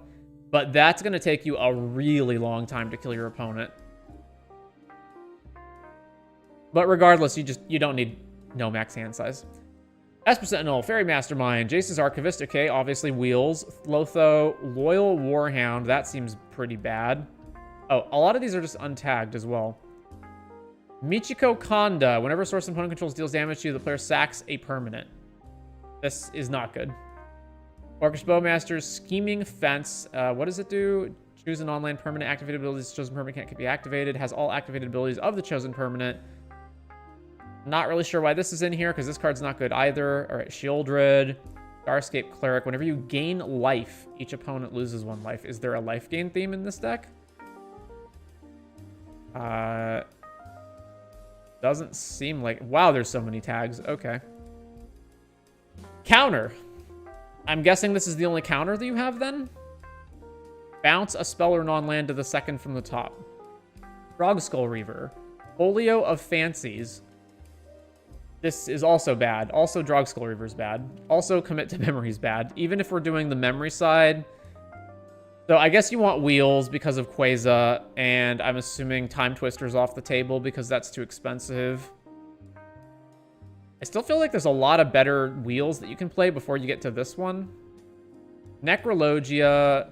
Yeah. Oh, finally a deck that can play Necrologia. Awesome. Peer into the Abyss. All right. Graveyard Return. Game Plan. Oh, this is just another wheel. Glacial Chasm is nasty. Many decks have no way of dealing with it since it shuts down all damage whatsoever, not just combat damage. But you can still kill your opponent with Life Drain, and you can still kill your opponent with combos that don't involve damaging them.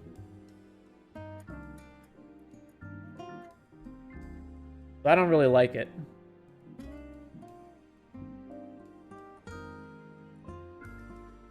I would say that it's only worth it if it's just one of multiple ways that you're covering your bases, right? So like if you had Torpor Orb to shut off Thassa's Oracle, and you have a Rule of Law that's going to shut off Breach combos, and then you also have Glacial Chasm on top of that, okay, sure. I have not included Glacial Chasm in any of the decks I've built because it just seems like I can't cover all the bases, and I may as well just play other cards that deal with things rather than Glacial Chasm. And because there's not... The ways that you have of mitigating the downside of Glacial Chasm are bad, generally. Alright, then we've got Discard? Am I missing something? Discard. Ancient Excavation, Flux, Forgotten Creation. Beginning of your upkeep, you may discard all the cards in your hand if you do draw that many. Tolarian Winds, Whispering Madness, Windfall. Okay, so just like all the wheels that you can get. Thought Vessel, sure. Ominous Seas. This card's not good. Although... Man, because it's like... So if you do one of your draw 7s, and then you had your draw for the turn, then that means you make an 8/8. Okay. Considering that this deck is just going to wheel nonstop, I guess that's defensible. Although, I think I have a Nekasar deck, and I don't bother to run this in that deck either. Because it's mostly about... Like, I just want to be killing my opponent with the commander damage. I don't really care about making 8/8s, but I guess that's fine.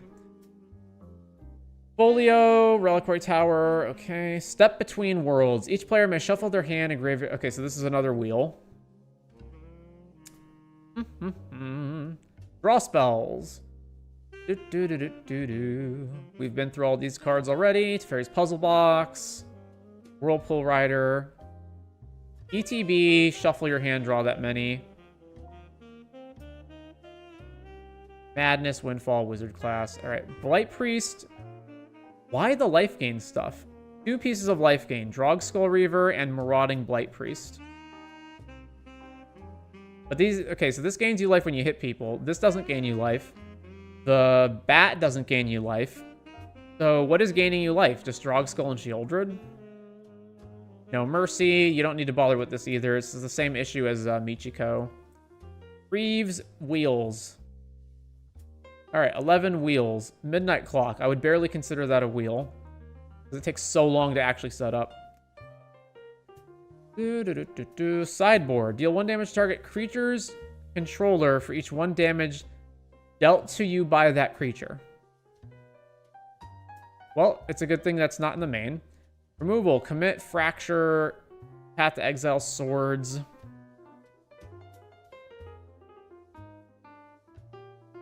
Notion Thief, I'm surprised you don't also have Narset in here. If you're willing to play Notion Thief, why not Narset as well? Marina Vendrill's Grimoire. Then you've got Void Rend, Mana Drain, Force of Will, Force of Negation, Arcane Denial. And then here is, let's see, Darksteel Mutation. Okay, you do have Exquisite Blood, but you don't have Sanguine Bond, so your other life gain stuff. So rather than Sanguine Bond, you've got some of the smaller ones like Blight Priest, okay?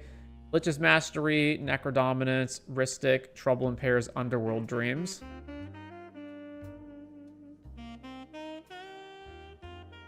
Give this deck a Mnemonic Betrayal. I don't think you need that. And then ramp, 11 pieces of ramp, including Midnight Clock. All right. Oh, man. Oh. Was that everything? Did I get through everything? There's a lot of tags here. I think that's everything. A lot of these tags just seem unnecessary, like Graveyard Return, Plot, Discard, Token Generation, Mill.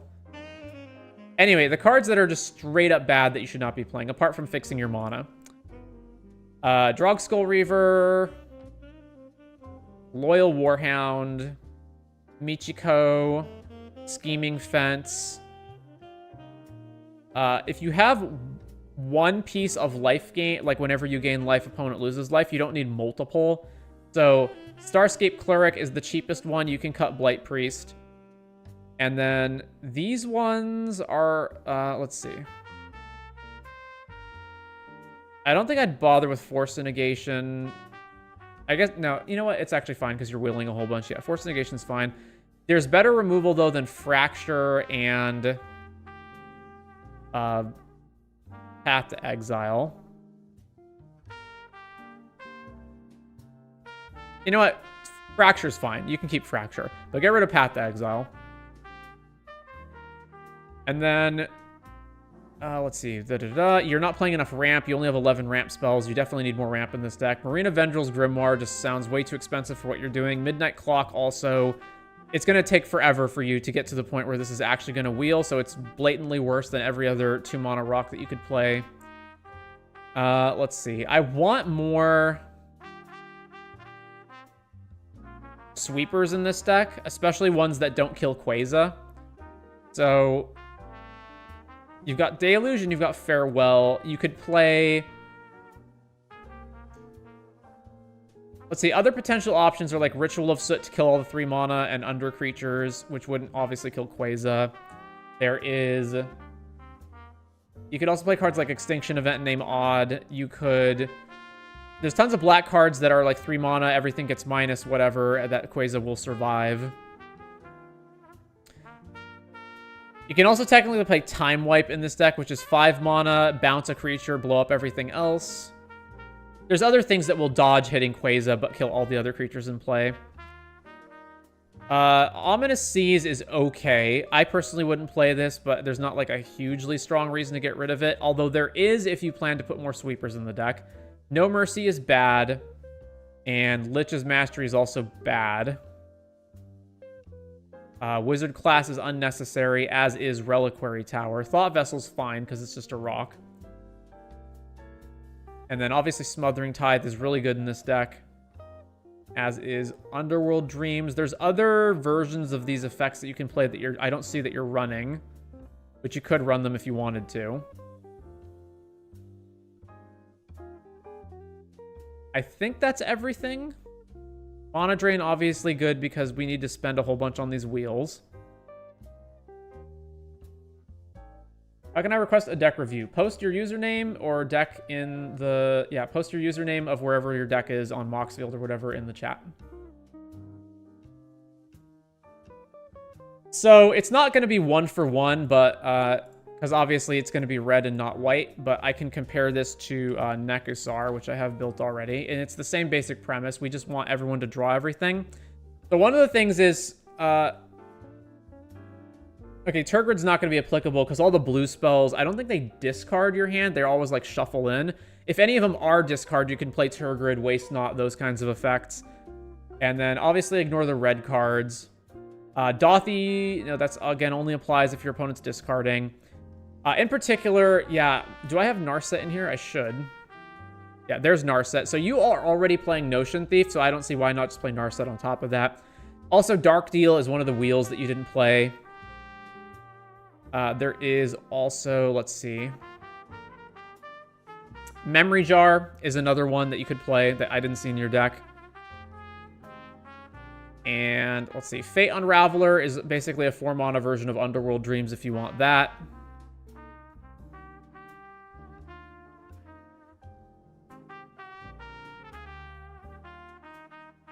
Then obviously Time Twister, but that's clearly super expensive.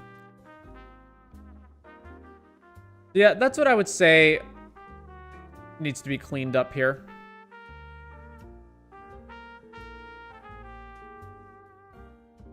I would also say that you could probably invest, like rather than Glacial Chasm, you could probably just invest in playing Sphere of Safety or Collective Restraint and use those as your protection rather than the Chasm.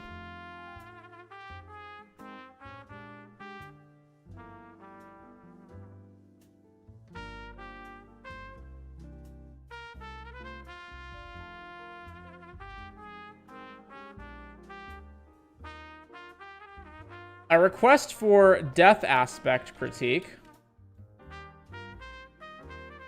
And this is the username. This was the supplied username. So, guys, let's take bets. What's the over-under that I'm about to get rickrolled here? I guess we'll see when we get to it. Anyway, yeah, that's what I would say about Queza. And then I forgot, we have a whole other deck to go over. Fear the Indestructibles of the Sky. Okay, so Sephara. You may pay a single white and tap 4 untapped creatures you control with flying rather than pay this spell's mana cost. Flying lifelink, other creatures you control have flying and indestructible. So, mono white, immediately I'm going to want tons of stacks. And I'm going to want a bunch of cheap flying creatures so that I can pay for Sephara. And specifically, I want those flying creatures to do something. They can't just be, it's a 1/1 with flying for 1 and that's all it is. Because Sephara doesn't really do anything good with it. It just makes your other flyers indestructible. Note, it doesn't even make itself indestructible. Which means I also want a bunch of protection for it. Because I don't want to go through all the trouble of, like, playing a bunch of flyers, casting Sephara, and then my opponents are just, like, kill Sephara. It's also possible that we could run combos with this involving try to make Sephara indestructible somehow and then play sweepers, and then Sephara will stay alive and so will all of your other creatures because they all fly anyway. And then, so that's what I would be looking to do. Now, I don't know if that's what you've done, so let's take a look. Type Sort, you have 31 lands plus 3 modal double-face cards, mostly not planes, which in this case is fine. However, Seraph Sanctuary, like, that's bad. Idyllic Grange, bad. I don't want my land to come in tapped a bunch of the time, and the ceiling for this card is I put a single +1 counter on something. Unless you've got the Walking Ballista combo in here, but you don't. Minas Tirith, I also probably would not bother with. Drifting Meadow comes in tapped, so get rid of that. Same thing with Desert of the True. Cave of Frost Dragons, completely irrelevant. Wander's Enclave, I wouldn't bother with either, and neither would I bother with Myriad Landscape, or Path of Ancestry, or Rogue's Passage, or Secluded Steppe.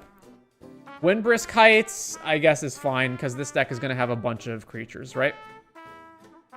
So the lands that are defensible here are Basic Plains and Windbrisk Heights. And then if I was going to run anything but additional Basic Plains, I would play...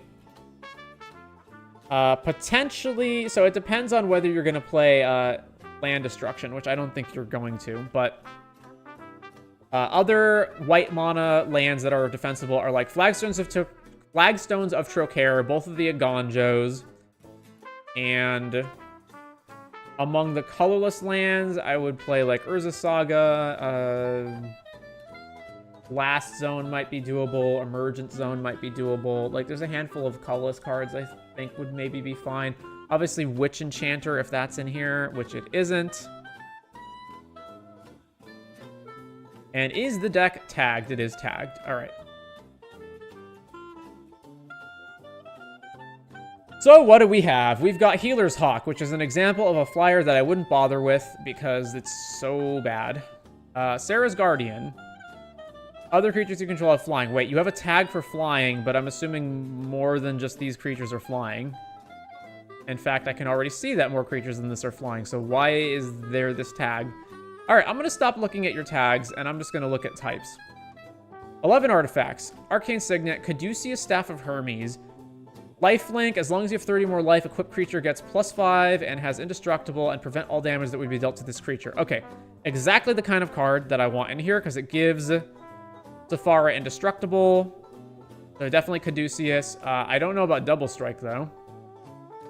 Don't really see the point of that.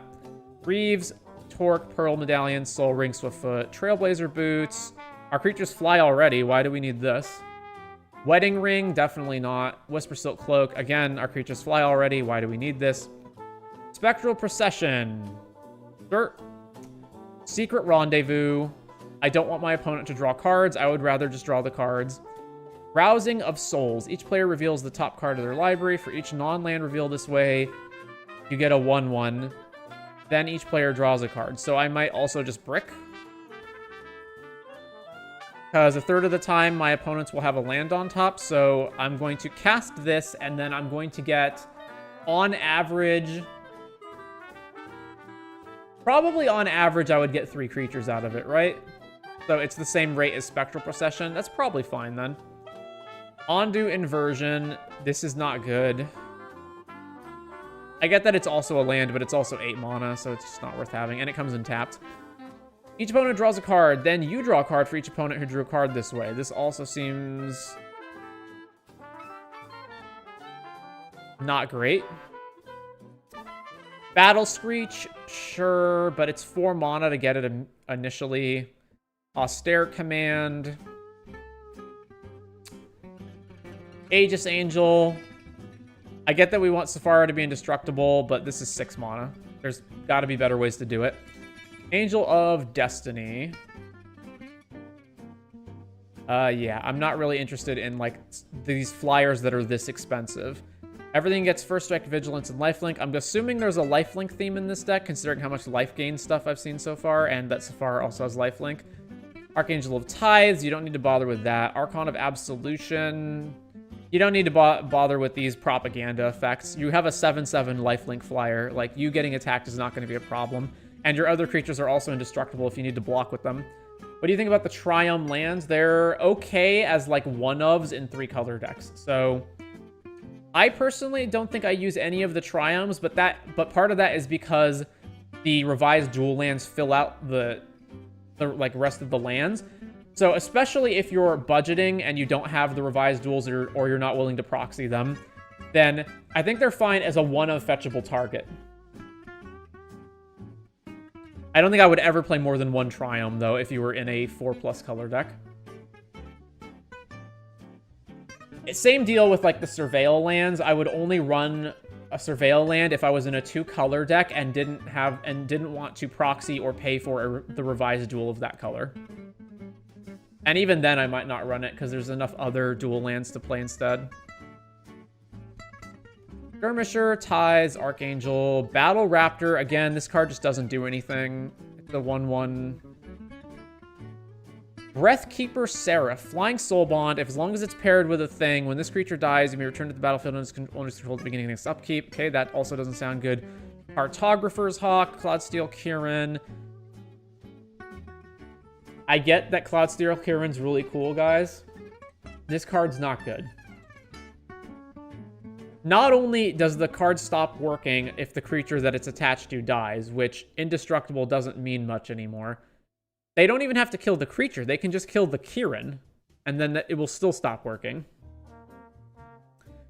Firebane Commando. When you attack with 2+ creatures, draw. Whenever another player attacks with 2 or more creatures, they draw a card if none of those creatures attacked you. Don't want that. Lumph. If it's dealt damage, you and target opponent each draw a card. I also don't want this. Yada. Okay, that makes sense. Hanged Executioner. Healer. Wait, what does this do? It makes another token. Yeah, I would not bother with that card. Healer's Hawk, get rid of that. Hushbringer. Excellent. Doorkeeper Thrall's not in here. Why is that? Kinjali's Sunwing. Sure. Lyra, no. Propolis Reformer. When it's dealt damage, you gain life, and you have Hexproof. So you have Hexproof protects you from what? Opponent's brain freezing you? That's it? Ornithopter.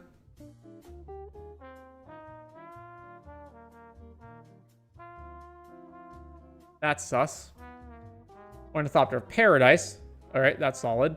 Resplendent Angel, Righteous Valkyrie, Segovian Angel, blech. Selfless Spirit, okay. Sarah's Guardian, blech. We're paying 5 mana to give all our stuff Vigilance. Yeah, that's bad. Slime Archangel. I kind of like this one because it means we can just attack with Sephara and we can kill people in 2 hits with our commander damage. Raven Watcher. Other non-token creatures get +1 and Vigilance. That's not great. Topplegeist. It's beginning of upkeep. Throw 4 more card types among cards in your graveyard. Tap target creature that player controls of each opponent's upkeep. Alright. We found one that does something. This one at least does something. Valkyrie Harbinger. End step, gain 4 more. You get a 4/4 Angel. Welcoming Vampire. Okay, well, you're also playing Hushbringer, right? Where is it? Alright, so that's a Nombo. Windborn Muse, don't need that. Wojek Investigator. Each upkeep, investigate once for each opponent who has more cards in their hand than you do. Another decent flying creature. Okay, instance. I'm seeing a lot of instance here. Choose an opponent. You and that player each create 3 1/1s, but it's 4 mana, so that's bad. Ephemeral Shields. I get the idea, but I would rather just have a permanent indestructible than this. Fight as one. Final Showdown. So all the things that give our guys indestructible, basically. Okay, not even that. Protection. Kabira, Takedown. Lauren's Escape. Path to Exile. Rebuff the Wicked. Tajiri Shelter. Swords to Plowshares. Valorous Stance. And your temple is under attack. Court of Grace. Duelist Heritage. Something gains double strike. Okay. Sigarda Splendor. Note your life total. At the beginning of your upkeep, draw a card if your life total is greater than or equal to the last noted life total for it. Whenever you cast a white spell, you gain 1 life. Spirit Bonds. And then, is that everything? The Wanderer. Prevent all non-combat damage. Exile target creature with power 4 or greater. Yeah, this is kind... Well, it's not a mess. I was going to say it's a mess. It's not a mess. It's more like a... dilapidated building.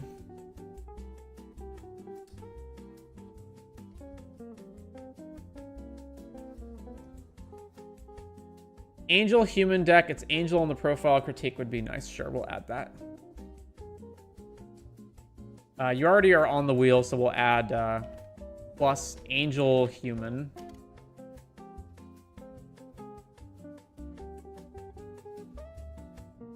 All right, I am actually going to make this deck, and we're going to fix... There's a lot to fix, so we're going to make it.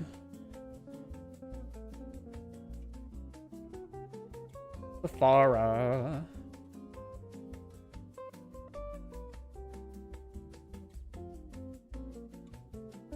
But it's been 4.5 hours. I really need to use the bathroom, so let's take a short break, and we'll come back. I revoke my temporary permissions. There we go. All right, back in a bit.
All right.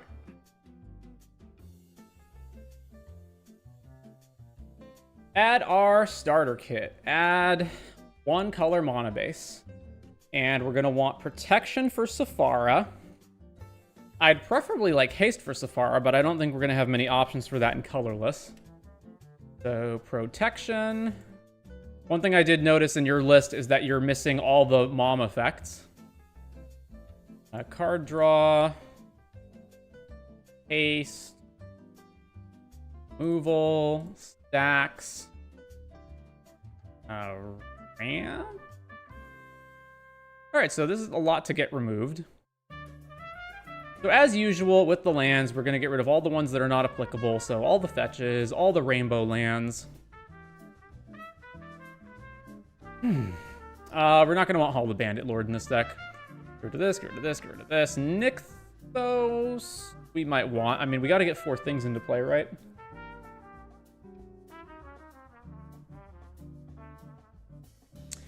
That leaves us with this, and then I can't think of another land I want after that. So add 21 planes. Then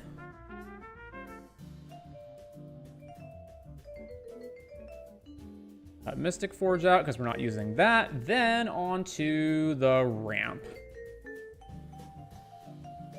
We will want the creature ramp instead of the non-creature ramp for the most part because we're going to probably keep taxing effects in the deck. We're not going to need Grim, Monolith, or Mana Vault. However, and then Amber...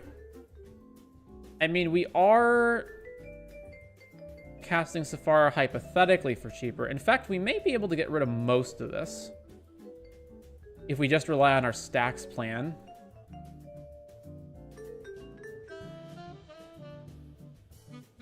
Rid of Deep Gnome.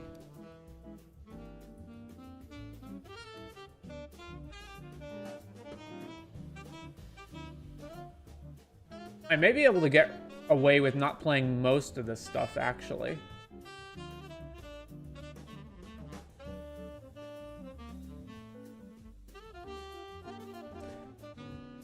Yeah, let's go ahead and cut most of it.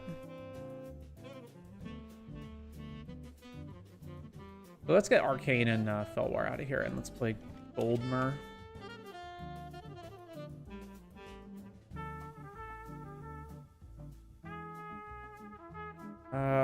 Yeah, we're not going to have artifact count for...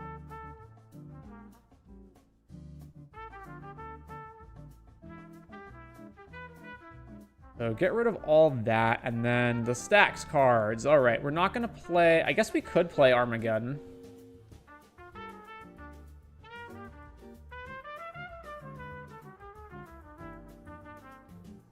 I'm not going to bother with that. All right, let's get rid of that. Tabernacle out, Torpor Orb. We're probably playing these effects, so not Torpor Orb. Vrinosphere can be yes. Vryn, Winter Moon, Winter Orb. I think that's all fine. Thorn, Thalia, Stony. We're not going to have that much artifacts. We will have some, but not tons of them.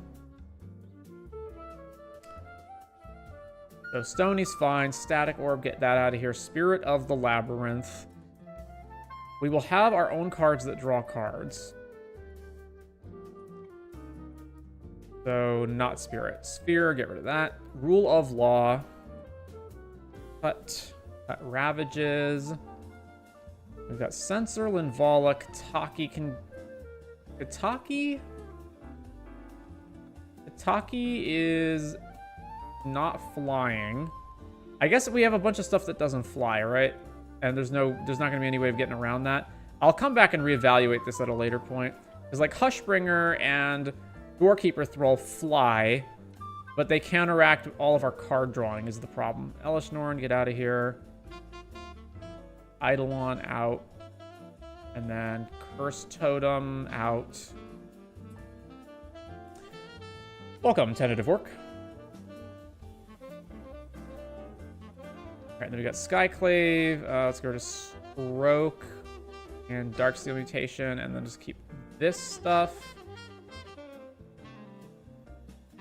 And then we'll get rid of Galadriel's. Defense Grid's fine. Grand Abolisher. Ranger Captain out. Silence out. And one card I know I'm going to want is Sarah Ascendant.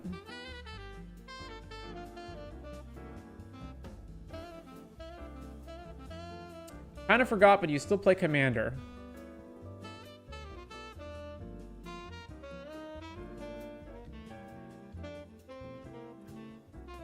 I see what you did there.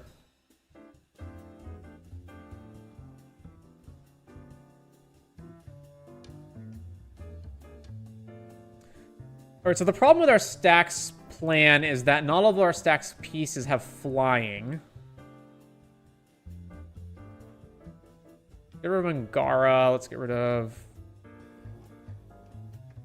Mentor the Meek. During an instance, it doesn't matter if we blow it up because it comes back, so that's fine. And then we can get rid of Archivist. Player Fortitude. I'm not going to use any of the temporary ones.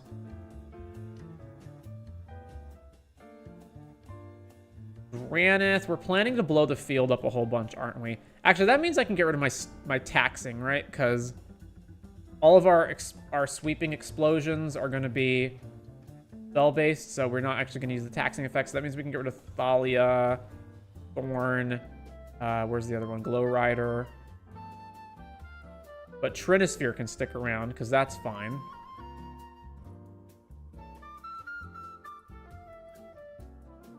That also means Winter Orb is going to punish us, so let's get rid of that. And then that leaves us with these. Let's get rid of Goldmur. And then we've got this stuff left over. And then, man, Doorkeeper Thrall and Hushbringer have such a conflict with Welcoming Vampire and Enduring Innocence. But they're also cheap flying creatures that are really good. That's the problem. And Skull Clamp conflicts with Null Rod and Stony.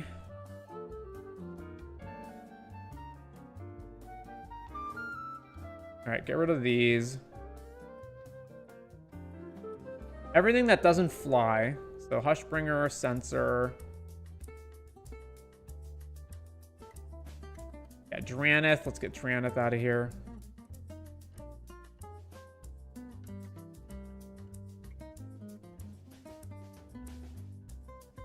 I don't care if Lauren and Skyclave die. That's fine. I guess they don't have to be non-creature. Now that I've got rid of all the taxing effects, I guess they don't have to be creatures, right? So we'll come back to that. Free, Vampire. Sentinel's so good that we're not cutting it. All right.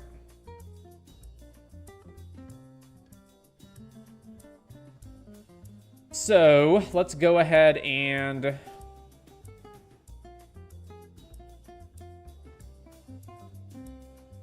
all right, there's also all the mom effects too, right? Ugh. I guess it's fine as long as they protect Sephara at first. Okay. Advanced search.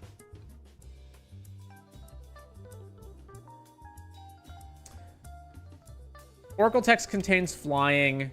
Is a creature. No, it doesn't have to be a creature.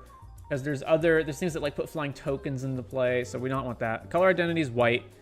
And then that's gonna show us so much. I'm just looking for the tiny stuff first, right? Let's go for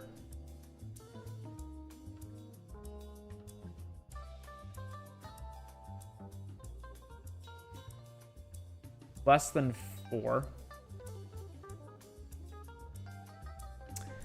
A total of 462 results. Okay, that's not too bad. Ugh. All right, I thought I could search it from here, but I guess we're going to have to search it from Scryfall. So ID white, and then it either says...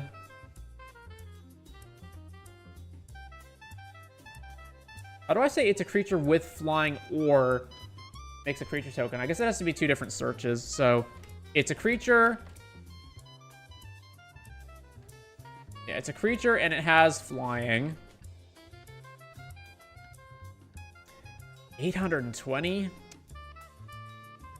CMC less than or equal to 3, 4. And then on the other search, we'll do ID white, EDH, and then instead of creature, it'll be not a creature, and then it'll have to say CMC less than or equal to 4, and it'll say with flying.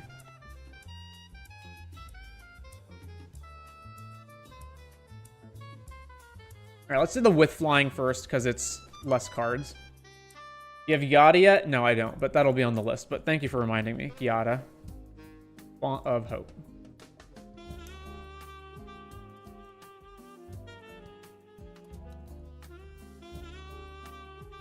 Welcoming, advance. Okay, so yeah, Selfless Spirit was one of them. Selfless Spirit. Move that here. All right. Manlands that turn into flyers.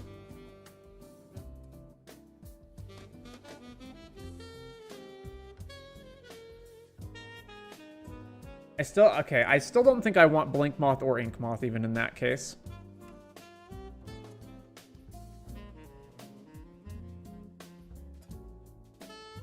Okay, so we got this. Staff of the Storyteller makes a 1/1.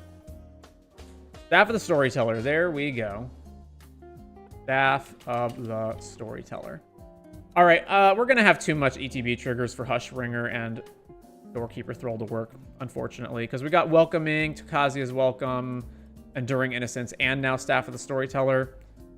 So yeah, that's not going to work.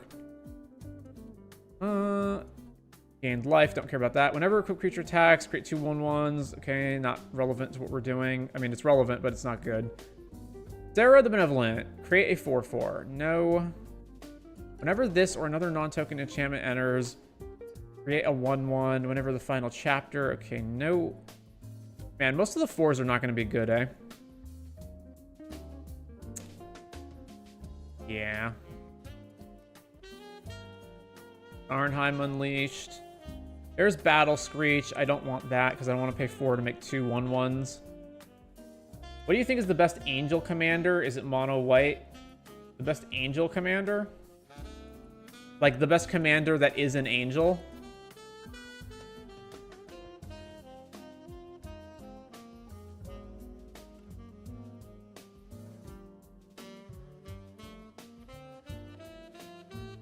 It's probably Atraxa.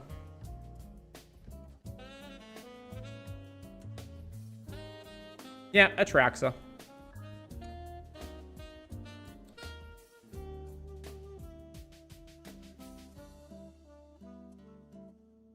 Let's add Spectral Procession.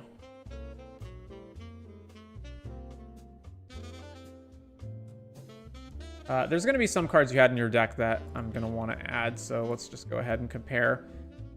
Not this one, but not that one. There was the one of the other ones that you had, Cartographer's Hawk.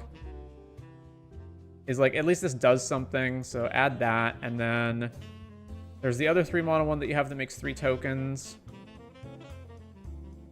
Not this one. Not Kinjali's Sunwing. Not Cut a Deal. Where is it? Sublime Archangel, maybe. I might want it cutting that, though. And Caduceus is another one I want. And it's this one, Rousing Souls. That's the one.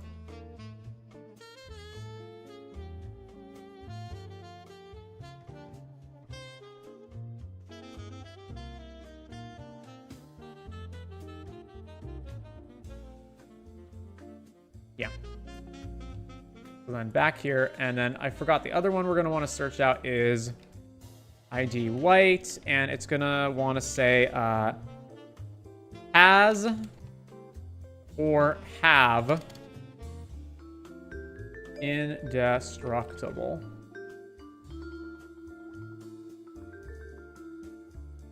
3 or less.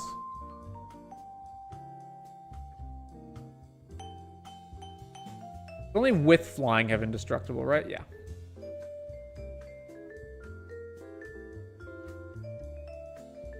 I phrased that poorly. Best Angel Tribal Commander. Okay, then it's probably Giada, but let's just look it up.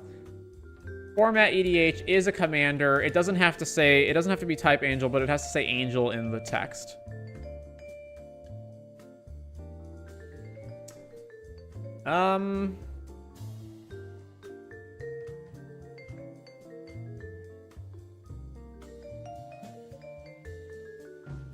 It's either Giada or Sigarda, Font of Blessings.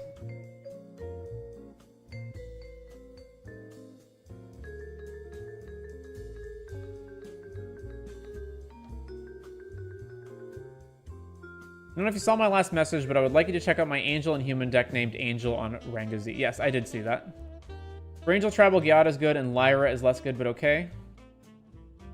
It's either Giada or Sigarda. It's probably Sigarda because you're in more colors and it's a card advantage card instead of Giada.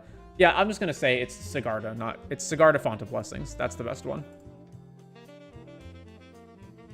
All right. Island Sanctuary. What? Okay, I don't want to pay 3 for 2. Not that. Not that. Great X11s.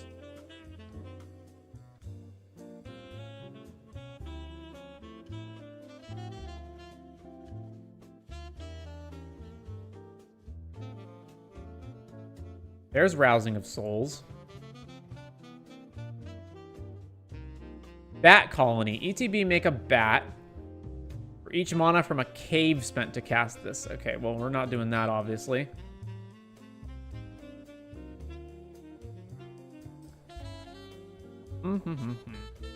Buyback? Nope.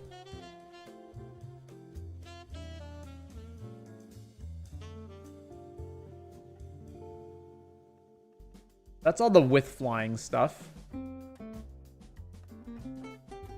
What's the cheapest thing that gives all of your guys flying?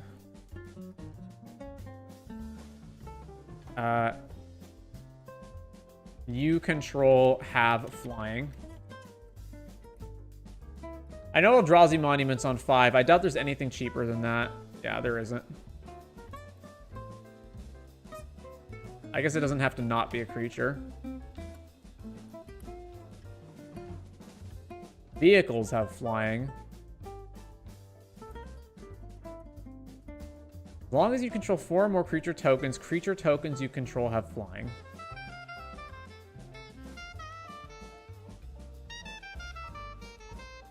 Don't the tokens have to be white to tap for Sephara? And tap 4 untapped creatures you control with flying. No, they don't. They just have to have flying.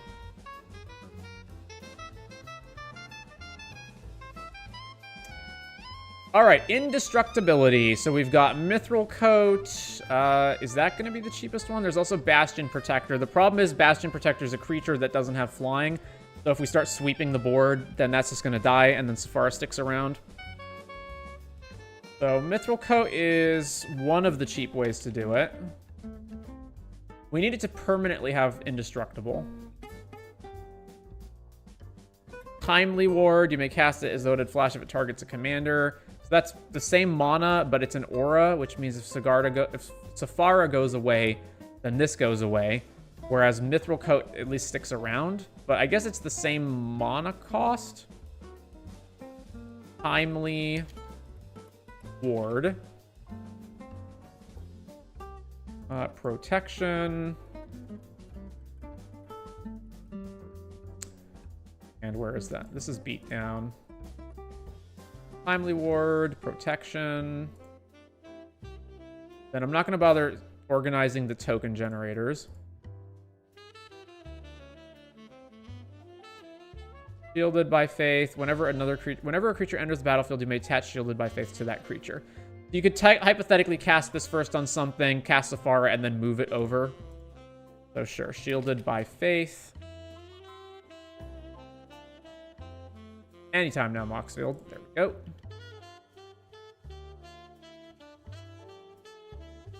Night Exemplar, no.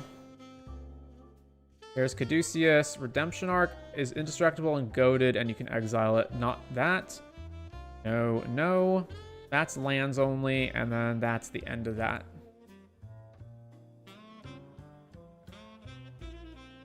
So not a lot of good ways of making Sephara indestructible, unfortunately.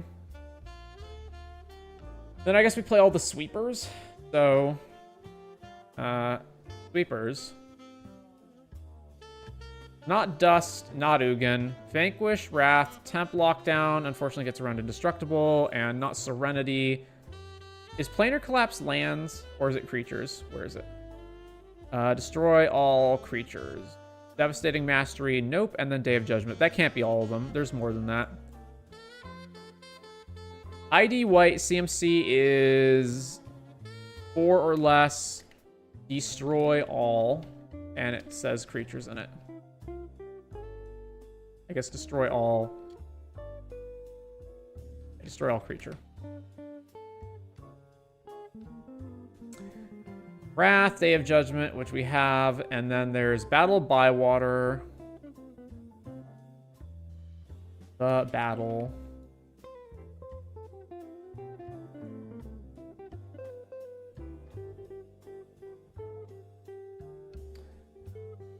Showdown.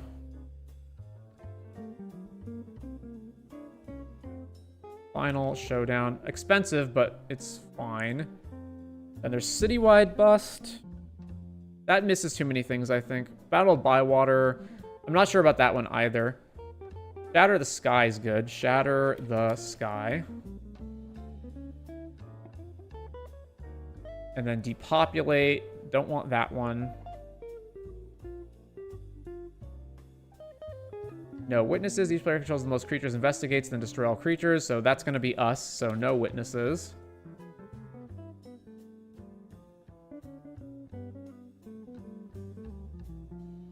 Destroy all creatures that dealt damage to you. Okay, and then about destroy each creature. I know there's also a lot that says non-white. Non-white creatures, power 3 rated on untap. Tap everything, exile something. Okay, not there. What about above 4? I know there's like Soul Scour, yeah, Calcify, but that's 7. Alright, good on that front. Did the other guy get his cube reviewed yet? We reviewed Bijan's cube, but we have not reviewed Nigma's cube. Because, well, we did land on it, but Nigma wasn't in the chat when we landed on it, so we'll have to come back to that later. All right, creatures that have flying that cost 4 or less, sorted by how good they are, allegedly, according to EDH Rec. I don't think we want Ornithopter. Although, the fact that it's 0 means that we can get our commander out faster, hypothetically. It's just, like, so bad in general. Ornithopter. We should play Spring Leaf Drum.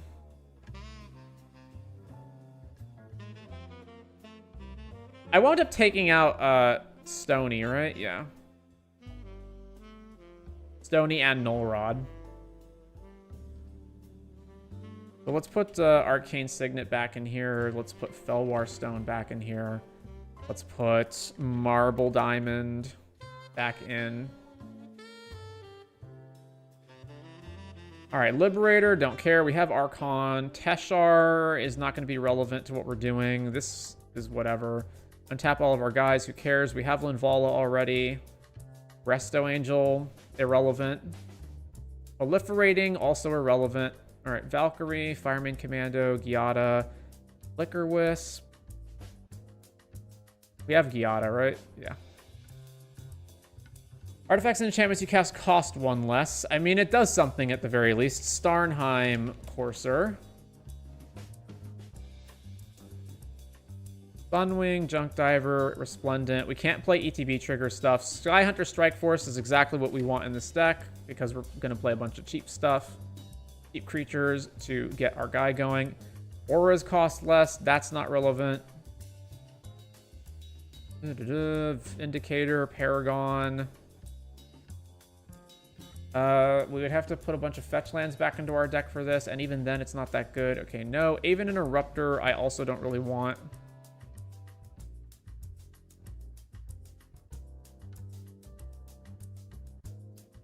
Draw a card. Is this really what we're going to stoop to?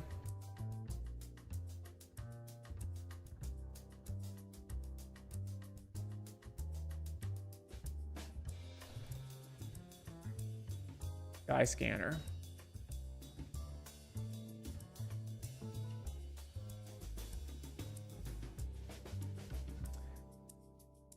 This jumps something after a while, so not that. Rug of Smothering. It does something. It's also not that mana efficient, so I'm not really down with that one. Angels related. This doesn't actually have flying. Gilly Paula has flying. I never even noticed that. Huh. Bygone Bishop. Sure. Bygone Bishop. Former Wingmare, not doing that. Cartographer Hawk, we have that one. Segovian, no, not that. Wojek Investigator, I forgot about that guy, but yeah, Wojek Investigator. What's he say exactly? At the beginning of your upkeep, investigate once for each opponent who has more cards in hand than you. Yeah, okay, so he's card draw-ish. Igon's also card draw. All right. Hovermer, Twilight Drover, Magus, Hushwing Griff, another ETB trigger guy. So the ones that we have that have ETB triggers are Welcoming Vampire, Welcome, Enduring Innocence. So it's just those three. So if we find that we can get rid of those three, then we can play Hushbringer and Doorkeeper Thrill. Because I think those are the only ones with ETB. No, Sky Scanner also has it. I don't need Sky Scanner either, though. It shuts off Witch Enchanter. That's fine.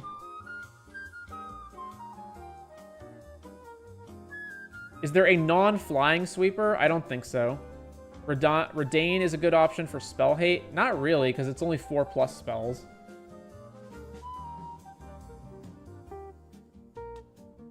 Guardian of Girapur to blink something. I don't think blinking stuff is relevant. Whenever non-token creature control dies, investigate. Clues have exalted. You have to have stuff die for that to be relevant. Untap each artifact creature. Why is Doorkeeper Thrill so far down the list? Strict Proctor, another anti-ETB card.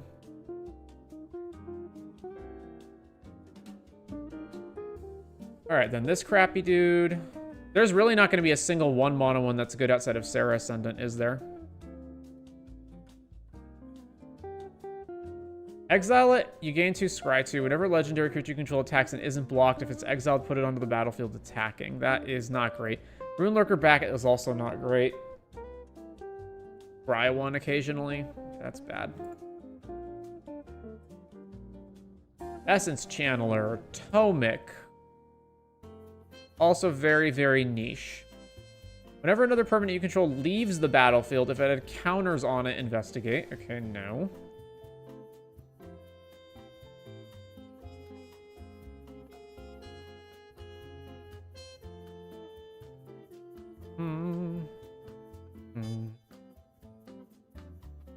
And now we're in the dregs, right? None of these cards are good at this point.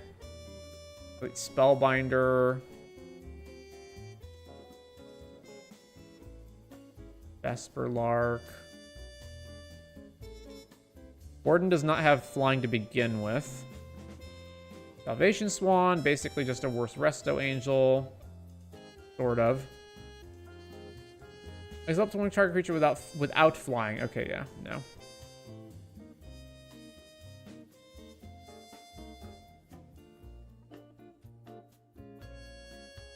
Yeah, that's kind of the end of that. So I'm sort of out of things to do here. What do we have? 88 cards. Sweepers, dudes. I don't really care about Battle Bywater, I guess. If I had something to do with the food tokens, that'd be one thing, but I don't. Oh, we need more removal.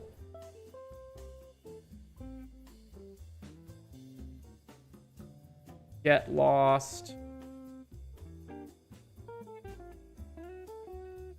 Type instant.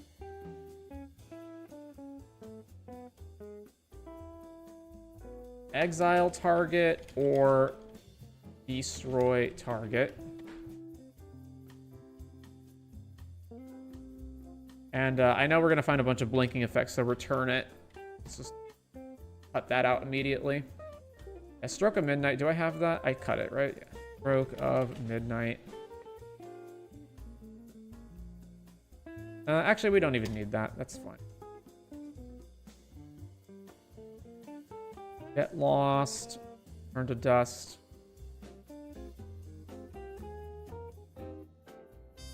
Full Partition, March. Probably good here, because the Sweepers are going to make up for a lot of the lack of being able to hit creatures. In fact, we may not even need swords. Now, we do need swords if our opponents have Drannith Magistrate, I suppose. Nah, not even that, really. Get rid of this. And I'll put Stroke of Midnight. That's fine.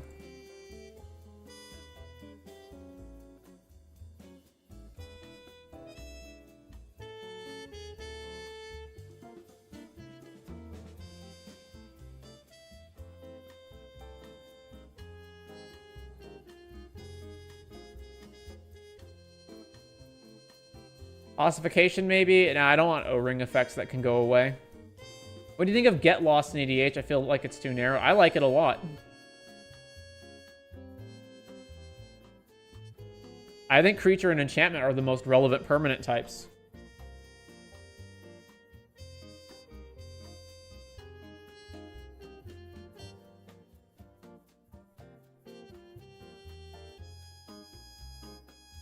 Now, I don't necessarily play it a lot because Stroke of Midnight and Gift hit everything, which is like a lot of times more important. But yeah, I like it. I think it's a great removal spell.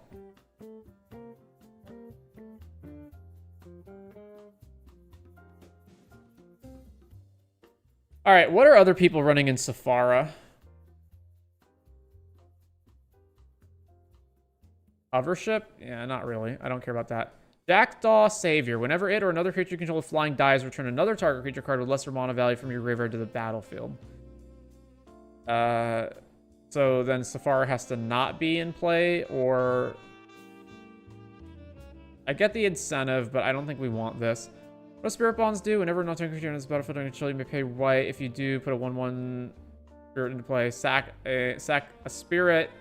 Target non-spirit gains indestructible. So, okay, yeah. That was in the previous list. I understand it. I don't really want it. Flying Vigilance, when it dies, target creature explores. Don't want that. Port of Grace, sure. Purge Protection. Gift an extra turn. Create 4 birds. If the gift was promised, all permanents you control phase out, and until your next turn, your life total can't change. You can pro everything. Exile it. Meh. I don't like this that it allows our opponents to also draw. We have that. This is bad. This is also bad. Or rather, we don't have the life gain for this. Divine Reckoning. I would rather just play straight up sweepers. But I get that it works with Sephara. But it allows your opponent to also retain their best creature.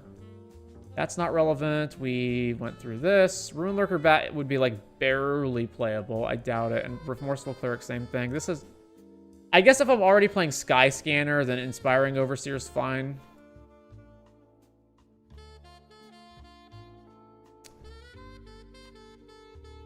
Alright, blah, blah, blah. Yeah, Aven Interrupter. We've been through most of this already. Emiria. Yeah, this dude. This is bad. Players can't pay life or sacrifice creatures to cast spells or activate abilities. So just players can't activate their fetch lands, basically. Eh. I guess it also just touched off, does Necropotence require a life payment, or do you just lose life as part of it? I don't think there's too much more. Bishop, that's 6 mana. Sunwing's not that great. Then all the 1 mana ones just suck. Yeah, there's Sky Hunter. Angels cost less is irrelevant when our angel already costs only 1. Sunblast.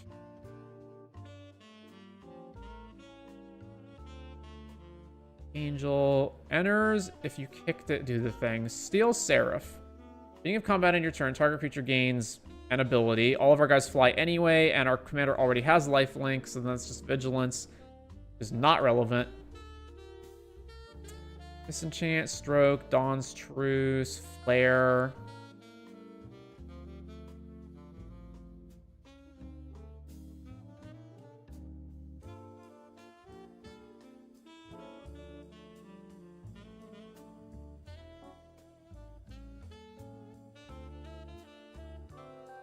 Alright, sure. Flare of Fortitude. Fairy's Protection, no. Rebuff, blah, blah, blah. So it's just 1,000,000. Your guy gets protection somehow. Brought back. That's indestructible only, not hexproof, so I don't want that one. The Convoke thing is whatever. Phasing our guys out. Okay, sorceries. Battle Screech. I just don't like that it's 4. And we have to have 3 creatures already, so we have to have creature plus Battle Screech, flash it back, then cast Sephara. After we just spent 4 mana to do that. That seems bad. Got a deal. No, our opponents are drawing cards. Absolutely not. Split up. We can asymmetrically Wrath anyway, so we don't need that. Starnheim, Rousing of Souls. Yep, good there. Doomscar, it's still 5 total, so we can ignore that one. Avernus, we don't need.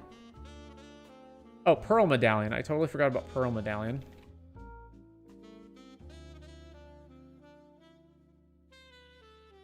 Reeves, Oketra's Monument, making creatures that are going to die anyway. Endless Atlas, activate only if you have 3 or more lands with the same name.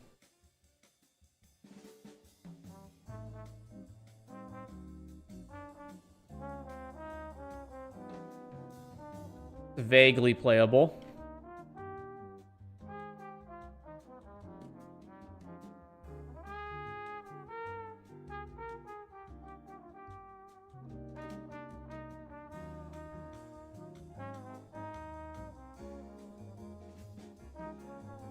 Oh, I only had Ancient Den in here because of Mox Opal, but since we cut Opal, we can cut this.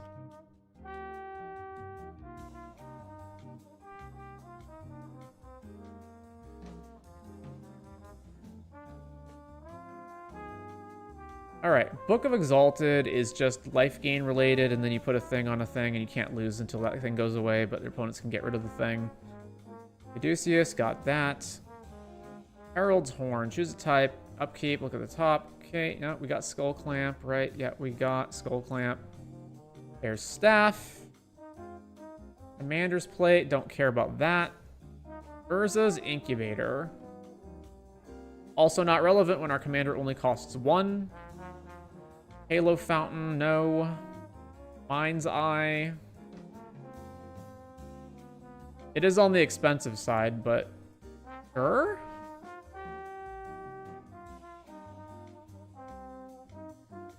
Murmuration. Birds have +1 in vigilance. On end step, for each spell you've cast this turn, create a bird. But it's 5 mana. Smothering Tithe here. Okay, we're not using taxing effects anymore, so sure. Smothering Tithe. And then that's irrelevant. That is also irrelevant. Land tax. Sure. Land tax. Dawn of a New Age. End step, remove counter. If you do draw, then if there's no counters on it, sack, gain 4 life. Enters with a Pope counter for each creature you control. We are trying to put a bunch of creatures into play, so sure. Dawn of a New Age. Card draw. This one we can ignore. Darksteel Mutation loses the abilities, which means Sephara would not be able to give our stuff indestructible, so we don't want that. Whenever creature an opponent controls dies, pay 1, make a 1/1. No. Non-creature spells cost 1 more. Whenever a player casts a non-creature spell, levy it, and then if you have 3 counters, you draw a card and search for planes. Trouble in Pairs. Have that.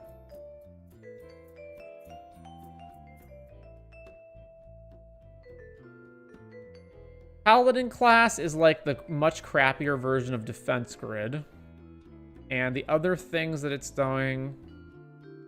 End of turn, target attacking creature gets +1 and double strike. Eh. Whenever you attack with 2 or more creatures, draw. Chivalric Alliance. Alright, this is enough card draw outside of the ETB triggers that we could possibly swap out the Enduring Innocence type cards, but I still think it's probably not worth it. Cathar's Crusade, yes.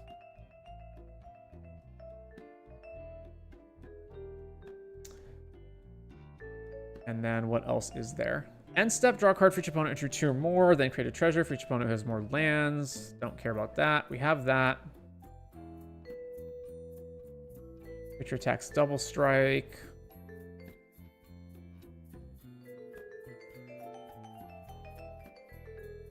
Then the planeswalkers, and then the lands.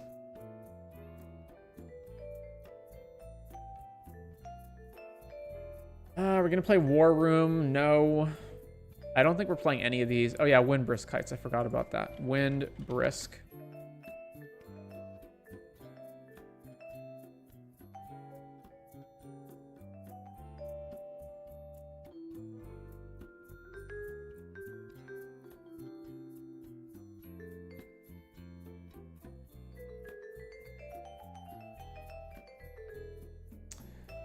All right, so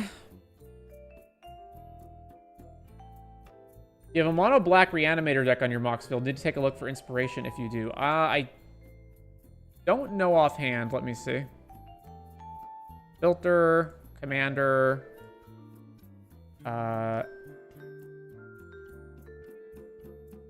Hello?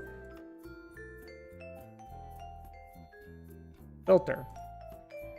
Commander. Can I not set this to colors? All right, save filters. Colors. Bantu, Karavek, Crick, Marilyn, Massacre Girl, Phage, Shieldred, Sidisi, Skitherix, Tiny Bones, slash Turgrid, Toshiro, Yawgmoth. Karvek might be kind of close to that. Not really, though. He just brings spells back. Yeah, it's not really a reanimation deck, so I would say no. I might have not mono black. Iname Dead. Abdul, Tesa, Arami. Arami is more built around Arami. Let's see. I don't think I have any deck that's built specifically around reanimating, although I've got decks that have lots of reanimation cards in them.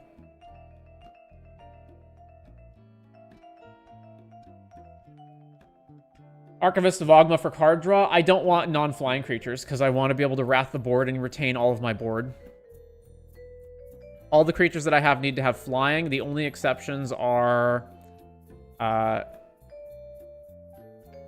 Giver of Runes, Grand Abolisher, Mother of Runes, and Skrelv, specifically so that Sephara doesn't just get picked off immediately. What do you think of Windbrisk Kites? I would normally never play it, but this deck specifically is trying to play a bunch of cheap flyers. So it's okay. So what's our creatures? How many of them do we have that are actually cheap flyers? Like 2 mana and less. So 1, 2, 3, 4, 5, 6.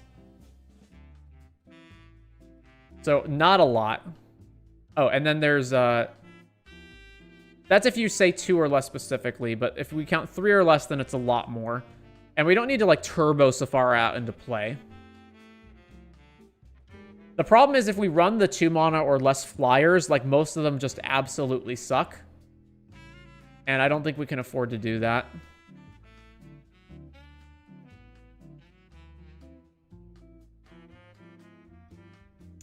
And then unlike what it appears the EDH Rec is doing is I'm not bothering to run most of the like instant speed protection spells. I just want to be able to constantly protect Sephara forever, as opposed to having to hold instance up the whole game to protect her. That might be wrong. I might want to change that. And like if that's the case, I would just cut Mom, Skrelv, Giver,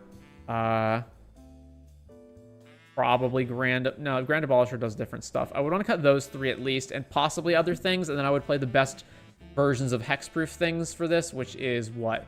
Surge, Blacksmith Skill. So it would be hexproof, and type, instant, and CMC 1. So yeah, Lauren, Blacksmith, Surge of Salvation. That's for hexproof. What about Shroud? I doubt that any of them give Shroud. Yeah. And then the other one's going to be Protection. So it's going to be God's Willing, Brave the Elements. Yeah.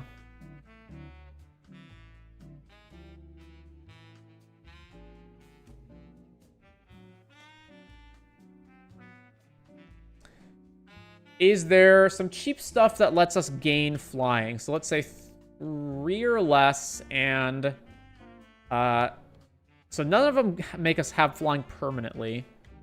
So they has flying, or gain flying, or gains flying, and it needs to not be temporary, so no instants or sorceries.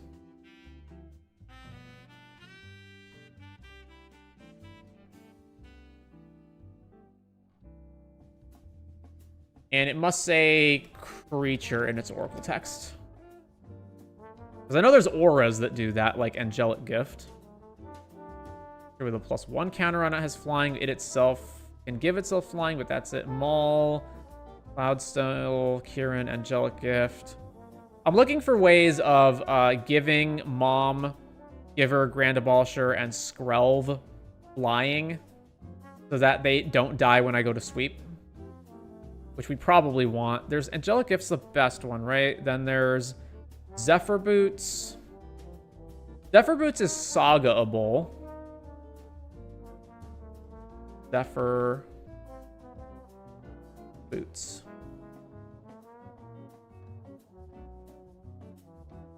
I guess I would consider this a cantripping effect because it lets us hit our opponent and then draw a discard. Delicate Gift. And what else does it? There's this one that also equips for 2. Enters, attach it to target creature you control. Oh, that's even better, actually. Because now we only have to pay 1. All right, Cliffhaven, Tight Sail. And we'll get rid of that. Cloak of the Bat, Flying Haste. Griff Spoon is 1. Gilded Pinions. Sandals.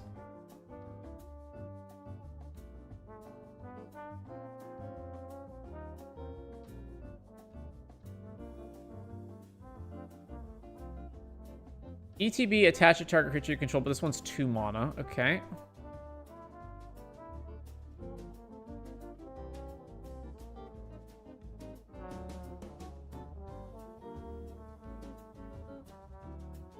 That's probably going to do it, eh?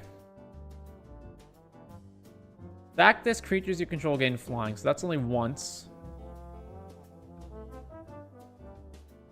Let's say type artifact. And specifically... Oh, there's only one more page. Okay, never mind. Target creature. These have flying. All right, so that's good enough. It is only 1 card, but we only need it for 1 of 4 creatures in our whole deck, so that's probably fine. We also just have Caduceus Staff to give stuff indestructible as well. Like, we can put the other indestructible things on them. Just need that. And then I need to cut 1 card. So let's cut, I don't know, Sublime Archangel. It seems kind of mediocre here. Get rid of that. Why not play Drannith? Feels like it's just too good. Because it's a creature that doesn't get indestructible. It's not a flyer, which means we can't tap it for Sephara, and Sephara doesn't give it indestructible. So when we cast one of our 8 sweeper spells, Drannith will just die. We do have indestructible granting stuff. So we've got Timely Ward, Shielded, and Mithril Coat. But these are mainly meant to go onto Sephara, because Sephara also doesn't have indestructible. There's no white clone, right?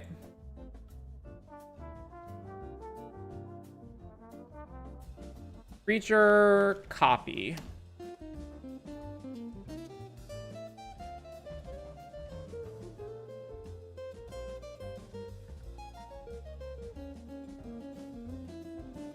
So, no, there isn't. All right, well, I think that's good. I think that's everything. So, we've got our commander. We've got all these flying creatures and a lot of card draw, like a lot.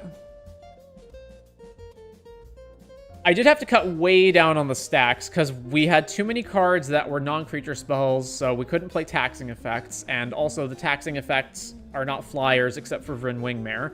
And then we had to cut all the Stony Silence and Null Rod stuff and Kataki because we have too many artifacts. I could cut down on the ramp, but there were also other important artifacts that matter, like Skull Clamp, this thing, Greaves.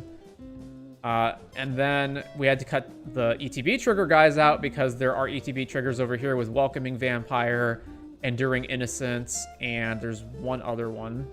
And there's like Staff of the Storyteller wouldn't trigger if we had Doorkeeper Thrall in play. So a lot of the stacks had to get cut down, but we still have some. And I think this is reasonable. And then Ornithopter is our only flyer that doesn't do anything, so that we can get Sephara out faster. But other than that, all of our flyers actually do something. And we've got our sweeping effects. We have managed to find ramp that doesn't get killed by Sephara, but we also don't want too much of it because we're mostly wanting to play cheap. Although this might be wrong. Maybe I want to switch this around at some point. I could easily see cutting Reprieve. And, like, there's a lot of other cards that are kind of dubious. We're playing a mono white deck that wants very specific conditions to be met. But I think this is generally good. So, yeah, let's go ahead and share this link. This is Sephara.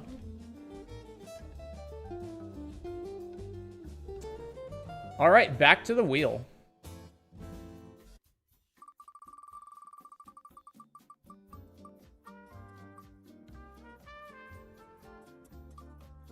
Phelia critique by Chris98. And they are willing to spend... Let's just go here. Phelia. Where's Phelia? Malia, Tesa, White Weenies, question mark? Nope, that's Mangara. All right.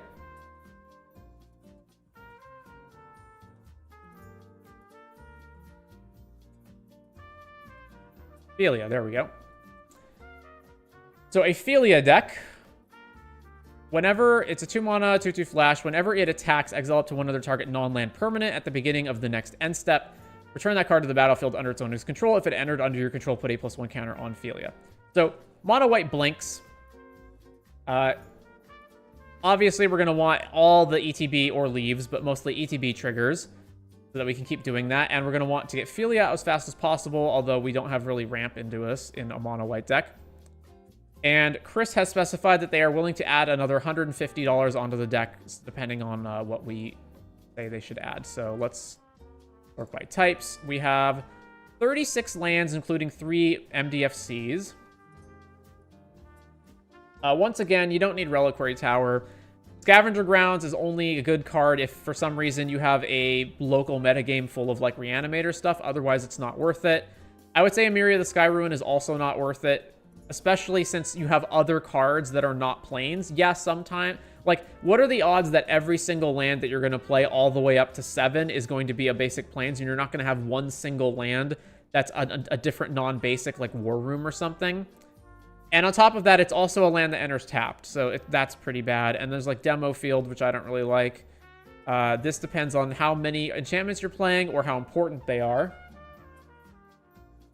Urza's Cave, the only thing that's worth fetching, I guess, is Nykthos, probably. Or I suppose also Emiria's Sky Ruin, so that's probably fine.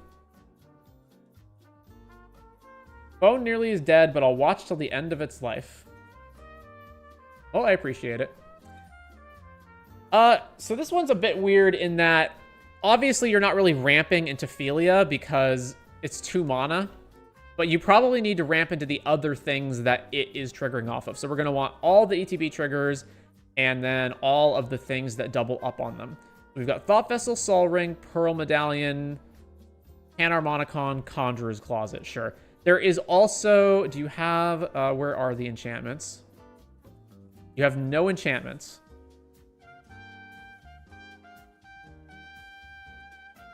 All right. I'm going to make a note for things that should be in here. Teleportal. So Teleportal is just 4 mana white enchantment that does the same thing that Conjurer's Closet does, so that should be in here.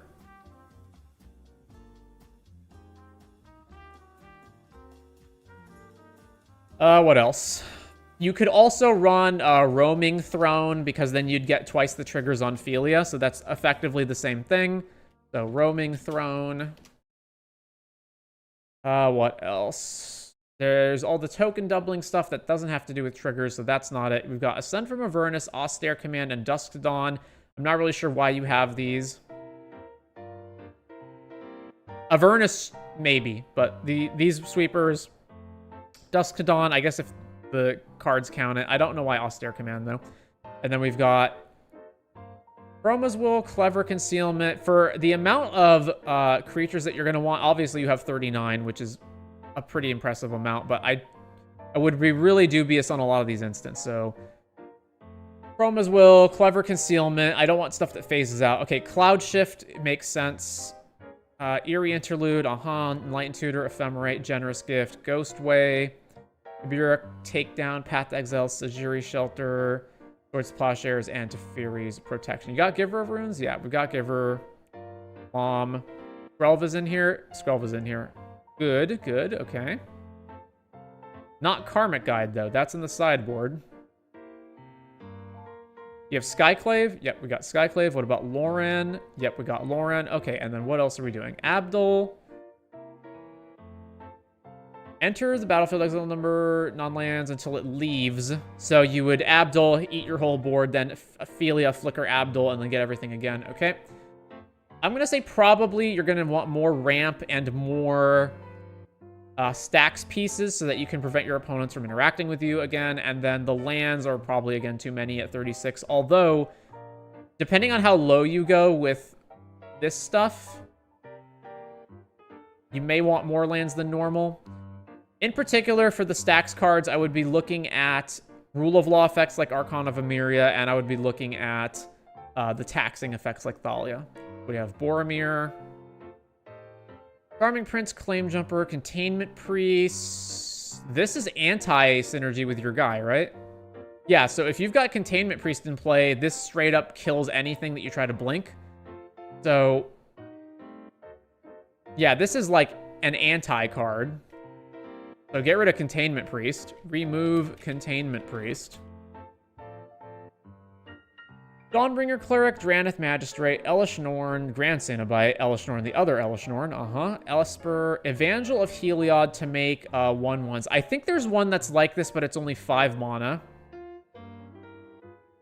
Beladar, Flicker Wisp, Giver, Goliath Paladin. I don't think you want the initiative. Abolisher,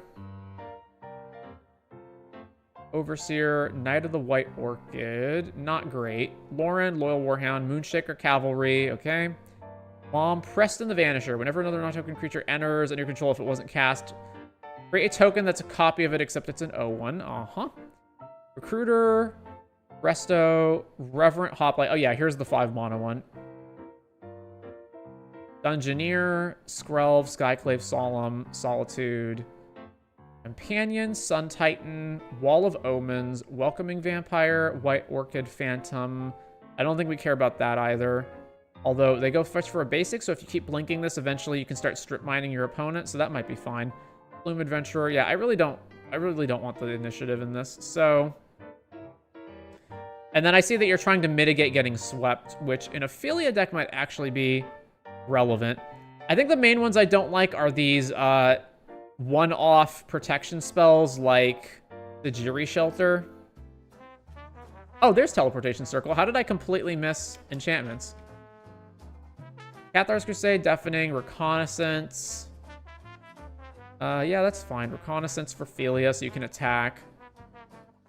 Ozzy's welcome. Are you missing Enduring Innocence? You are missing Enduring Innocence.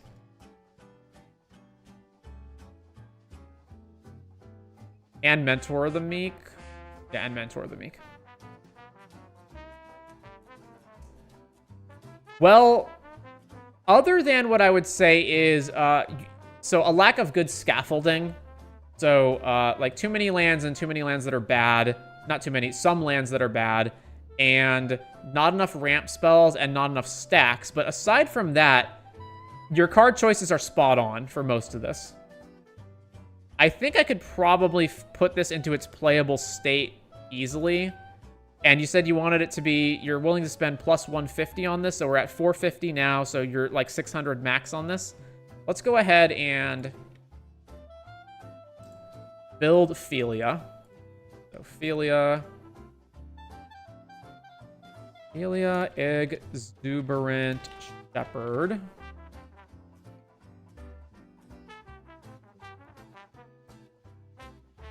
Let's add in this.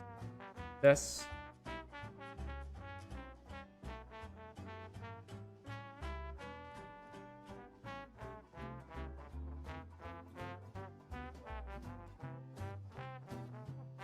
let's fix most of this up. So, fetch lands obviously come out.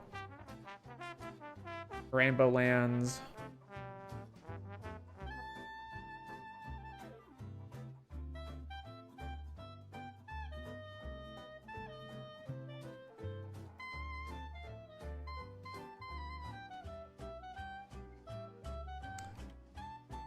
And then we're going to cut a lot of this stuff. So this. Let's see. We'll come back to that later. Deep Gnome, I don't really want. Yeah, get rid of Deep Gnome. Yeah, let's get rid of Deep Gnome. All this stuff. Dark Steel and Stroke. Yeah, Stroke. Oh, I didn't add stacks. I definitely needed to add stacks. Okay, obviously we can't run Cursed Totem. We can get rid of Armageddon. Yeah, let's get rid of that. Orb, Ringmare, Trinosphere, Torpor. We can't run that. Oni, Static, Spirit of the Labyrinth out, Sphere out, Rule out, Ravages out. And Null Rod out, Kataki out, and then we can't run this or Doorkeeper. Let's get rid of Eidolon. And then we've got the rest of this is all good. Let's cut some of the worst mana ramp that we have in here. So, Chalice. Not Torque. Thought Vessel.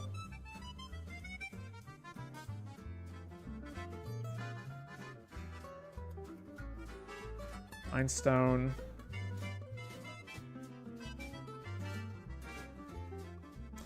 Then for protection, let's see. Galadriel's Dismissal, fine. Lightning Greaves, Ranger, Silence, get rid of that.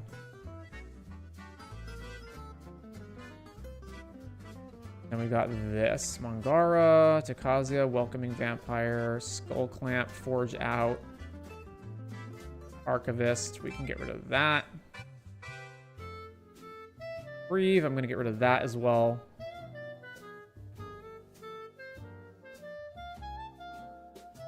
And then compare to the deck that you had built, because there's a lot of things from there that I'm going to want to add in. So, not Moonshaker probably, although we do need like a win condition, but I don't think it needs to be Moonshaker. And I don't want to pay 4 mana to blink one thing with Resto, but I would like to have Ghostway.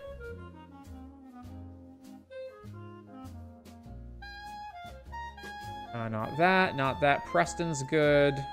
Elishnorn, meh. Conjurer's Closet is also pretty darn expensive, but at least we keep getting the trigger every turn. All right, this. I forgot Pearl Medallion, add that. Solitude, sure. Not Cloud Shift. Abdul, yes. White Orchid, sure. Cathar's Crusade is a better beatdown plan than 8 mana Moonshaker. Although it is a non-creature spell. ETB, create a number of 1/1s equal to your devotion to white. Okay, sure. Not Priest. Reconnaissance is probably worth it.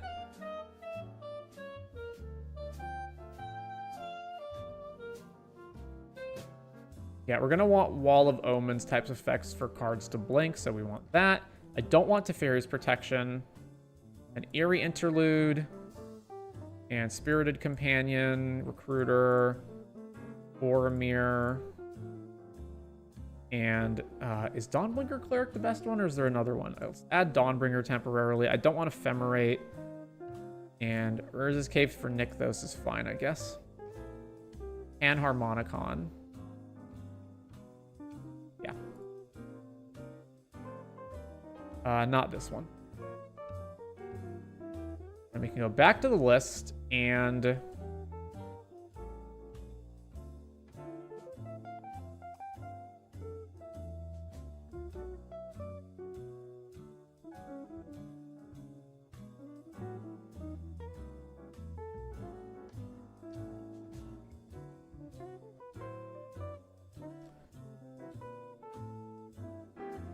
I said Roaming Throne was one of the ones that should be in here, right? Yeah, Roaming Throne.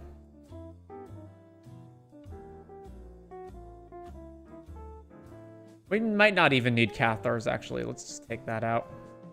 Ballista for Abdul, infinite outlet.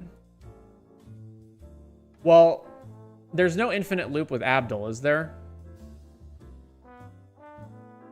There is if I play a blink creature that blinks immediately. So Resto Angel.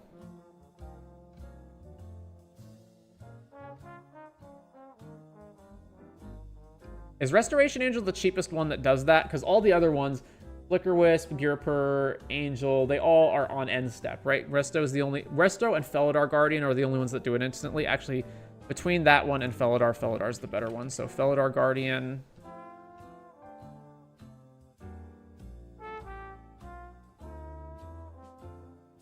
Felidar and Resto, yeah. And then there's the Swan. I don't remember if that's end step as well. But regardless, it's worse than both Felidar and Resto. Yeah, you can go Abdul plus Felidar, and then anything else that ETB triggers, you have infinite of that. And you also just make infinite 1/1s. Oh, Recruiter of the Guard can't fetch Felidar, though, and it can't fetch Abdul. Alright, let's see. So I have Ranger Captain in here, right? Where's my tutors? Yeah, I've got Ranger Captain. What does Ranger Captain actually fetch out of the deck? It fetches Esper Sentinel, and it fetches any of the protection creatures. I don't particularly want to do any of that, though, so I think that I'd probably get rid of Ranger Captain. And then what does Recruiter of the Guard fetch besides those? It also fetches... it can't fetch Archon. Can't fetch this dude. Oh, the fact that it can't fetch this dude means I want to play a different guy besides this, so... I can fetch Enduring Innocence, Esper, Aethersworn Canonist, Giver, Glow Rider, okay, da-da-da. Can't fetch Mangara. It can fetch draw abilities, and it can fetch removal. That's pretty much it. It can fetch like a cantrip creature. Okay. So ID white, and CMC is less than or equal to 2 when card name enters.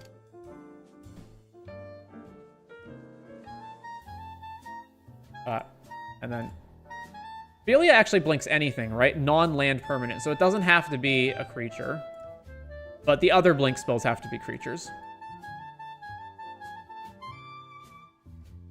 Stoneforge, that's interesting. Stoneforge will fetch Skull Clamp, and... Where's my card draw? It'll fetch Skull Clamp, and that's it? I wouldn't play Stoneforge just to fetch Skull Clamp, but if I had a second thing to fetch, then I... Oh, I can also fetch Lightning Greaves. Okay, so that's 2 equipment. Sure, Stoneforge. What's a third equipment? What would be the next best thing? Probably, Sword of Feast and Famine.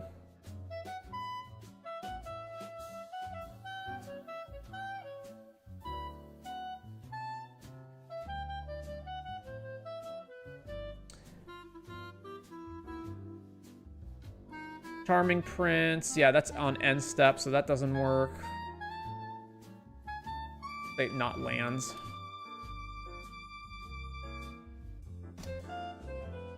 $178 options. Alias, White Man Lion, Staff of the Storyteller. I don't think we have stuff that makes tokens besides this. But not that. The Elden Relic Order is only temporary, and the moment we blink it, the thing comes back, so not this one. And then there's Dawnbringer Cleric, but there's other things that blow up enchantments that are not just this, that are fetchable off of Recruiter, so I'm going to replace that with one of those. ETB, create X white things, where X is your mana spent. I don't want Thraben Inspector or equivalents. Make tokens, not necessary. Portable Hole, no. Journey.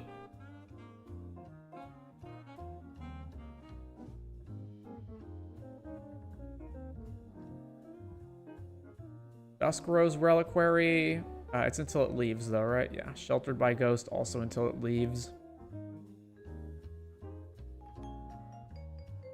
Static Prison, also until it leaves, right? Until it leaves, yeah. So there's Enlightened Ascetic, but there's also yeah, War Priest of Thune, who's at 2/2.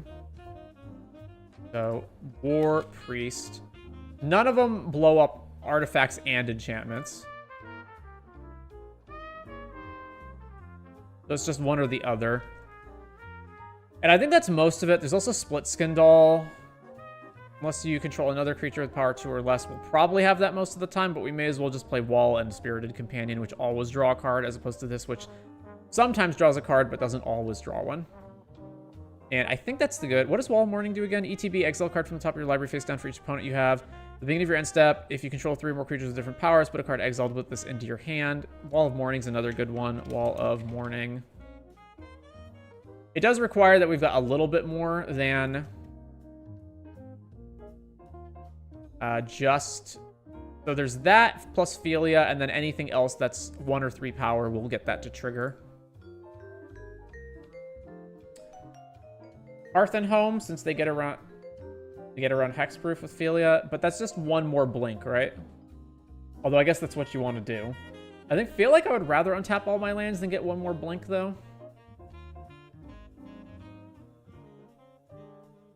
Do any of these say artifact on them? Relic Warder. And that's it, right? Yeah, just Relic Warder. All right, what's our actual deck count right now? 108.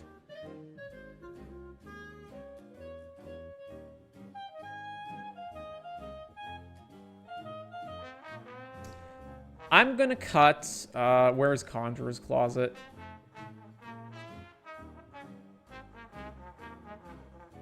Conjurer's Closet is the most expensive of any of the trigger, doubling, or blinking things that we've got. I could have also sworn that there were more cards like Ghostway.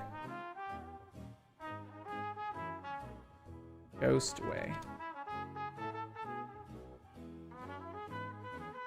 Exile each creature. Return CMC less than or equal to 3. Exile any number. Another round, yeah. Another round. And that's just straight up better than both of them, right? So we should just play that one as well. The Reconnaissance is in here so that Phelia can attack, although the odds that we're not going to be able to attack anybody and we've got removal spells, I feel like is not as important. Probably fine, though. I mean, we've got Giver and Mom and Skrelv and, like, you know, all this other stuff. We don't actually need Galadriel's Dismissal because the Blink cards... This is on end step, right? And this is also on end step. This one is immediately. So those ones also protect our stuff. And we've got Boromir and this stuff. So I'm going to get rid of this one.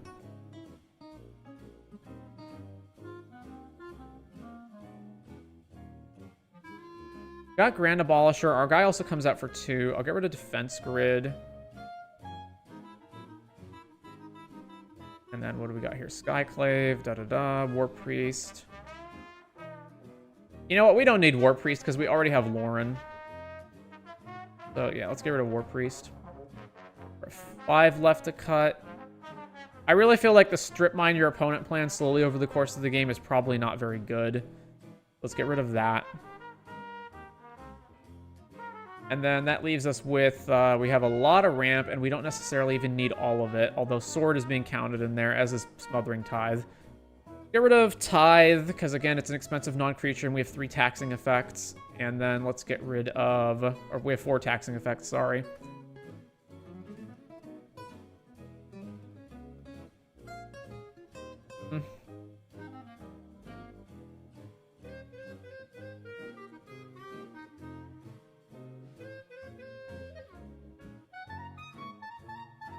Card draw, this is all good.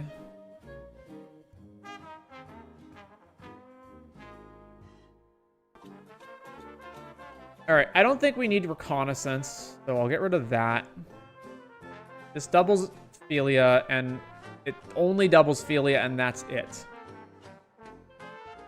But it's also a creature as opposed to Panharmonicon, which is a non-creature. We got Felidar Abdul. This is fine.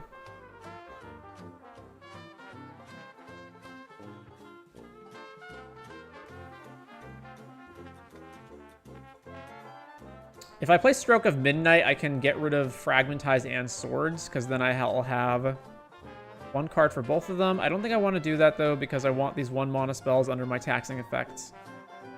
So that's fine, and then the tutors are good, and then the land count is at 30. Oh, the land count's at 31. We can drop that, so 101 cards, and then we gotta cut one more thing.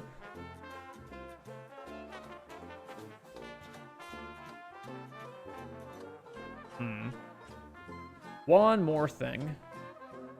I feel like it's just a ramp spell, but I don't know which one. It's definitely not a creature. And I don't want to get rid of Torque, because Torque can turn things into artifacts and then we can kill them. Amber, we're definitely not getting rid of. Opal, definitely not getting rid of. So it would be one of the twos. Sword of Feast and Famine is possible to get rid of. Like, maybe Stoneforge Mystic is just good enough to grab Skull Clamp that we don't need to grab anything else.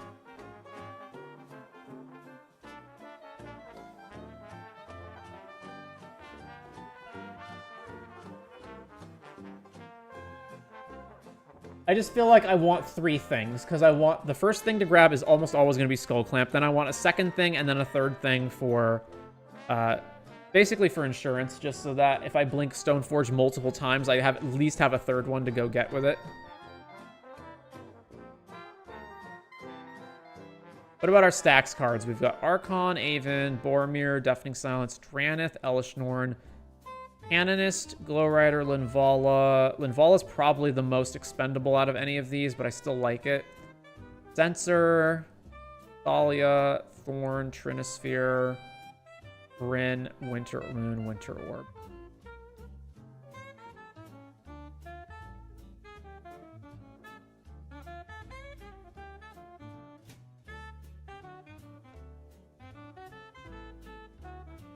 Teleportal. Teleportation Circle, not Teleportal. The last cut is really hard, eh? We don't necessarily need both of these. Alright, let's just keep Spirited Companion and cut Wall of Omens. Because we also have the Wall of Mourning as essentially a better Wall of Omens in a lot of cases. And that ought to do it. So the only other thing worth considering is, like, how do we win the game? And one way we can do that is just play Reverent Hoplite and get a bajillion tokens. Another way we can do that is go infinite with Abdul and Felidar Guardian. And these two just make also infinite tokens or do whatever else we need. Or we can just, like, straight up beat down our opponents, although we don't really have that much that can beat down them. We do have removal spells and, like, Skyclave and Lauren that we can also just keep triggering those as well. Just outvalue all of our opponents by blink effects. So I do think we have multiple ways of winning. I didn't even look at Phelia on EDH Rec. Let's see, is there any big thing that I overlook? Oh yeah, unidentified hover ship, right? So this gets rid of a thing, and then they manifest Dread. It's also a 3-mana spell.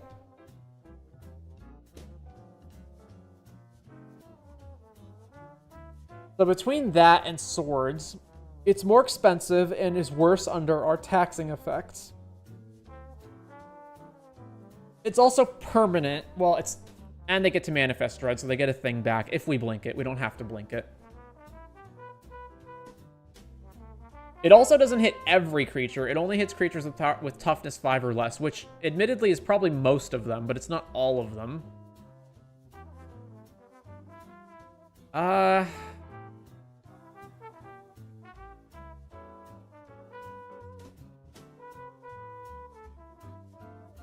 mean, it feels like the kind of thing that should go in this deck, so... What would I cut for it?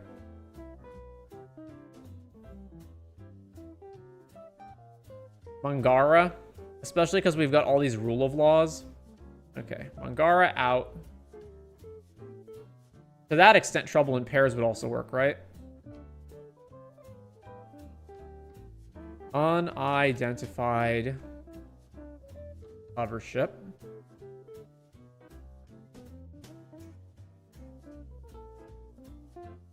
What else? When this creature enters, draw a card. Oh, there's another 2-mana 1/1 ETB. Oh, it's from Foundations. It hasn't been released yet. That's why I don't know about it.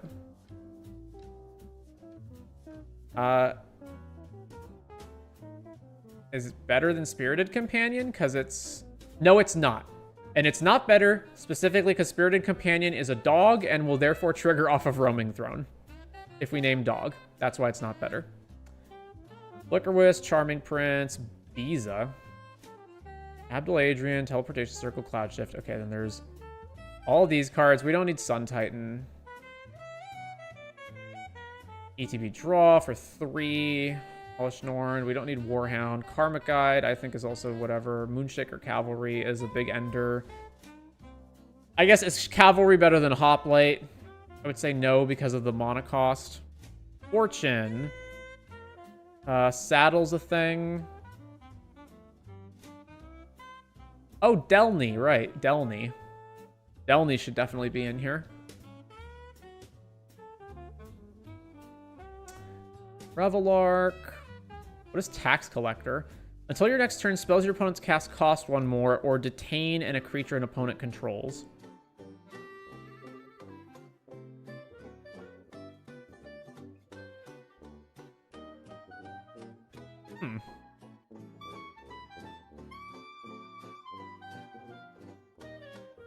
The thing with this one is it's only good if we can keep blinking it every turn, which we can if we have Phelia, but that means that we're not using Phelia to blink anything else.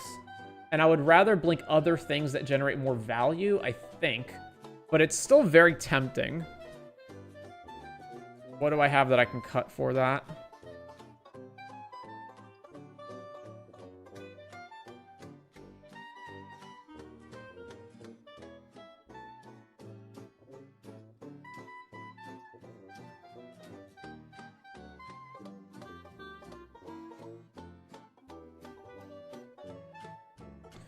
Marble Diamond, and insert Tax Collector. I guess this is sort of a stacks card.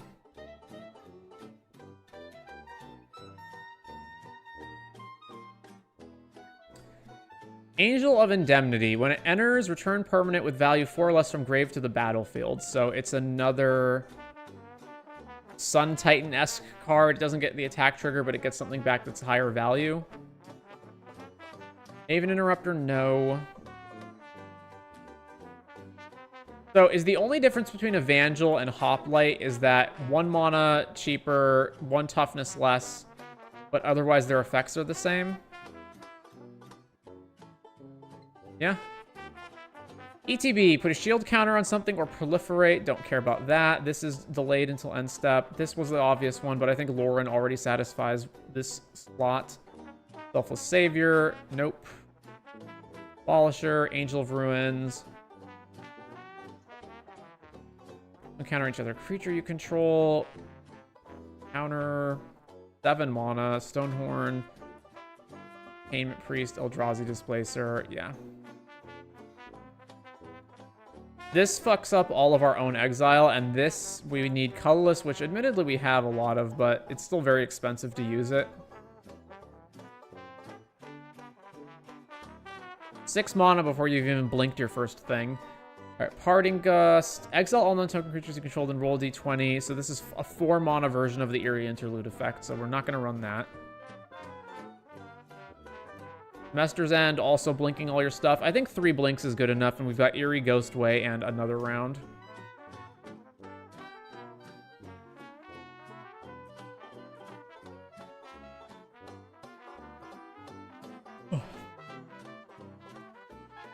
There's all this stuff. Oh, I don't have, Get Lost. I could potentially cut Fragmentize and Swords and replace it with Get Lost, and then have another slot if I find something else I want. And this is all the stuff that I considered that I wound up cutting out of the deck.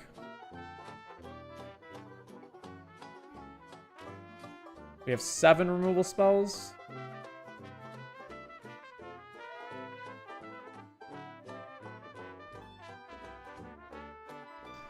Sorceries, another round. Farewell, Invocation, Wrath, Avernus.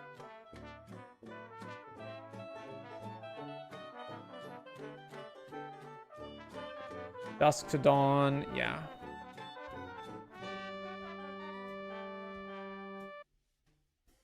I don't think we actually need any of that.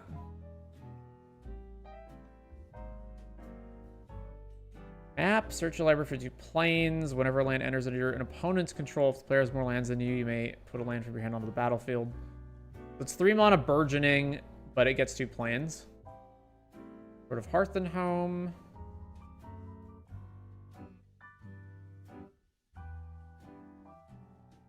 That's a very strong consideration. It's between that and Sword of Feast and Famine, but I just think Feast of Famine's probably better.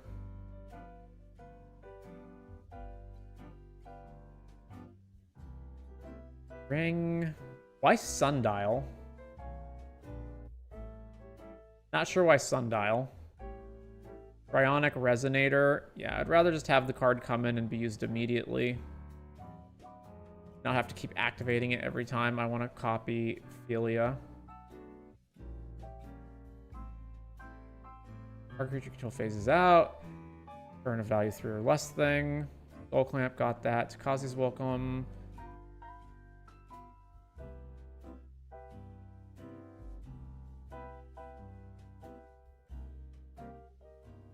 Here's Reconnaissance and Tax.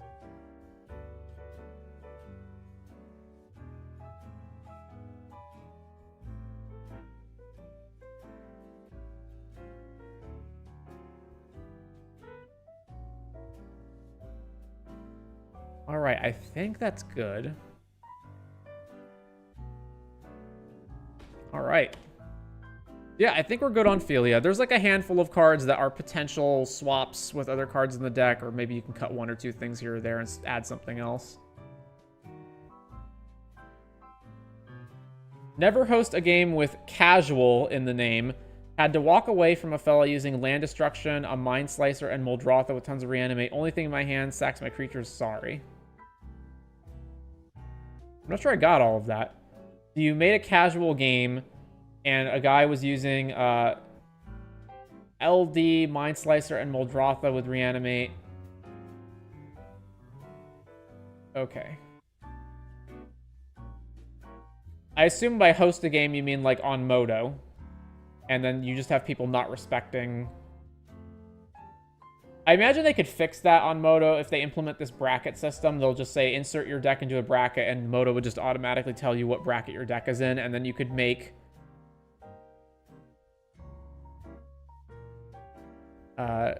you could just make the game only accept bracket whatever decks, and then you can only have those decks in them. I think the thing with the bracket system is it's just going to be overly complicated, and it's going to make people try to game the system.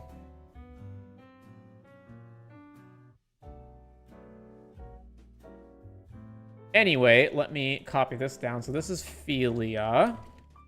There's the link in the chat for anybody who's interested. All right, let's go again.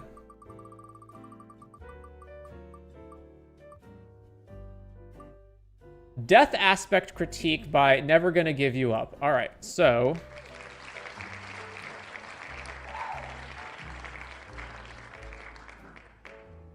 are we about to get rickrolled? All right, there's a user.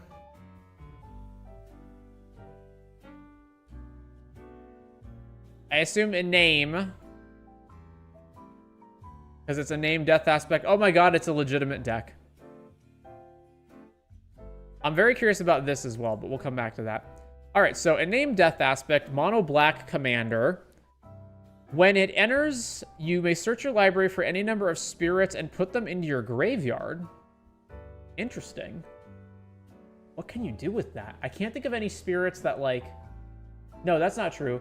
Nether Spirit and Nether Trader, I think, come back from your graveyard. All right. Or, ooh, I know what they're going to do with this deck. They're going to dump all the best spirits possible into the graveyard and then mass reanimate them. That's what they're doing. All right, types. So you have 33 lands plus 1 for a modal double-faced, and you've got coffers, Urborg, swamps, Lake of the Dead. I'm not really a fan of Lake of the Dead, but it needs a very specific deck to want it, because you're sacking 2 swamps before you get the value out of it. Crypt of Agadeem also, all right, that makes sense, and Cabal Stronghold. Bajuka Bog, I don't like. And I'm not sure what your modal double-faced card is, but I can't imagine it's something I would actually want. Where it should be somewhere here. I think it Fell the Profane. Yeah, I wouldn't even bother with Fell the Profane, since you want to maximize the number of swamps you have for Cabal Stronghold. But otherwise, I like this. So not that, and not Fell the Profane and not Bajuka Bog, but the rest of the lands are fine. I maybe don't want Lake of the Dead, but we can think about that.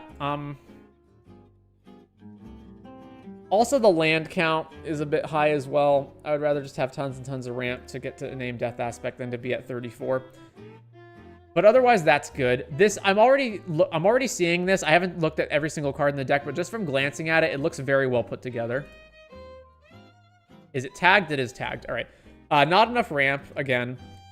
So, yeah, Expedition map to go get coffers. And then we've got Jet Medallion. What is Seance board? At the beginning of each end step, if a creature died this turn, put a soul counter on it. Add X of any one color, where X is the number of soul counters. I don't like ramp that I can't actually use immediately. That has to have things die in order to get better. That doesn't seem great. I don't know why Iron Crag is one of your ramp spells of all things, but okay. And Wayfarer's Bauble. All right, putting additional swamps into play at least makes sense. A lot more ramp.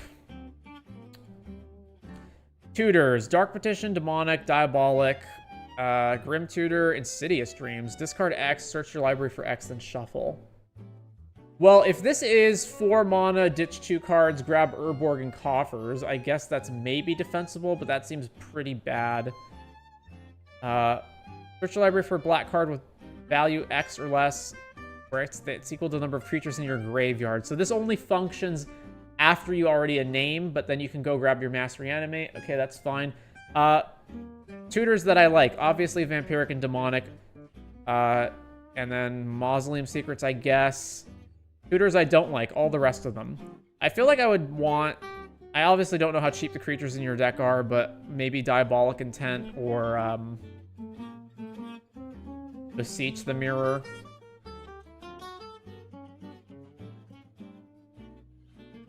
What is your opinion on Untitled the Cloudkeeper for decks that run a lot of legendaries? It's pretty bad. For those unfamiliar, Untitled is a land that comes into play tapped, and then it taps for 2 colorless, and you take 2 life. And you can only spend the colorless on legendaries.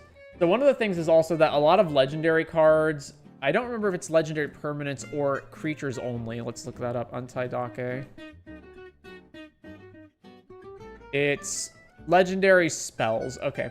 A lot of the legendary spells also tend to have lots of mana pips. Like, a lot of them are... Like, a lot of the best ones are multicolor and don't necessarily even have the 2 mana here. And... lands like this have severe problems where, let's say it's earlier in the game and you just need to cast, like, other things besides legends. Then it's a land that doesn't do anything. I would need a very, very specific deck to want Untitled. I don't think I have a single deck in my whole decks where I've put it in. Untitled. I have one of them, and it's Kozilek. That's it. And it's specifically because you always want to get to Kozilek. And there are some other legends in here, like Karn, Ugin, Mightstone, but... that's the only deck I have it in. So yeah, I don't think very highly of it.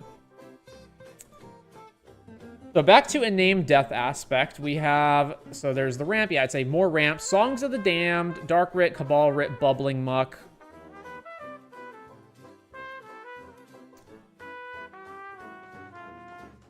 There's also a creature dark ritual that exists now. I think there's a handful of other mana things. Also, if you're gonna run Songs of the Damned, what this means is you already resolved a name, because otherwise it's not doing anything. So you could also run Sacrifice to it wouldn't generate as much as songs, but it would generate 6 if you just sack a name. So that would be another consideration. All right. One-shot kill combo, Hirobi. Whenever a creature becomes the target of a spell or ability, destroy that creature. Hero. At the beginning of your upkeep, sacrifice it unless you pay quad black. Pay 1 life, target creature gets -1 until end of turn. So basically, you reanimate both of these, and then you just go machine gun, kill everything on my opponent's board. If you're trying to insta-kill with your combo, which I imagine is what you're trying to do, I think there's probably better ways of doing this than that. Like, I guess everything has to be a spirit, though, right? Gray Merchant's a zombie, not a spirit. I could probably find something that would do it, though, in spirits, but we'll get to that. This is reasonable. All right, Mass Reanimation, All Hallows Eve. I forget, it's like Suspend 2, right? What's the oracle on it? All Hallow.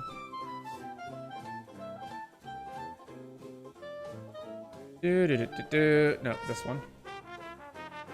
Exile it with 2 scream counters on it. At the beginning of your upkeep, if All Hallows Eve is exiled with a scream counter on it, remove a scream counter from it. If there are no more scream counters on it, put it into your graveyard, and each player returns all creatures from their graveyard to the battlefield. So yeah, it's Suspend 2, but you don't even cast the spell. It just straight up goes straight into your graveyard, and then you just get the ability, so it's like uncounterable. Isn't that interesting? Anyway, Haunting Voyage, choose a creature type, yeah, and then you just pick Spirits, Patriarch's Bidding, Twilight's Call, and Living Death. All solid stuff. Just general good cards. Criminal Past. Commanders gets plus XO, where X is the number of creature cards in your graveyard. I wouldn't care about that because your commander doesn't have trample or anything, so your opponents are just going to be able to chump block you. Speed Swarm, Withering Torment, sure. Fell, Gray Merchant. Yeah, Gray Merchant's awesome. Wait, do you have Balthor? Yeah, you have Balthor. Okay. Insatiable Avarice, Necro. I noticed you don't have Necro Dominance, which I would want in here. Overwhelming Remorse. Cost 1 less for each creature in your graveyard, so 1 mana, kill creatures. This is not good because you're going to want to kill creatures when you don't have your commander out, especially if that creature is like Dranith Magistrate. So you just want cards that are going to kill anything without needing this cost reduction to be in effect. Season of Loss. Each player sacks, draw a card for each creature that died. Each opponent loses X, where X is the number of creatures in your graveyard. So you have the Horde. So I assume all of these are spirits, so it would be 27. So Season of Loss would deal 27. This one seems not great. Alt Win Con. Mortal Kombat. At the beginning of your upkeep, if 20 or more creatures in your grave, you win. Tombstone Stairwell. During each upkeep, each player puts into play a Tomb Spawn token for each creature in their graveyard. Treat these tokens as 2/2 black creature zombies that have haste? What is the actual oracle on this? Tombstone Stairwell.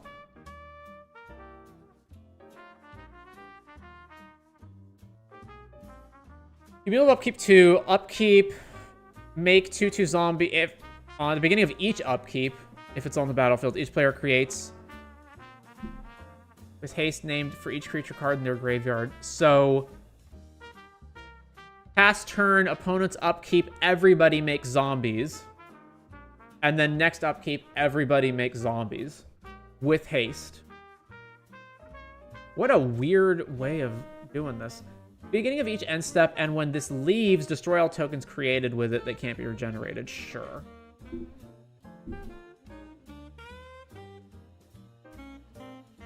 And then the Horde. Akuda, Born of Ash. So I assume a lot of these are just... I assume this is basically just the best pile of spirits that you could find. Upkeep. If you have more cards in hand than each opponent, you may sacrifice a swamp. If you do, return it from your graveyard to play. If this is one of the cards you picked, then you must have been struggling to find good spirits. Banshee of the Dread Choir. Myriad. Yeah, deal combat damage to the discard. Chupacabra Echo. ETB. Target creature an opponent controls gets minus X, where X is the number of permanents in your graveyard. Oh. If this is in your deck, then you should be playing all the black fetches. In order to... Because there's going to be times where you have this, but you haven't actually cast a name yet. Cryptghast, Echo of Dusk. As long as there are 4 more permanents in your graveyard, it gets +1 in lifelink. Soul Tender, ETB, mill 3. Exile it from your graveyard. Return another creature from your graveyard to your hand. Emissary of Despair. Deal combat damage to a player. They lose 1 for each artifact they control. Grave Lighter. ETB, draw a card if a creature died, otherwise everyone sacks. Grave Waker, 7 mana to reanimate something, which is awful. He Who Hungers. Sack a spirit, target opponent reveals their hand, choose a card from it, the player discards the card. Activate only at sorcery speed, Soul Shift 4, which is, I believe it's when this dies, raise dead a spirit with that value or less from the... Yeah, okay. Infernal Kirin. Whenever you cast a spirit or arcane spell, target player reveals their hand, discards all cards with the spell's mana value. Junji. Actually a good spirit. Kagamaru. PT equal to number of cards in hand. Black sack. All creatures get -X for X's cards in hand. Kokusho.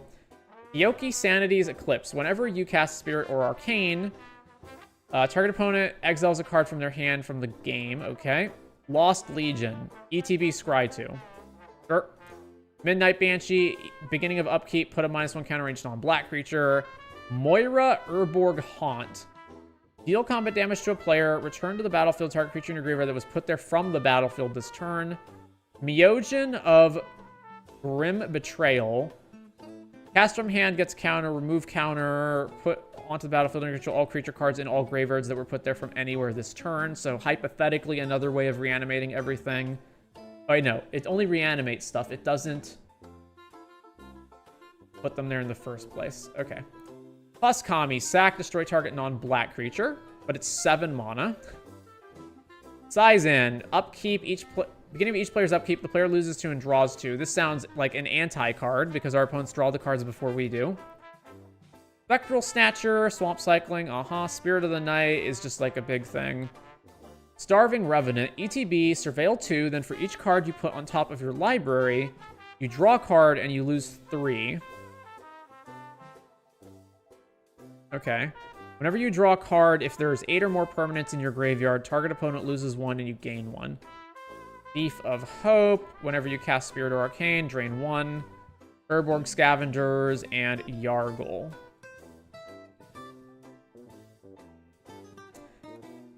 So when you do this, so you go Iname, everything goes to the graveyard, and then you either have to have Mortal Kombat, or you have to have Tombstone Stairwell and nobody interacts with you, and then it comes back to your turn and you have like a million zombies and kill them. But outside of that, if you mass reanimate your board, the only... So, okay, some of these care about creature types, right? Like Twilight's Call, Patriarch's Bidding, and Haunting Voyage all care about creature types. Hallows Eve, Balthor, and Living Death do not. But this specifically has to be spirits, so it's irrelevant.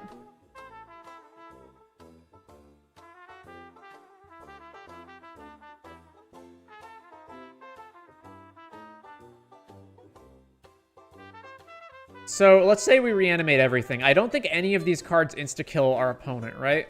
Like if we just go reanimate everything. You also have Grey Merchant to potentially kill, but I want the... I put everything into my graveyard with a name, and then I cast my mass reanimation spell, and I win the game by doing this. And I don't think any of these actually cause that to happen, right? Kokusho can be sacked for 5, and Junji can be sacked for 2, so that's 7 to everybody. But then after that, I don't think there's a single actual way of insta-killing your opponent. No, there isn't.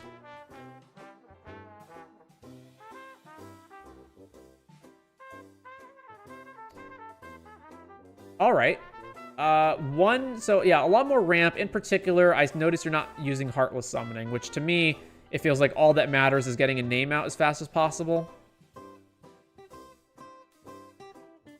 So first of all, bravo. This deck's amazing. But we can fix this up.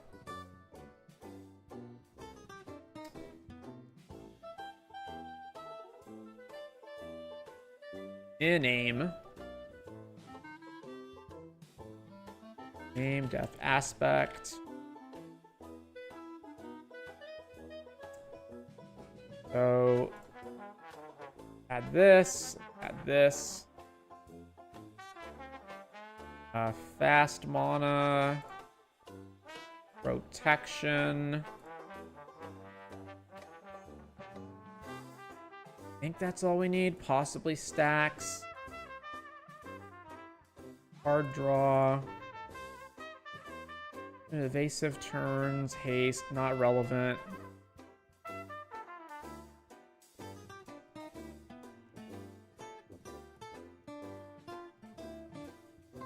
Okay.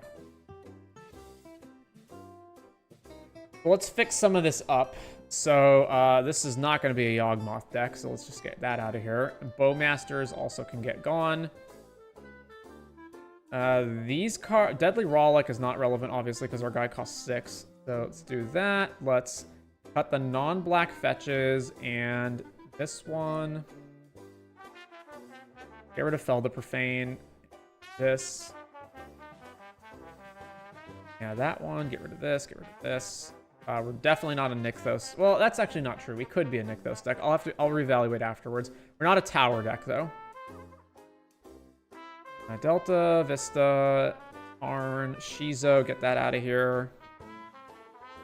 Takanuma, also get that out of here. Then there's Saga, which, are we just tutoring up Soul Ring? Because if so, we don't need this. No, that's not true. We can still use it.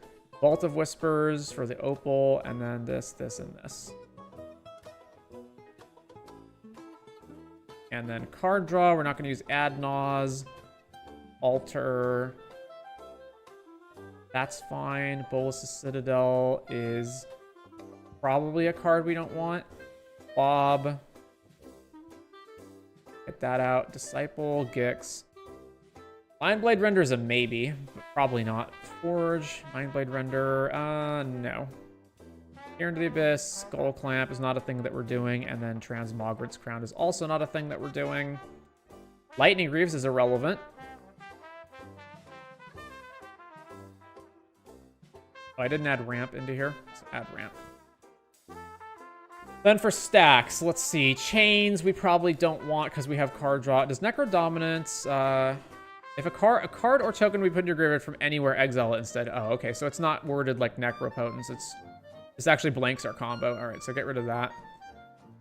Then Curse Totem, I think might interfere with what we're doing. I'll have to look back on that. Dothy, we don't need that either. Null Rod obviously has to get out. Then Oppo Agent's fine. Planar Void obviously has to get out of here. And then the stacks card, or the taxing cards. Tabernacle.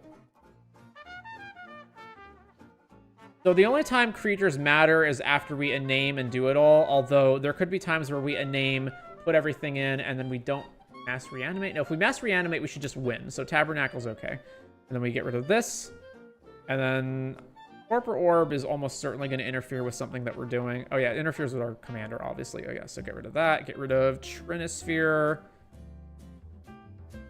Songs of the Damned.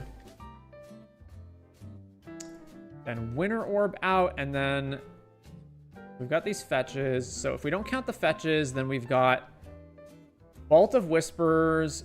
We can't afford that because we need Cabal Stronghold. I think we're just not going to bother with Cabal Stronghold. Do I want City of Trader? No. Tutors. Oh yeah, what about other tutors? Tutors. Map, yes. Imperial Seal, yes. Vendor's Fair, no. Moonsilver, no. Plunge, no. Tainted Pact, no. Cave, yes. Wishclaw, yes. Not Intent and not Beseech. I think all the mass reanimation, Beseech doesn't hit any of them except Balthor, but we still have to activate Balthor. So let's get rid of that one. And then what about removal? Oh. Go to Deadly. And then we have Deluge, right? Yeah. Maybe Fatal Push, probably.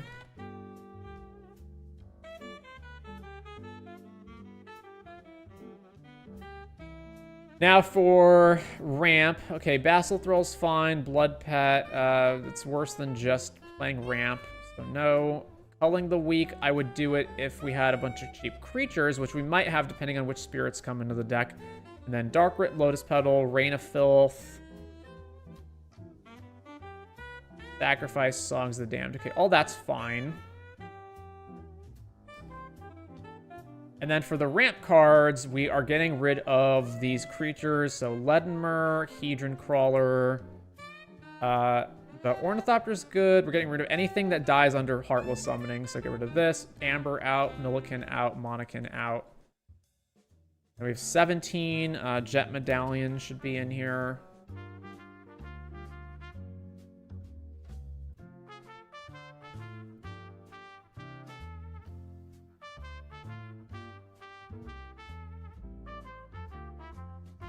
Plaguemore, get that out of here.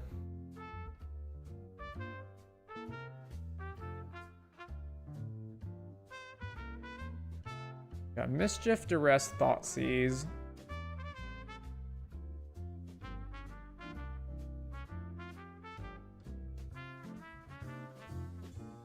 All right, now let's compare that to the deck you built. And I'm going to avoid adding the spirits for now. I'm just going to look at all the other stuff you have in here. So, mostly the mass reanimation. Oh yeah, so Twilight's Call at 6 is kind of expensive, but that's okay. Not going to bother with Cabal Stronghold because it just requires we have too many swamps. Like, there's other non-basic lands that we want to run. I'll add it for now, and then I'll go back to the list and see that it's probably not going to work out. Let's ignore every single creature except Balthor. Crypt of Agadim is okay. Mausoleum Secrets.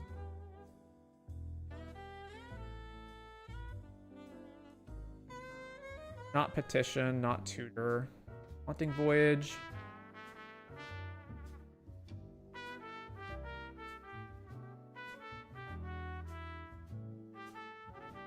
Hallows Eve. Arena, maybe. And ignore the spirits, ignore the spirits. All right, Tombstone, Stairwell. Lake of the Dead. So enters, sack a swamp, and then sack another swamp to add quad black.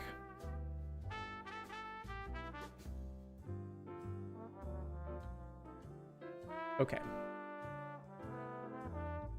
Gary.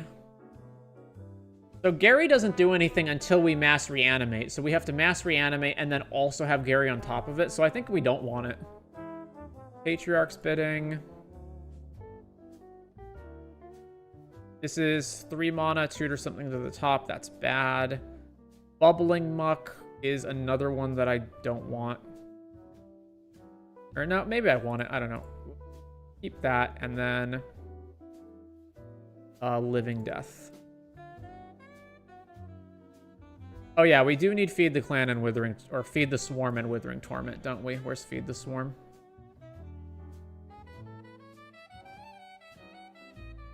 I mean, if we're not going to use Cabal Stronghold, then I'll just use Fell the Profane. That's fine. There's Feed the Swarm. All right.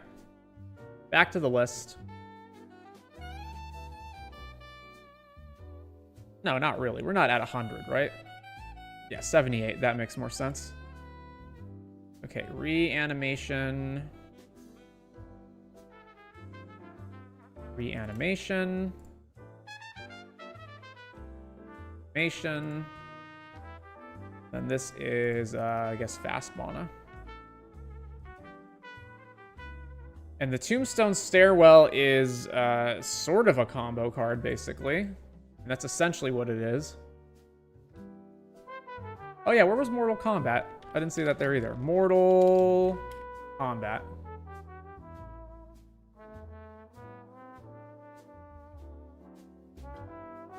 Land. And land. So the problem here is that so even ignoring all of the fetch lands, right? And then Urza's Saga will die and go get this thing, and then Urza's Cave can be used to go fetch stuff. We still have Lake of the Dead. We still have Nykthos. We're not gonna. Are we gonna use Nykthos? No, we're actually not gonna use Nykthos. We still have Lake of the Dead, Cave, which we might not have fetched with yet.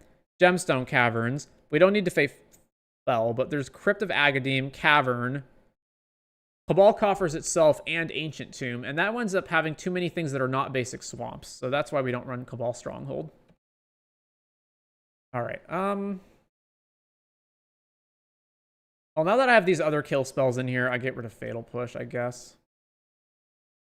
Or maybe I want Fatal Push and not Dismember. Yeah, let's keep Fatal Push instead of Dismember.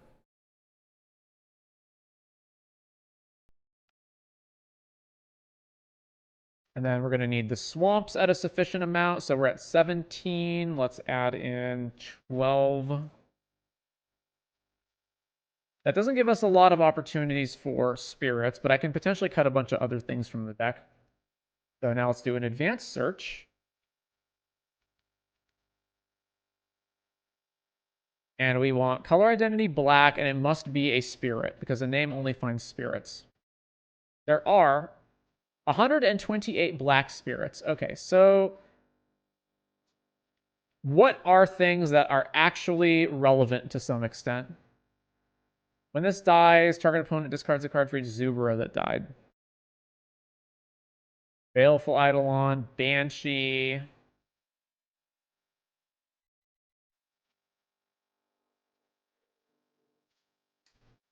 So, a couple thoughts here. I imagine before looking through all of these that a lot of these are not going to be cards that are actually good. So, if that's the case, we can either skew towards cheap, just so that... Alright, you know what? I should play Phyrexian Tower as well. We can either skew towards cheap so that Phyrexian Tower, Calling the Weak, a Diabolic Intent, like all of those cards can do something. Or we can skew towards just the cards that are just the best in general, so that when we reanimate them all, we have like the best board state. But I imagine the board state should be just reanimate everything, win. So I will gear towards some of the lower end ones. So Bloodghast. Bloodghast is actually good. Deals damage to a creature, blah, blah, blah. Sack this, target player loses one. Okay, that's irrelevant. Deal combat damage to player. That player discards a card from their hand. That at least does something. Ashen Skin Zubara is another one where I guess if we sack it, it at least does something, however bad that is. This guy kills stuff, so we want that. Enters the battlefield, destroy target creature you don't control that was dealt damage this turn. Okay, so that's not relevant. Crawling Filth, Soul Shift. Look at the top card of your library. Reveal the top card of your library. If it's a land, this gains whenever it deals damage to a creature, destroy it. Ugh. Cryptghast. Okay, that's good. Dancing Scimitar. Darkling Stalker. No. Dies, put it on top of the library. Also no. Flying Soul Shift 1. That basically does nothing unless we find a spirit that's cheaper, so I'll tentatively add that. 2 less to cast for each creature that died. Enters, destroy all other creatures that were dealt damage. Disowned Ancestor. Okay, it's a 1 mana spirit. Let's add that, because it's a cheap spirit that we can just play early in the game and sack it for value. 6 mana ability I don't care about. No. As long as they're... Yeah, the lifelink one is also just bad. ATB mill 3 and then return the thing. Nope. Deal combat damage to a player. Player loses 1 for each artifact they control. Sure. Beat down, whatever. Oh, also some of these guys die to Heartless Summoning, right? Bloodghast dies to Heartless Summoning.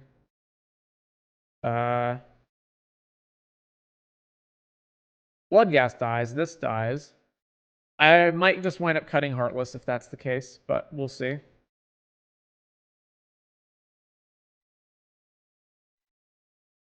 Pro multicolor. Whenever you multicolor.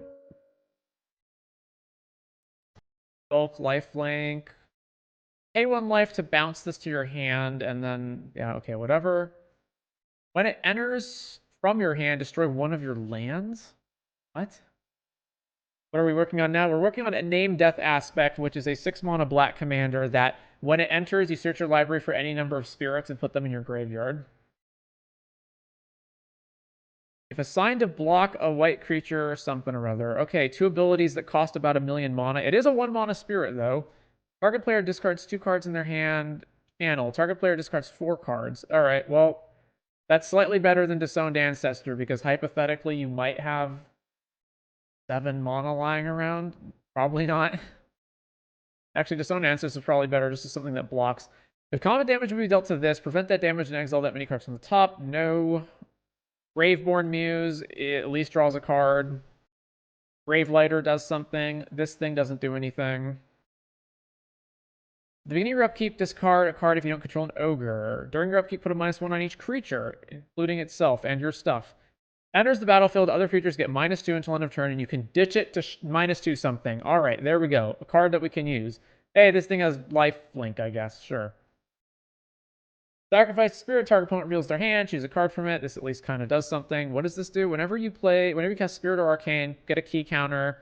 End of turn, if there's 2 counters, flip it, and then what does the flip do? Can I look at it? Rotate.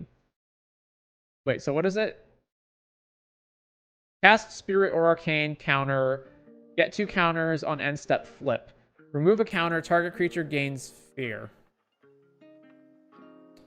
Well, that turned out to be disappointing. Hirobi, Horrible Hordes, Howling Banshee. ETB, each player loses 3, including you. Alright, a card that you can activate for 0. There's a name, it's our commander. There's Junji, add Junji. Whenever you play a Spirit or Arcane spell, target player reveals their hand and discards all cards with the spell's mana value. Kagamaru. Soul Shift. Each opponent loses 2 and you gain 2. This ability costs 5 less to activate if you've drawn 3 or more cards. Activate only once each turn.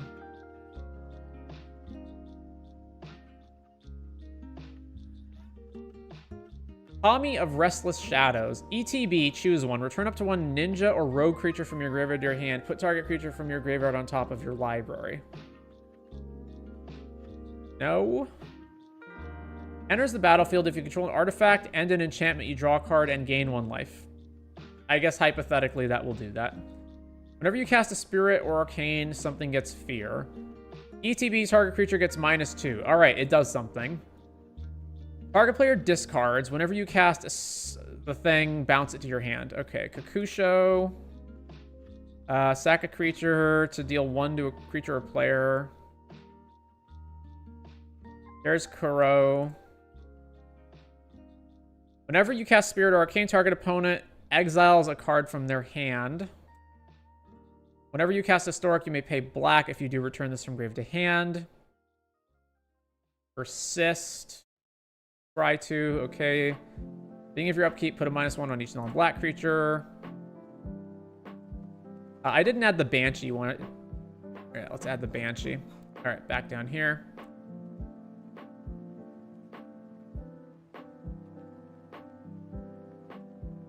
Pay a life to regenerate. Just has flying. Deal combat damage to player. Return to the battlefield target creature in your graveyard that was put there from the battlefield this turn. Okay. ETB, if a creature died, -4.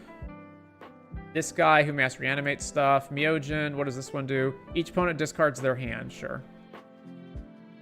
Lifelink as long as you're empty-handed. Discard a card, indestructible. Nope. Nether Shadow, at end of your upkeep. This one's, all these Nether ones are the ones that come back, right? Upkeep, if Shadow's in your graveyard with at least 3 creatures above it, you can return it. And then Nether Trader, if it's the only creature in your graveyard, you can return it, which is not going to be the case. And then this one, whenever a creature dies, pay black to return it. Sure. Ninjutsu. Amarthus is it doesn't have to be a black spirit, right? Where's the name? Any number of spirits. Enters with X counters. Whenever you put 1 or more counters on another colorless creature, put a counter on this. When this dies, manifest a number of cards from the top. I mean, that's like not even good either, but sure. Pain Racker Oni. Upkeep, sack a creature. Enters the battlefield, discard a card. Patron's good, right? Whenever a permanent is put into an opponent's graveyard, that player loses 1 life. Instants and sorcery spells you control have Death Touch, and it itself has Menace and Death Touch. That's not going to be relevant for anything that we're doing. All right. Plague Rusalka. Sack a creature, target creature gets -1. It at least does something. Sack this, destroy target non-black creature. Okay. Black creatures can't block. PT are equal to whatever. Flying. Upkeep, lose life. Attacks mill a card. Target creature gets -1. Alright, it does something. Searchlight gains Death Touch. At the beginning of each player's up... Yeah, not Saizen. Move a card in a graveyard from the game. No. Target creature can't block. Whenever a creature with power 1 or less dies, you may return that card to the battlefield at the beginning of the next end step if it's still on the battlefield. Sure. Becomes the target of a spell, sack it. key counters, and then remove key counters to give -1. No. Whenever you sack another permanent, you may pay 3 if you do create a token that's a copy of Sorcerer Broom. I guess. Pay 3, put a +1 counter on it. Discard a card or sack a permanent. It's big.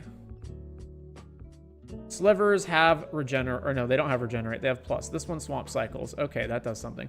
When this dies, each opponent loses 1, you gain 1. All right, that one. Spirit of the Night, it's big. Enters, surveil 2, then for each... Yeah, okay, that one kind of draws cards. This is not a spirit on the front side. Mill 2, craft with... Oh, this is not a spirit on the front side. Okay, 1 mana. Not a spirit. Technically is a spirit. Whenever this attacks, return target creature with mana value X less from your graveyard to the battlefield, or X is the number of modified creatures you control. Equipment, auras, counters. I don't think that does anything. Enters or attacks, exile target card from a graveyard. ETB, you lose 4. Get Swamp Walk. Target player dealt damage by it loses 1 life. Flying and regenerate. Target non-creature artifact becomes an artifact creature with PT equal to its mana value. Target retains all of its abilities. This lasts until your next upkeep. Okay. Yargle and Yukora. Stack all non-ogres you control. Okay, so there is no way that I can see that we actually combo kill our opponent.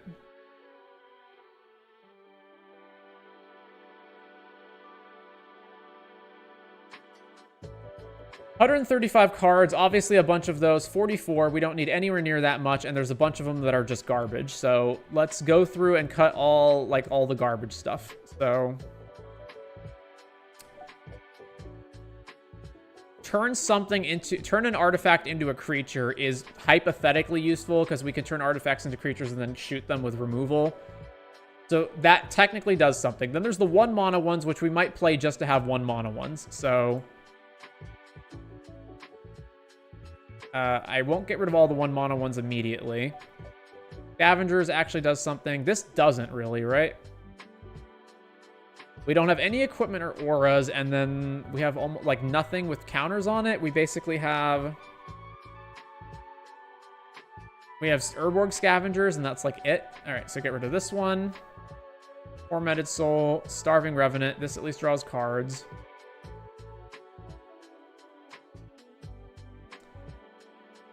Dies, each opponent loses 1, you gain 1. I was really hoping that there would be some sort of loop that we could do with this, but I don't think there is. But it's at least a 2 mana one that does something, so maybe this one swamp cycles, I suppose, so that's fine.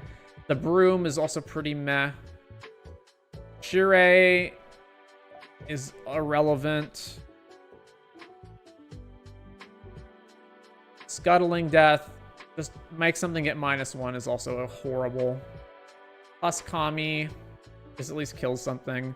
All right, Patron. Whenever permanent is put into opponent's graveyard, player loses 1.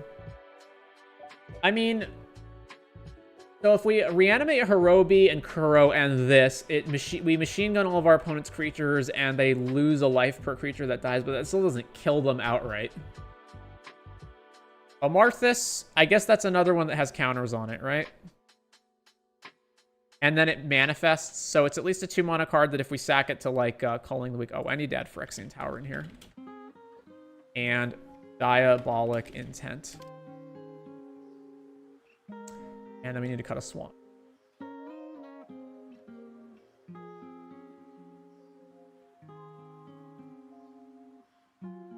Yeah, I'm not a fan of Lake of the Dead. Let's just get rid of that. Plus Kami, Patron, Nether Trader...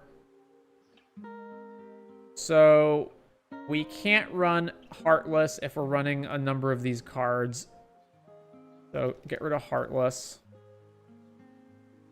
Seems like a challenging commander, seeing as it's particularly terrible. Well, the ability is actually really good. It's just that the spirits that we have access to are bad. All right, this card doesn't do shit. So let's get rid of this one. As is Disowned Ancestor. This one also does nothing.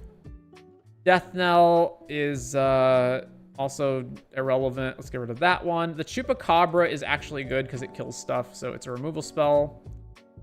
Hateful Eidolon is... I'm not going to play any of these that just don't do anything at all, so... Get rid of Hateful. Harvester of Misery is actually good. Because it's a spell that we can use.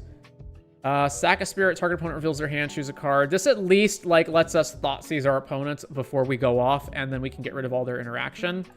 So this is kind of a protection spell in that sense, although it's obviously incredibly expensive. And then Kieran...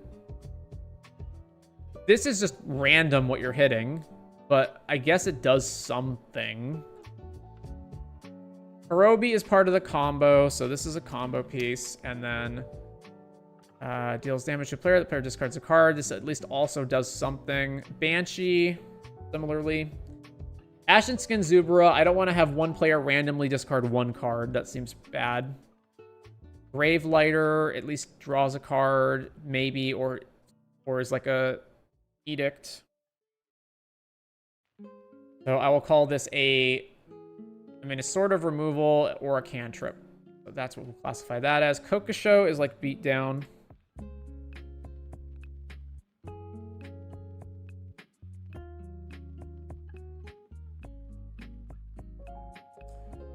Are we just reanimating everything? Yes, we are.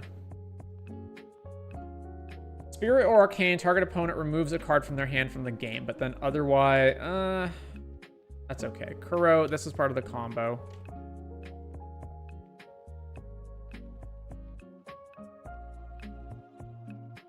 Lost Legion at least filters us. Banshee, kind of a sweeper. I think I'm going to have way more spirits than I actually need, so...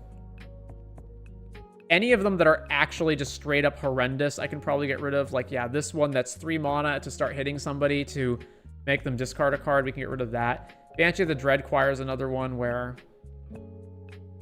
we don't at all need it. Infernal Kirin.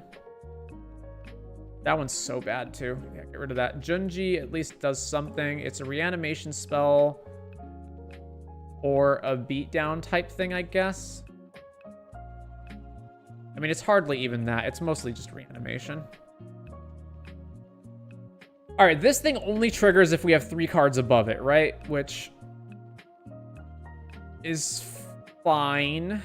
And then Nether Spirit. This one is not going to be the only creature in our graveyard, though, so that's irrelevant.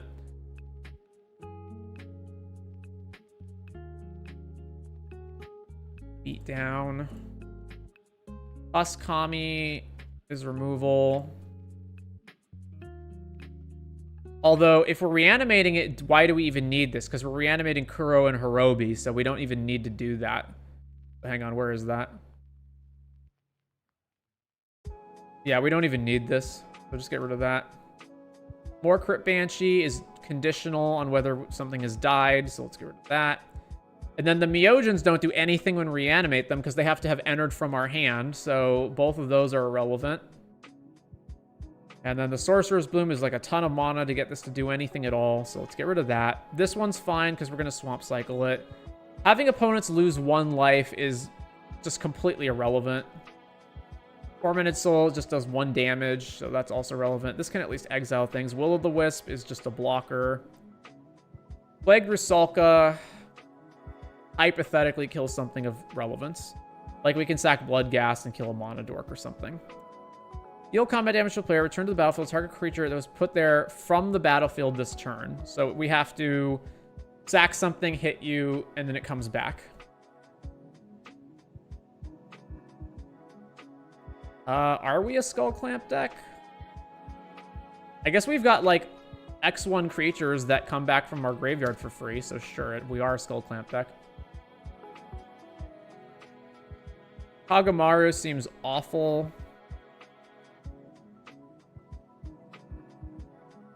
But not so bad that we need to get rid of it. And ETB, if you control an artifact and an enchantment, draw a card. Okay, get rid of that. If we're reanimating this, and then the best thing we have to do is cast a spirit and make one opponent exile a card from their hand, then that is just horrendous.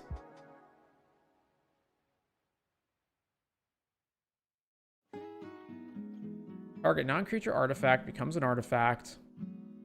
ET equal to mana value. So you can use this to... One of the things with this is that you can use this to kill 0 drops. You can use this to kill Chrome Mox, Mox Diamond. It at least does something.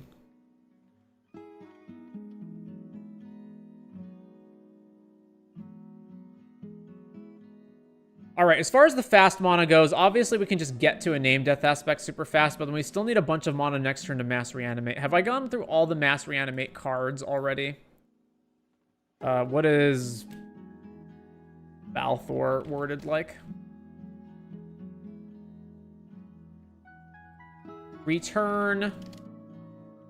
Then it's got to say all or each creature card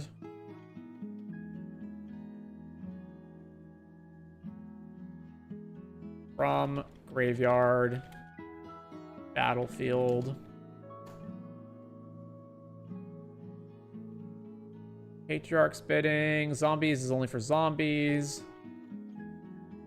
Haunting Voyage, we have that. Return up to 1 creature. No. 8 mana.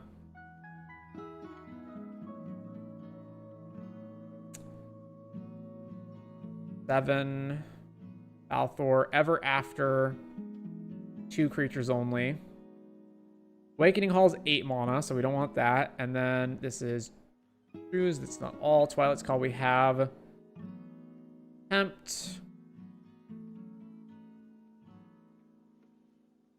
From play. Enters battlefield, put imposter counter on each creature. That's not what we want. All Hallows Eve, got that. Comes into play, each other player may return a creature from their graveyard. Stickers, and then there's this one. Deals combat damage to a player, blah, blah, blah, blah. Okay. What are the ones that we missed out of that? We missed Living Death?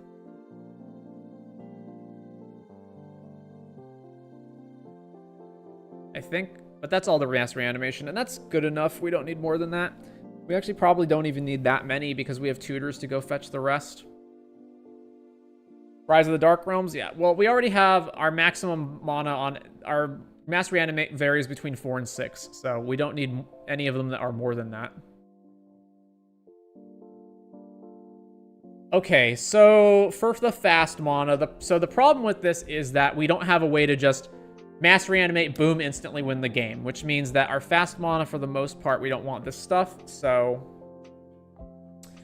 Rain of Filth can go, and we can get rid of Bubbling Muck. We can get rid of Bubbling Muck. And that leaves us with these.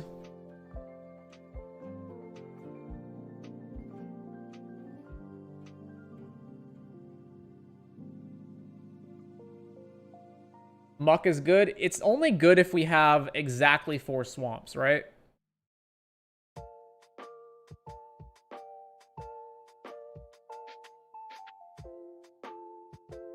Okay, sure. Put Muck back in. Before I keep cutting the spirits, I want to find all the other things in the deck that we can cut. So... we can get rid of Arena, probably.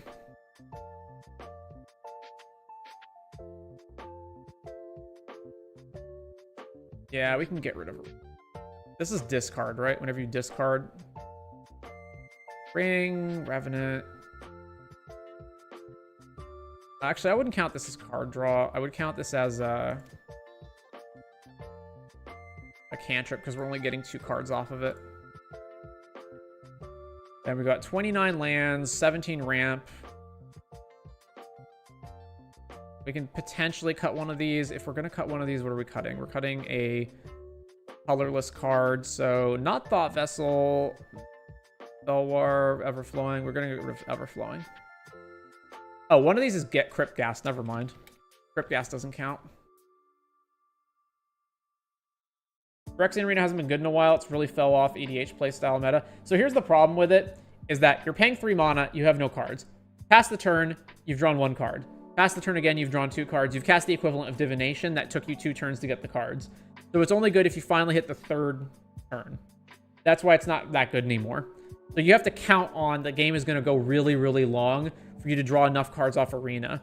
Whereas like Black Market Connections also makes the Treasure, also makes Changelings.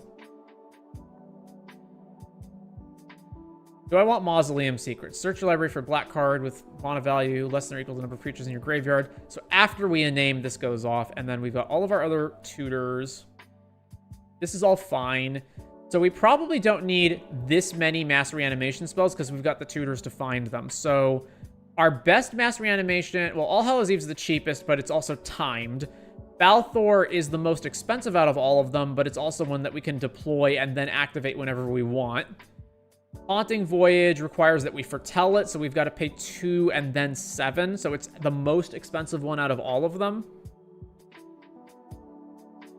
So we can cut that one, and then Patriarch Spitting is good, Living Death is good, and then Twilight's Call is 6 mana, so we can get rid of that one. And then that leaves us with 4 mass reanimation spells, which is a good amount. I would rather not have Imp's Mischief for a name. I would rather just Thoughtseize opponents ahead of time. So we can get rid of that.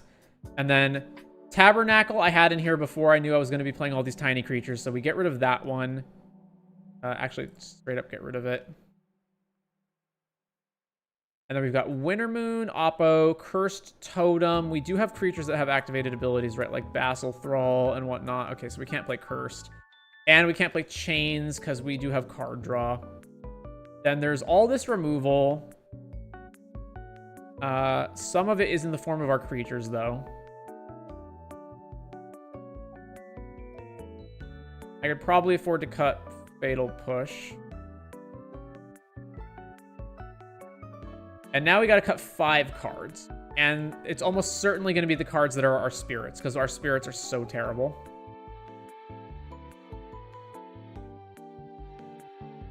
Creature card in your graveyard that was put there from the battlefield this turn. So we have to hit them. We have to have a creature that died. We have to have a reason that it died, which could be like Skull Clamp, but this one also seems pretty bad. So let's get rid of that.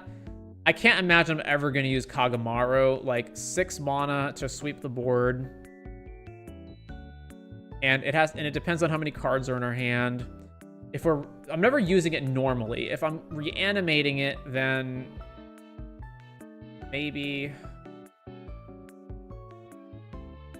Plague Rusalka is terrible. Urborg Scavengers is pretty bad too. Yeah, we're exiling random stuff out of our opponent's graveyard. Plague Rusalka, Snatcher's fine. Amarthus at least. So I've got a few effects that sack creatures, mainly Culling the Weak, Phyrexian Tower, and Diabolic Intent. So if there are tiny creatures that I want to get rid of, some of them are like Nether Trader and Nether Shadow. There's Bloodghast. Those are all the ones that come back for free. I would get rid of Amarthus. If you reanimate Amarthus, it just dies on the spot, right? Because it reanimates as a 0/0 and then it just dies. So it's in here entirely as sack fodder so that we can manifest stuff. Okay, let's get rid of that one. And then let me sort by, I guess, just type creatures. So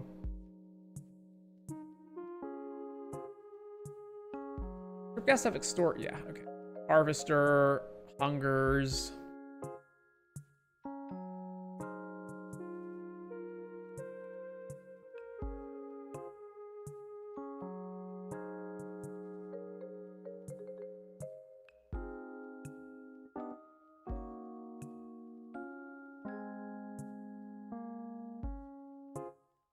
Okay, Patron of the Zumi can go, but I want to test how much beatdown damage, like how much burn or life loss can we actually afflict our opponents with, right?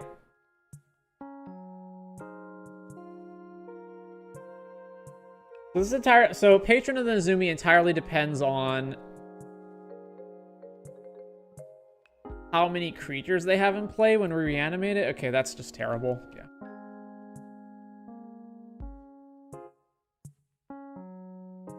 All right, let's say we have And name, mass reanimate everything, right? Where's spirits?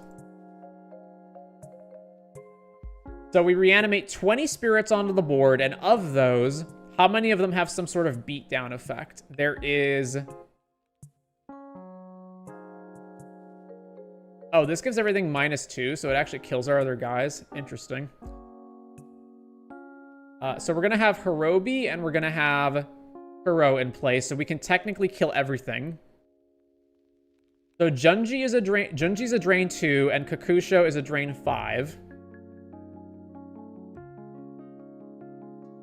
We've got 7. Then there is... We have to cast stuff to extort, so that doesn't count.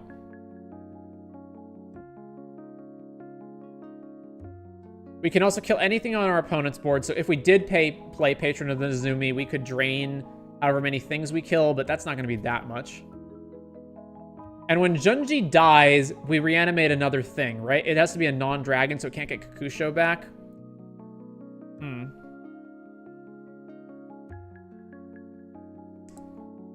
Hey Life, Lost Legion, Upkeep as a Shadow.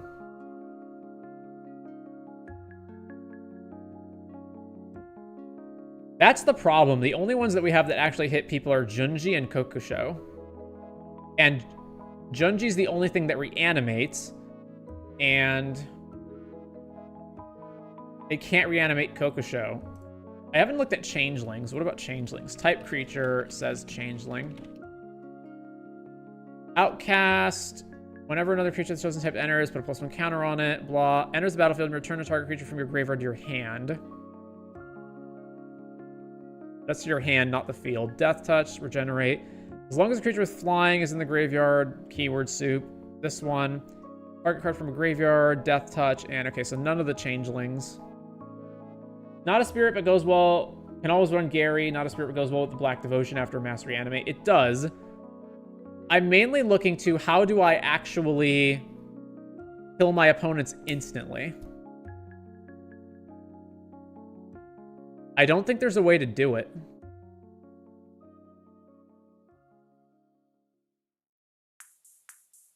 Gray Merchant.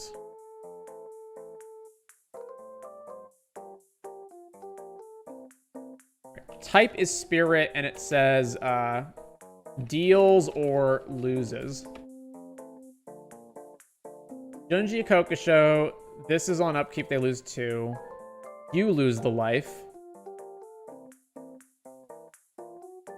Whenever you draw, if there are 8 or more permanents in your graveyard, target opponent loses 1. That's not going to get us there. Then there's Nezumi. This is also target and requires us to cast stuff. Dies, each opponent loses 1. Yeah, not that. Each player loses 3. So we could hypothetically go Kokusho, Junji, Banshee, but Junji reanimates Banshee, another 3, deal 13, which is obviously not enough. I don't see a way of doing it. Unless there's a... Oh, wait.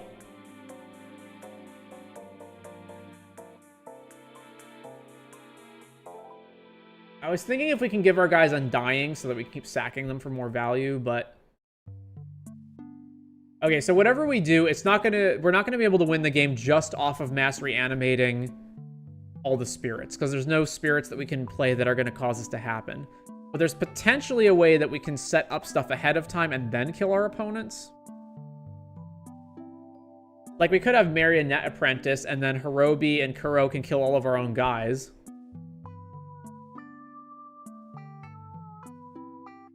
With the amount of tutors, you could probably have Unmarked Grave with Dread Return to reanimate Gary. Is there... Well, we can't bin Gary with a name is the issue. Is there a Bantu Monument combo possible? That's another option. Bantu's Monument. When does it trigger? Is it when we cast it? Where's Bantu's? Hang on.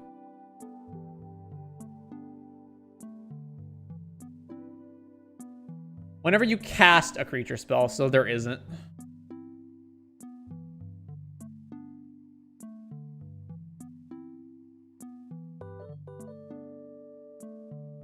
All right, what does EDH Rec have to say about Iname Death Aspect? Songs, yeah, the same stuff. Mortal Kombat is a way to win. We have to wait a turn, though. We could also play Temporal. What's the card called that gets an extra turn in black?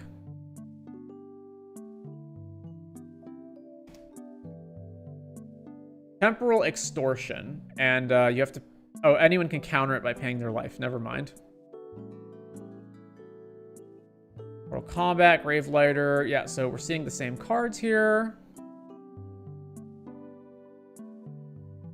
Sir Conrad. Whenever another creature dies or creature is put in the graveyard from anywhere other than the battlefield or creature leaves. So we can go Conrad, a name, instant death, basically. Because we're putting... how many spirits into the graveyard? We're putting 20. And then we're going to deal another... a whole bunch on top of that. Wait, where's that Banshee that deals damage that I got rid of? Is it Keening Banshee? No, not Keening Banshee. What's the other Banshee? Howling Banshee.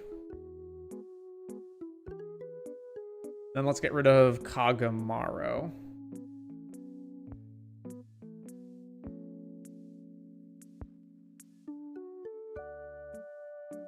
So 20 spirits hit the bin, and Sir Conrad deals 20 to all opponents, and then we get to deal another 5, 7, 10, 13 on top of that, so we're dealing 33 total if we have Sir Conrad in play.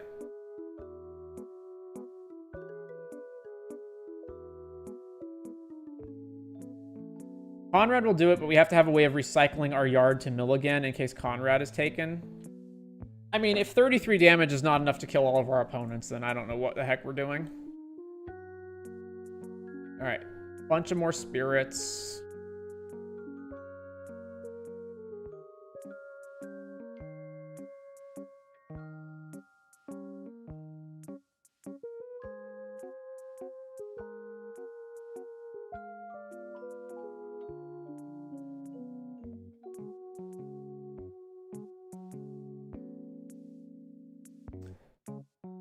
There is Graveshifter. Is Graveshifter better than any of the spirits we already have? I don't think it is. Bloodghast, Chupacabra Echo, Cryptghast, Graveborn, Gravelighter, Harvester. He Who Hungers is pretty bad, but still does something. Banshee, Genji, Keening Banshee.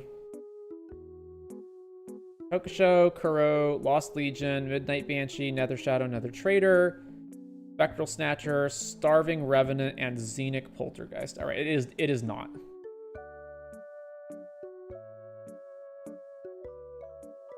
What else do we have in here? Removal.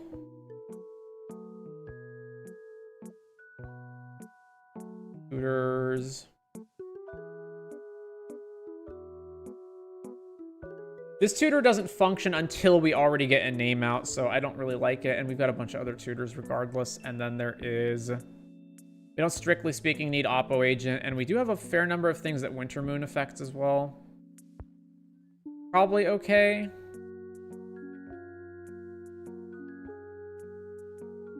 Scroll Rack might be useful to filter all the spirits out of our hand.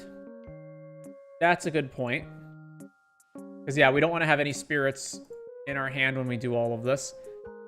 What else are we cutting? Tombstone Scarewall, Mortal Kombat. Those are additional ways of winning the game. Get rid of... So Skull Clamp's good, Necro's good. Black Market Connections might not be relevant. Get rid of that. What about Basil Thrall? 2+2.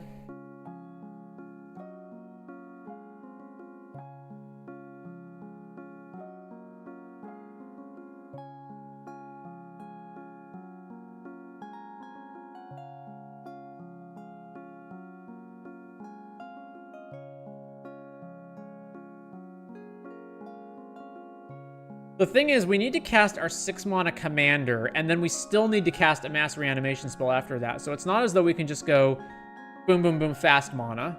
So I'm really dubious of, like, Lotus Petal and Basil Thrall in this situation. Bubbling Muck, at least, like... No, but even Bubbling Muck I'm not really thrilled about. Get rid of this, and... Petal... Maybe Bubbling Muck. We'll come back to that.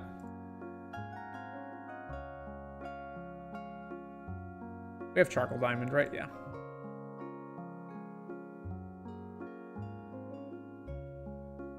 Whenever a creature dies or a creature card is put into a graveyard from a library, each opponent loses one. So so that's basically like another Sir Conrad. But it's 6 mana. Sure, Dreadhound. What else do we have? Definitely not the Meogens.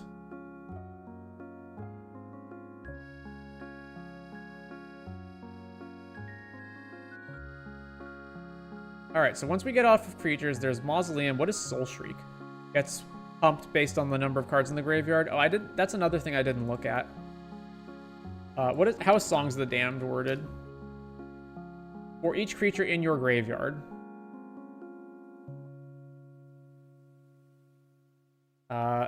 In your graveyard, and then we want it to say either for each or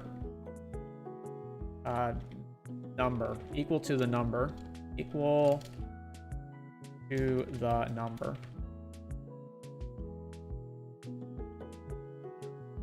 And let's say creature.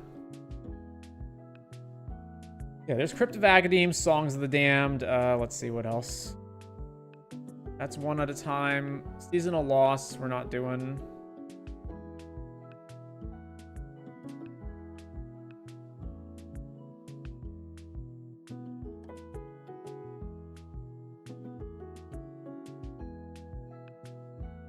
I guess we can do this after a name already hits the board, and it's also 5 instead of Dreadhound 6. So yeah, okay, Seasonal Loss instead of Dreadhound. Sure to Dreadhound. By Season of Loss. And I've never added this to a deck before, so it's half Beatdown, half Sweeper, half Draw Spell, kind of. What's the best thing we're doing here? We're going draw between 2 and 3 cards, so more like a cantrip.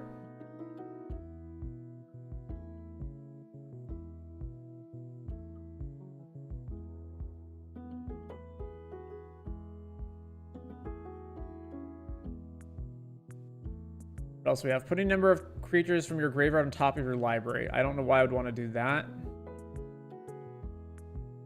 This strikes me as just flavor, because I don't see much of another... I mean, I guess it's an arcane spell, so it will trigger some of those things. Bitter Triumph. Tomb.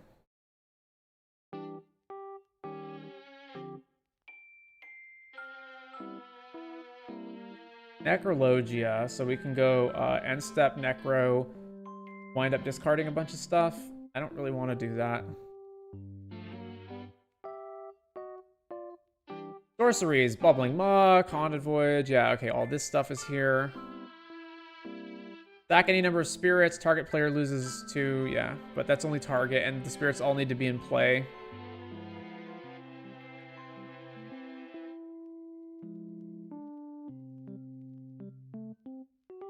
Alright, this is equal to number of lands, right? Yeah, so not that one.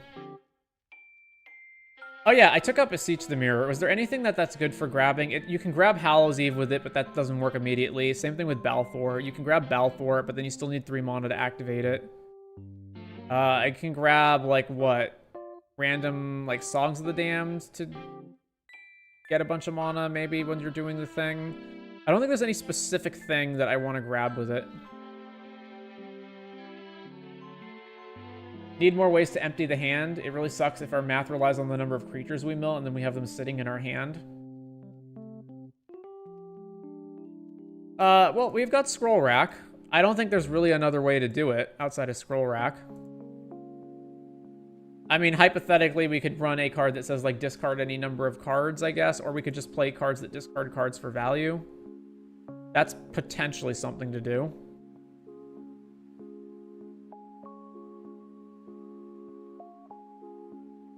What about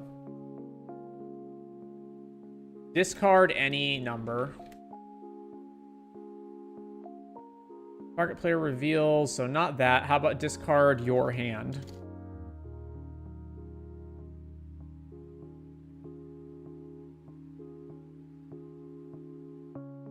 Therian's Journal flips into, you may cast creature spells from your graveyard this turn with finality counters on them.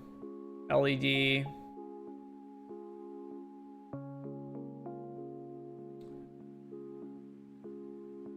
Okay, how about just discard a card, colon.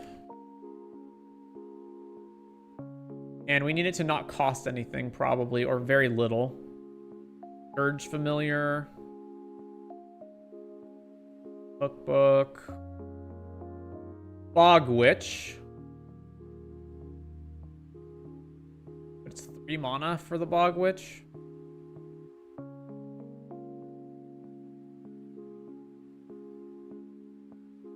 I don't really like any of these as options. There's the other one, what? Treasure Collector? One of the other cards? Is that what it's called? Treasure Collector. That's the one where you rummage... No. What is it called? I know it's a 2-mana artifact that you activate for 2.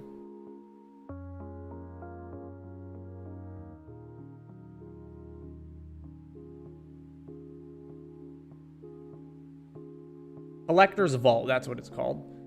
Draw, discard, and make a treasure token.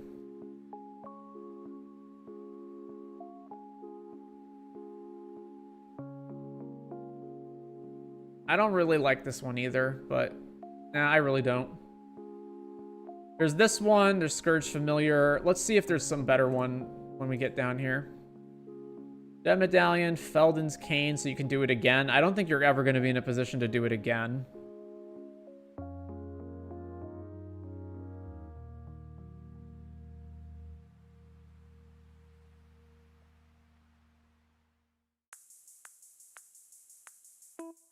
Ashnods, no.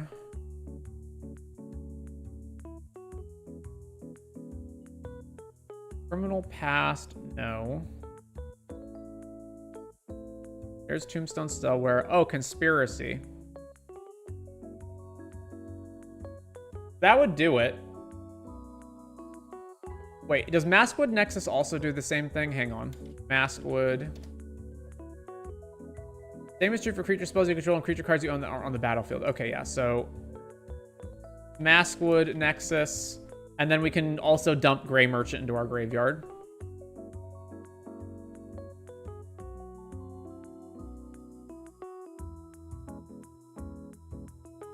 I don't think I need Conspiracy on top of that. I think just Maskwood Nexus is good enough.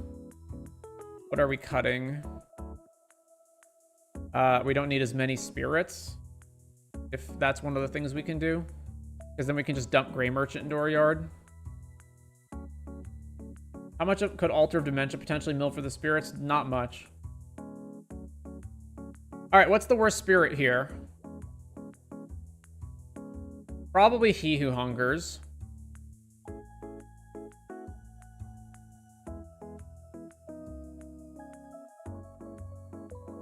Yeah, get rid of He Who Hungers.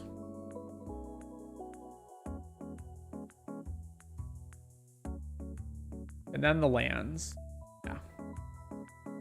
Alright, well, I think that's good enough. Do we want Beseiju to make sure that our mass reanimation spells go through? It's basically just Patriarch's Living Death, and yeah, that's it. Those two. We do have land tutoring effects. So yeah, let's go ahead and do that. Beseiju, who shelters all, and then get rid of a swamp.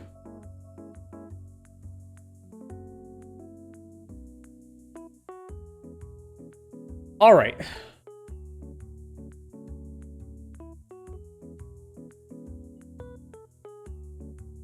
We finally managed to get it.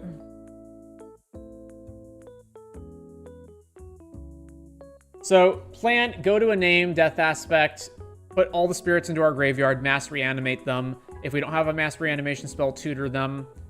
And then the mass reanimation spells can alone deal 13 damage just off of the spirits, but if we have Sir Conrad in play before we do, then it deals 19. And if we've got Season of Loss afterwards, we can cast it, and then each opponent can lose 19 before we mass reanimate. We also just have, if we have Maskwood Nexus in play, then we can mill everything, and that includes Grey Merchant. And then when we mass reanimate, Grey Merchant will come back and our opponents will die. And then on top of that, we've got Mortal Kombat, where if we're able to pass to the next turn with Mortal Kombat in play...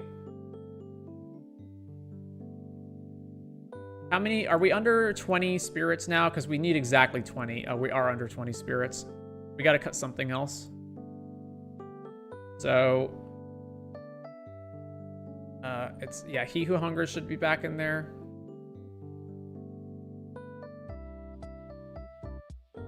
We need to be able to put exactly 20 spirits in the graveyard.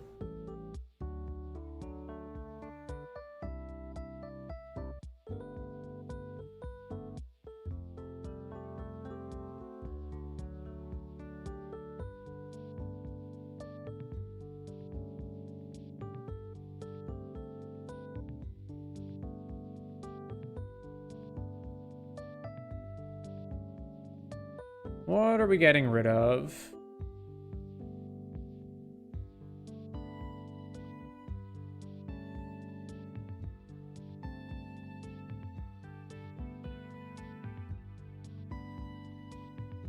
My gut is either Bubbling Muck or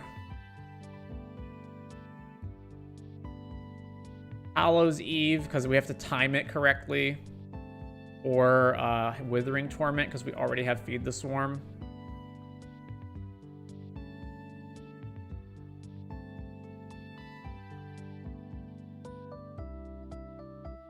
Is there any merit to Leveler, or is that too much of a meme? What would Leveler even do for us? We just exile our whole deck, right? Like, why?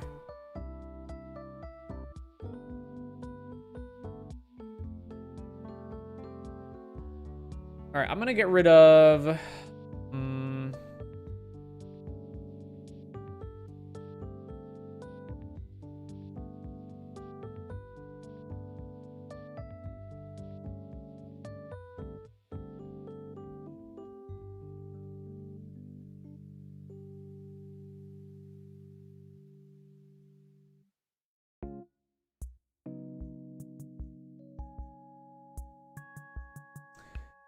I'm gonna get rid of Muck.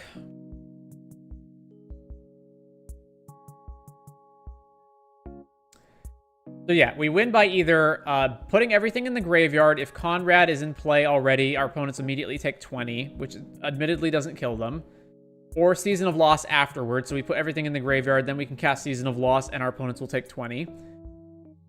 If we mass reanimate the graveyard, we get back Kokosho, Junji, and the Banshee, whatever the heck the Banshee is called. What is it card called? Howling Banshee. That immediately deals 10 to everybody, and then we can sack the Banshee and sack Junji. Junji reanimates the Banshee. Everyone takes 3 again, so it's 13 damage total there.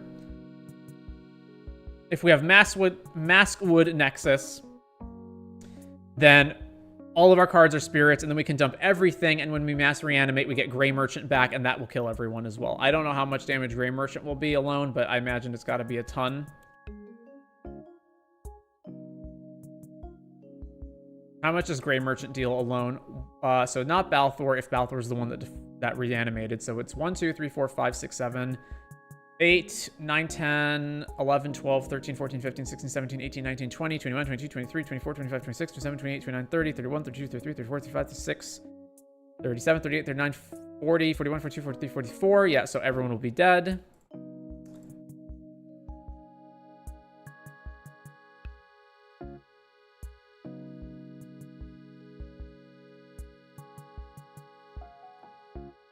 We also have Mortal Kombat, so if we're able to pass the turn and come back to us, we have exactly 20 creatures in the yard, we win. Tombstone Stairwell will make a bajillion zombies all around the board, but mostly on our side. And then we can just win the game with the zombies. And then there is also Kuro plus Harobi's Death Whale, which means when we do reanimate everything, we'll kill all the creatures on our opponent's side of the board. As long as we have enough life to do that, but we should. So, oh my gosh, we're finally done. What a unique and interesting commander, though. Let's put that in the chat. Iname Death Aspect. Here is the link to the deck. Now, they didn't ask us to review the other deck. They just asked us to review a name. However, ruin someone's magic experience has me intrigued. It's these colors. What are these colors? Yidris. I think that's it, right? Oh, it's not a commander deck. It's a pioneer deck. Oh, it's just Tybalt's trickery bullshit. Okay, well, you have correctly named the deck. +2 for naming.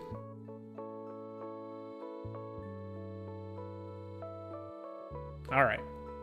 And then Edward Nigma is not here for their cube to be critiqued, as far as I'm aware. So we can just move on to Ranguszx ZX, Mill, and their Angel deck that they want critiqued. So let's go back here. Mill and a deck called Angel Human. So here's Angel, here's Mill. All right. So take that off the wheel.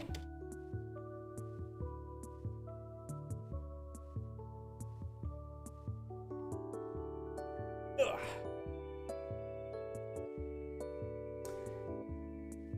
So it's Angel Humans because Sigarda gets Angels and Humans. Gotcha. What do we got? Types. 33 lands, a little high. Again, but lands are bad, including too many basics and, too much. And then, I say this every time. I don't think, and then in particular, some of the lands that are just not good at all. I understand if you're playing these dual lands because you are budgeting and you can't afford, Savannah and whatnot, but there's lands that you just flat out shouldn't be playing at all. So, Bonder's Conclave, Gavany Township. What is this card? Oh, Corehaven. Yeah, Corehaven, Path of Ancestry. I guess Path of Ancestry is equivalent to these other tap lands, so that's fine. Reliquary Tower, Seraph Sanctuary, and Temple of the False God. All of those are bad. Path of Ancestry. Do I have that in my budget lands package? Because I should have that. Budget lands. I do not. That should be in here. Path of Ancestry.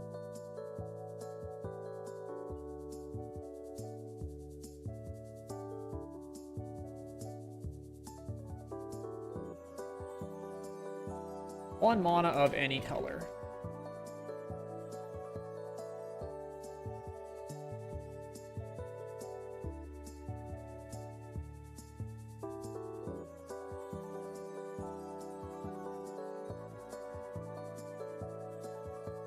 That's fine.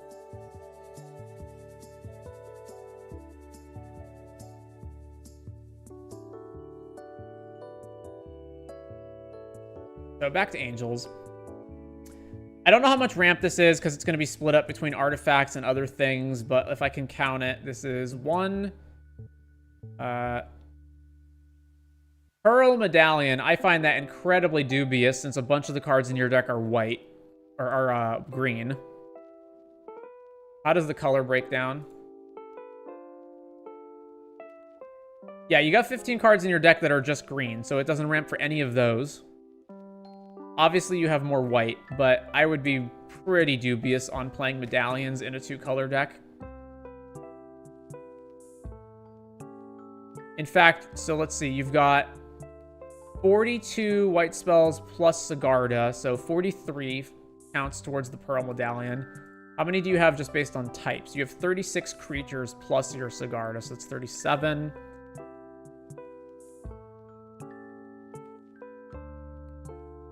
And you're playing Urza's Incubator.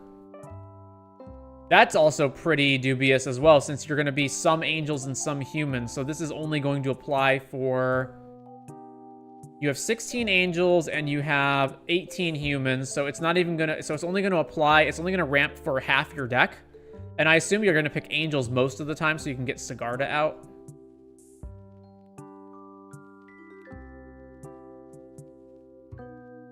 Yeah, that seems, again, pretty dubious. Anyway, let's go back to type sorting this. So, Signet, Blackblade Reforged, I don't like this one. I don't like Herald's Horn either. Ketra's Monument, that's okay. Then there's all this. Thran Dynamo is also not great. You don't have that much that's that expensive. What do you have exactly? I would want Thran Dynamo if I had cards that cost 6+ in a lot of circumstances. And you have 4, 8, 4, 8, 9. You've got 9 cards in your whole deck that cost more than that. So again, yeah, I also don't think that's good. Then we've got Sent from Avernus, which is going to be real expensive for all the things you're reanimating. Austere Command, Celebrate the Harvest. Search for X basics. Where X is the number of different powers and put them onto the battlefield tapped. Okay, Nova. Really don't like that. Or Austere Command. Cultivate, Farewell, same thing there. Nature's Lore, Rampant Growth.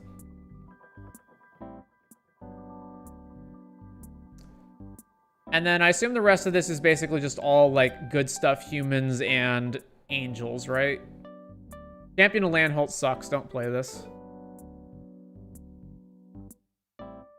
Sentinel Hierophants. Creatures you control have tap, add green. Okay, so that's the far more expensive version of Enduring Vitality.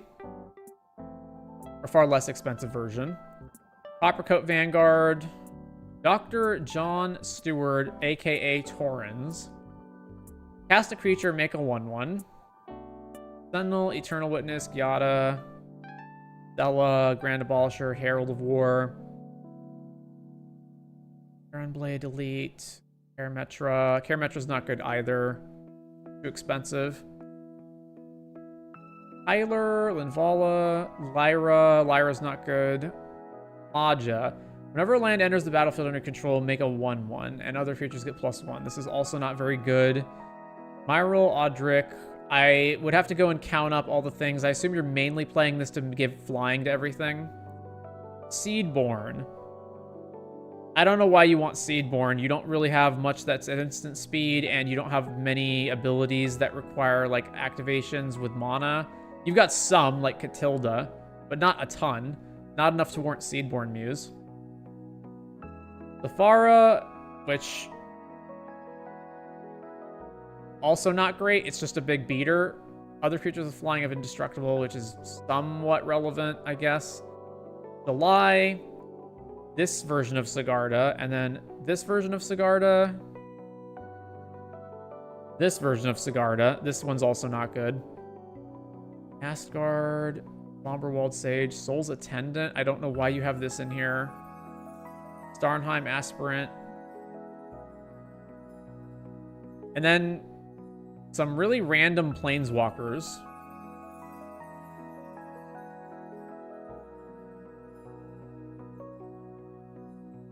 Okay, I didn't check, but I assume all 36 creatures in the deck are either angels or humans. That is one of the things where I would want as many creatures as possible to be in the types that Sigarda can get. And I notice you're missing, like, a bunch of good ones. Like, Lore into the Third Path isn't in here as an example, when that really should be. You've also got some other spells over here, and some of this over here. Okay.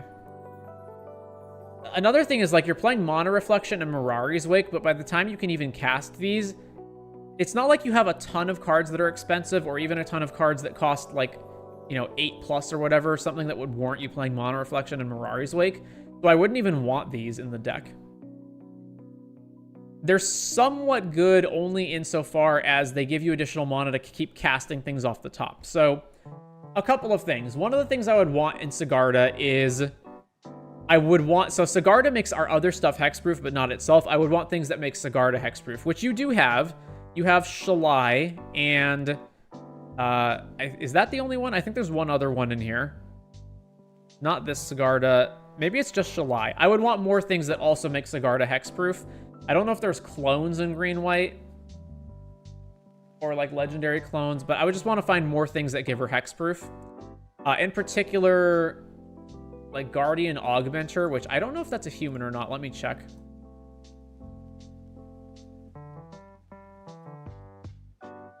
It's a troll wizard. I would still probably play it anyway. Or just, like, Giver of Runes, Mother of Runes. Giver of Runes is a core, right? Mother of Runes is a human. So I would want just more ways of protecting Sigarda. More, 36 is a lot of creatures, but probably even more of those to be humans. Like, there's cards in here that just randomly are just random other cards that don't really make a lot of sense to me, like the Planeswalkers.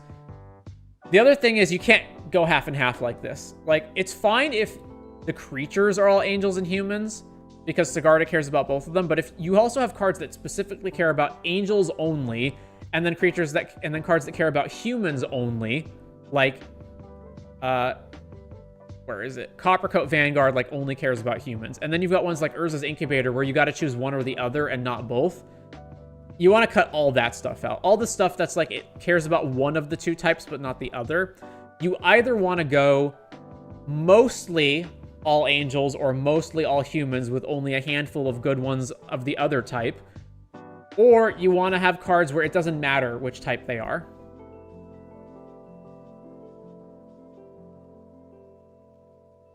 So those are the main things I was looking at. And you got just a bunch of cards that I don't even understand why you have them. Like, your deck is filled with creatures, but you've got sweepers that kill your guys. And while technically you can make your guys survive, like with Avacyn and maybe Sephara, but you've also got like Farewell, which exiles.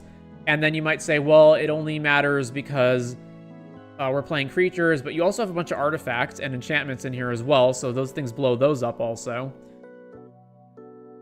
So it's just very confusing why you even have this stuff. Can't have your cake and eat it too? Yeah. I would probably build this deck myself from scratch, but I'm pretty burnt at this point. It's been 7.5 hours on stream. We'll eventually make it, but not now. And then you've got other guys, like just random beaters that all they do is beat stuff, like Gisela,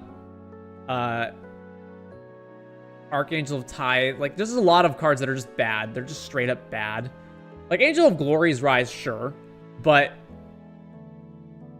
Field Marshal, Tithes,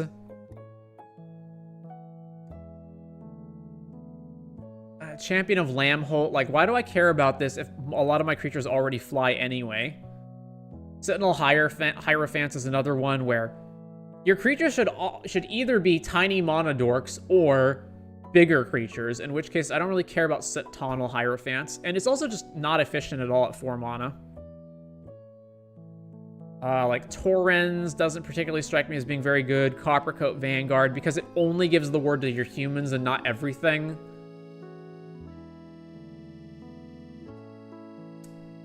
Giada, when you have so many different types, where only half the types are angels. Herald of War, I don't really like either.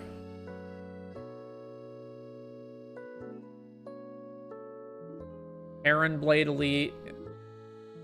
Parametra is not even a human or angel, and it's also really expensive. I don't like Mono Reflection or Mirari's Wake. Ghostly Prison is one that is completely baffling to me here, because you already have big creatures. You have big creatures with like lifelink and first strike, and why do we need Ghostly Prison? Path to Exile, Return to Dust are bad. Like, yeah, you're missing Lauren.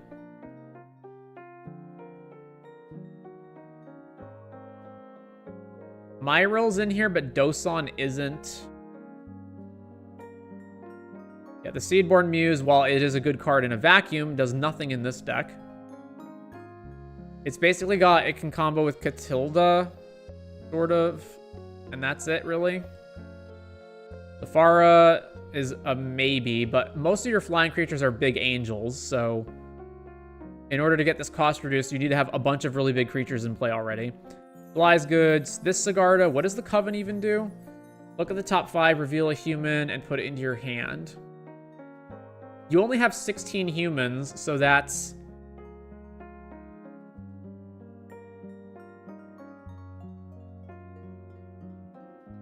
So 99 cards. Even assuming we haven't drawn a single human, our odds of hitting one are slightly less than 60%. That's if we haven't drawn a single human in our whole deck. More realistically, we've probably drawn at least, what, 2 to 3, maybe? So we're getting close. It's probably closer to like 50%, so half the time you're just going to brick with it. And then it's just like a kind of a lousy anthem. And then there's this one, which giving our humans hexproof is fine, but our commander is an angel, not a human. So it doesn't protect that. And then this Sigarda is just a 5/5, and its ability is mostly irrelevant. So yeah, there's a lot of things that I would want to fix here. And like, I have no idea why you have Soul's Attendant. I don't think you have a single thing in your deck that cares about gaining life.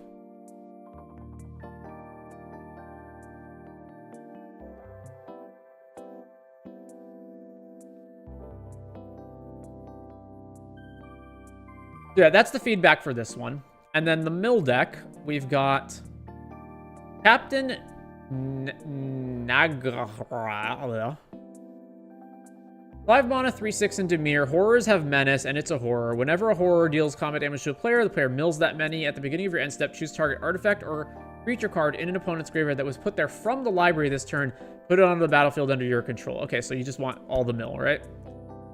I want to ramp to this as fast as possible. I want to protect it with counter spells or just other spells that protect it. And then I want to mill my opponent, preferably in a way that doesn't require me to pay any mana, because I just want to go Captain Negarad. How do you pronounce this? Captain N. Cast Captain N and then have my opponents get milled already without me having to invest anything else, so that the turn I play Captain N, I can just immediately reanimate, or yeah, immediately reanimate something. As for the rest of the cards, so we've got our 34 lands, a bit high, same basic deal. There's a lot of cards here that I just don't like. Temple of the False God, Reliquary Tower, Drownyard. If you're ever activating this, you're in trouble. Too many basics. 34 is also too many. And then we've got Arcane Adaptation. Creatures you control are the chosen. So this is just turn everything into a horror, basically. Sure.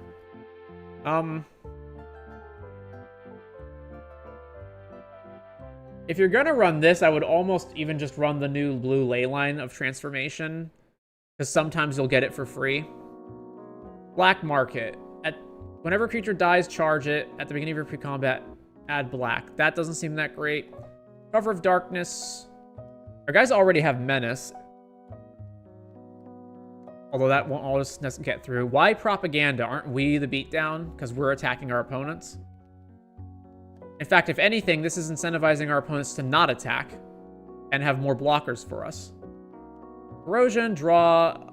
Each opponent mills 2. Reflections of Jara. Okay. Rhystic Study. Damnation.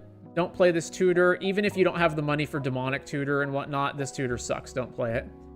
Extract from Darkness. Each player mills 2, then you reanimate a creature from a graveyard. This card's not good. Fractured Sanity is good. Maddening Cacophony is good.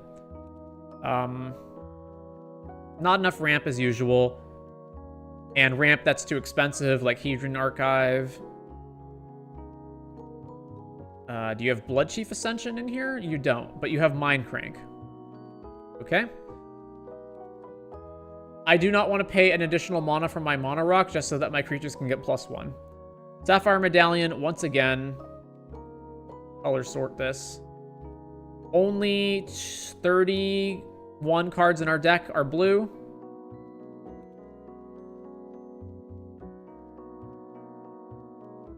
Soul Ring, Sword of Body and Mind, Talisman, Thought Vessel, Urza's Incubator. I assume everything else here is a horror if that's the case. So this is horror tribal, so it's not just mill. Drown in the Lock, Counterspell, Dark Writ, Drown in Dreams, Memory Plunder. Yeah, I would want more even fast mana to get Captain N out faster. Orvar by N. Boyer is my take on Orvar that I requested you make a video on a while back. I'll quickly add my Jared True Air back in a sec. We do have Orvar already. Orvar's been a pretty well-known deck for a while. Alright, Memory Plunder, this is just too expensive. Then we've got a bajillion horrors. I assume most of these are based on just being horrors, and they're not necessarily based on being good. So some of them are going to be good, like, Well, Bruvac's not a horror, but it's a mill thing. Concealing Curtains sounds just terrible. Just so bad. Aberration, that's good. Target player mills. I don't want just one player to mill. Brazilax. I would normally say this is good, except it doesn't look like you've got the curve for it. And even some of the creatures that you would normally have, like Curtains and Ruin Crab, don't even have power. I'm not going to look through all these horrors, but there's a Hullbreaker. Nemesis, okay. Overlord of the Baelmerk, sure. Phoenax, not a horror, but a mill card. I think you can find better mill cards than Phoenax. Obliterator. This is going to be real hard to cast. And it's not even that good, because no one's going to ever block it. Roaming Throne, sure, obviously. Ruin Crab to mill. Yeah, this is the kind of thing that I mean. Like, keep Ruin Crab out so that you can just trigger this and then not have to spend any mana. So, like, the turn you play Captain N, you just play a land, mill everybody, and then Captain N can reanimate something. So I would want more stuff like that. Not necessarily even, like, Cacophony, but those are still okay. All Creeper at least draws a card. Spellskite is a horror. Awesome. Although it doesn't actually damage anybody, but at least it's on theme. Mindbreaker. Mind Skinner is a nightmare and not a horror, but it mills. Okay. And then Ulamog is in here for some reason as well. Okay. Then also Jace, and Ashiok. So as usual, like, fix your lands up, even if you don't have the budget for more expensive lands. There's just problems here. More ramp spells. Definitely way more interaction. You only have 2 actual counter spells. You need way more than that, and you need more ways of protecting Captain N. Right now, you've got Spellskite and then nothing else. So I would want either a bajillion more counter spells and or like Duress Thoughtseize to make sure that Captain N's not going to get countered or killed. Probably would want Lightning Greaves as well, so that you can immediately... Do you not have Lightning... Oh, you do have Lightning Greaves. Okay, Lightning Greaves, and... What are some of the other protection spells? You're going to run out... You're not going to have that much protection in Dimir, so it's going to be mostly based on counter spells. And then, let's see, more ramp. Probably more fast mana to get to Captain N faster. And then I don't think you need to go so hard on all of these horror creatures. I obviously haven't read them all, but I imagine a lot of them are not that good. Yeah, and whenever a player mills cards, you make a 1/1. Like, eh.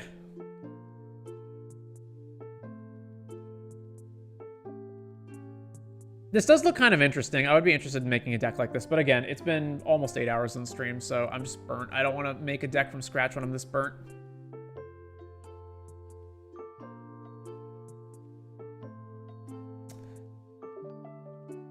So with that, I think that takes us to the end of this.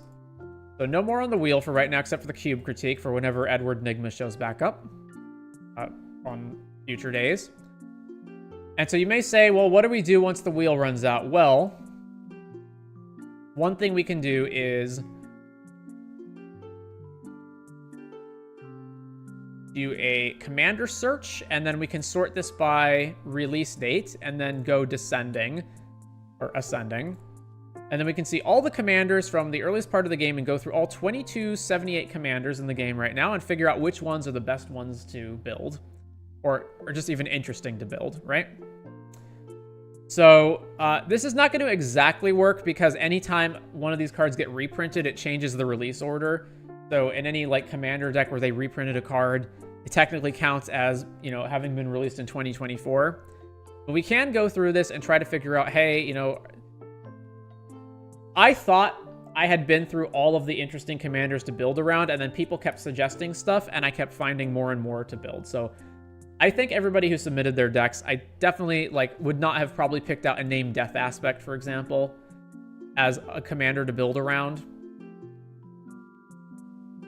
I think I would have just looked at that and glossed right over it without even really thinking about it. And I think I did exactly that when I saw it the first time.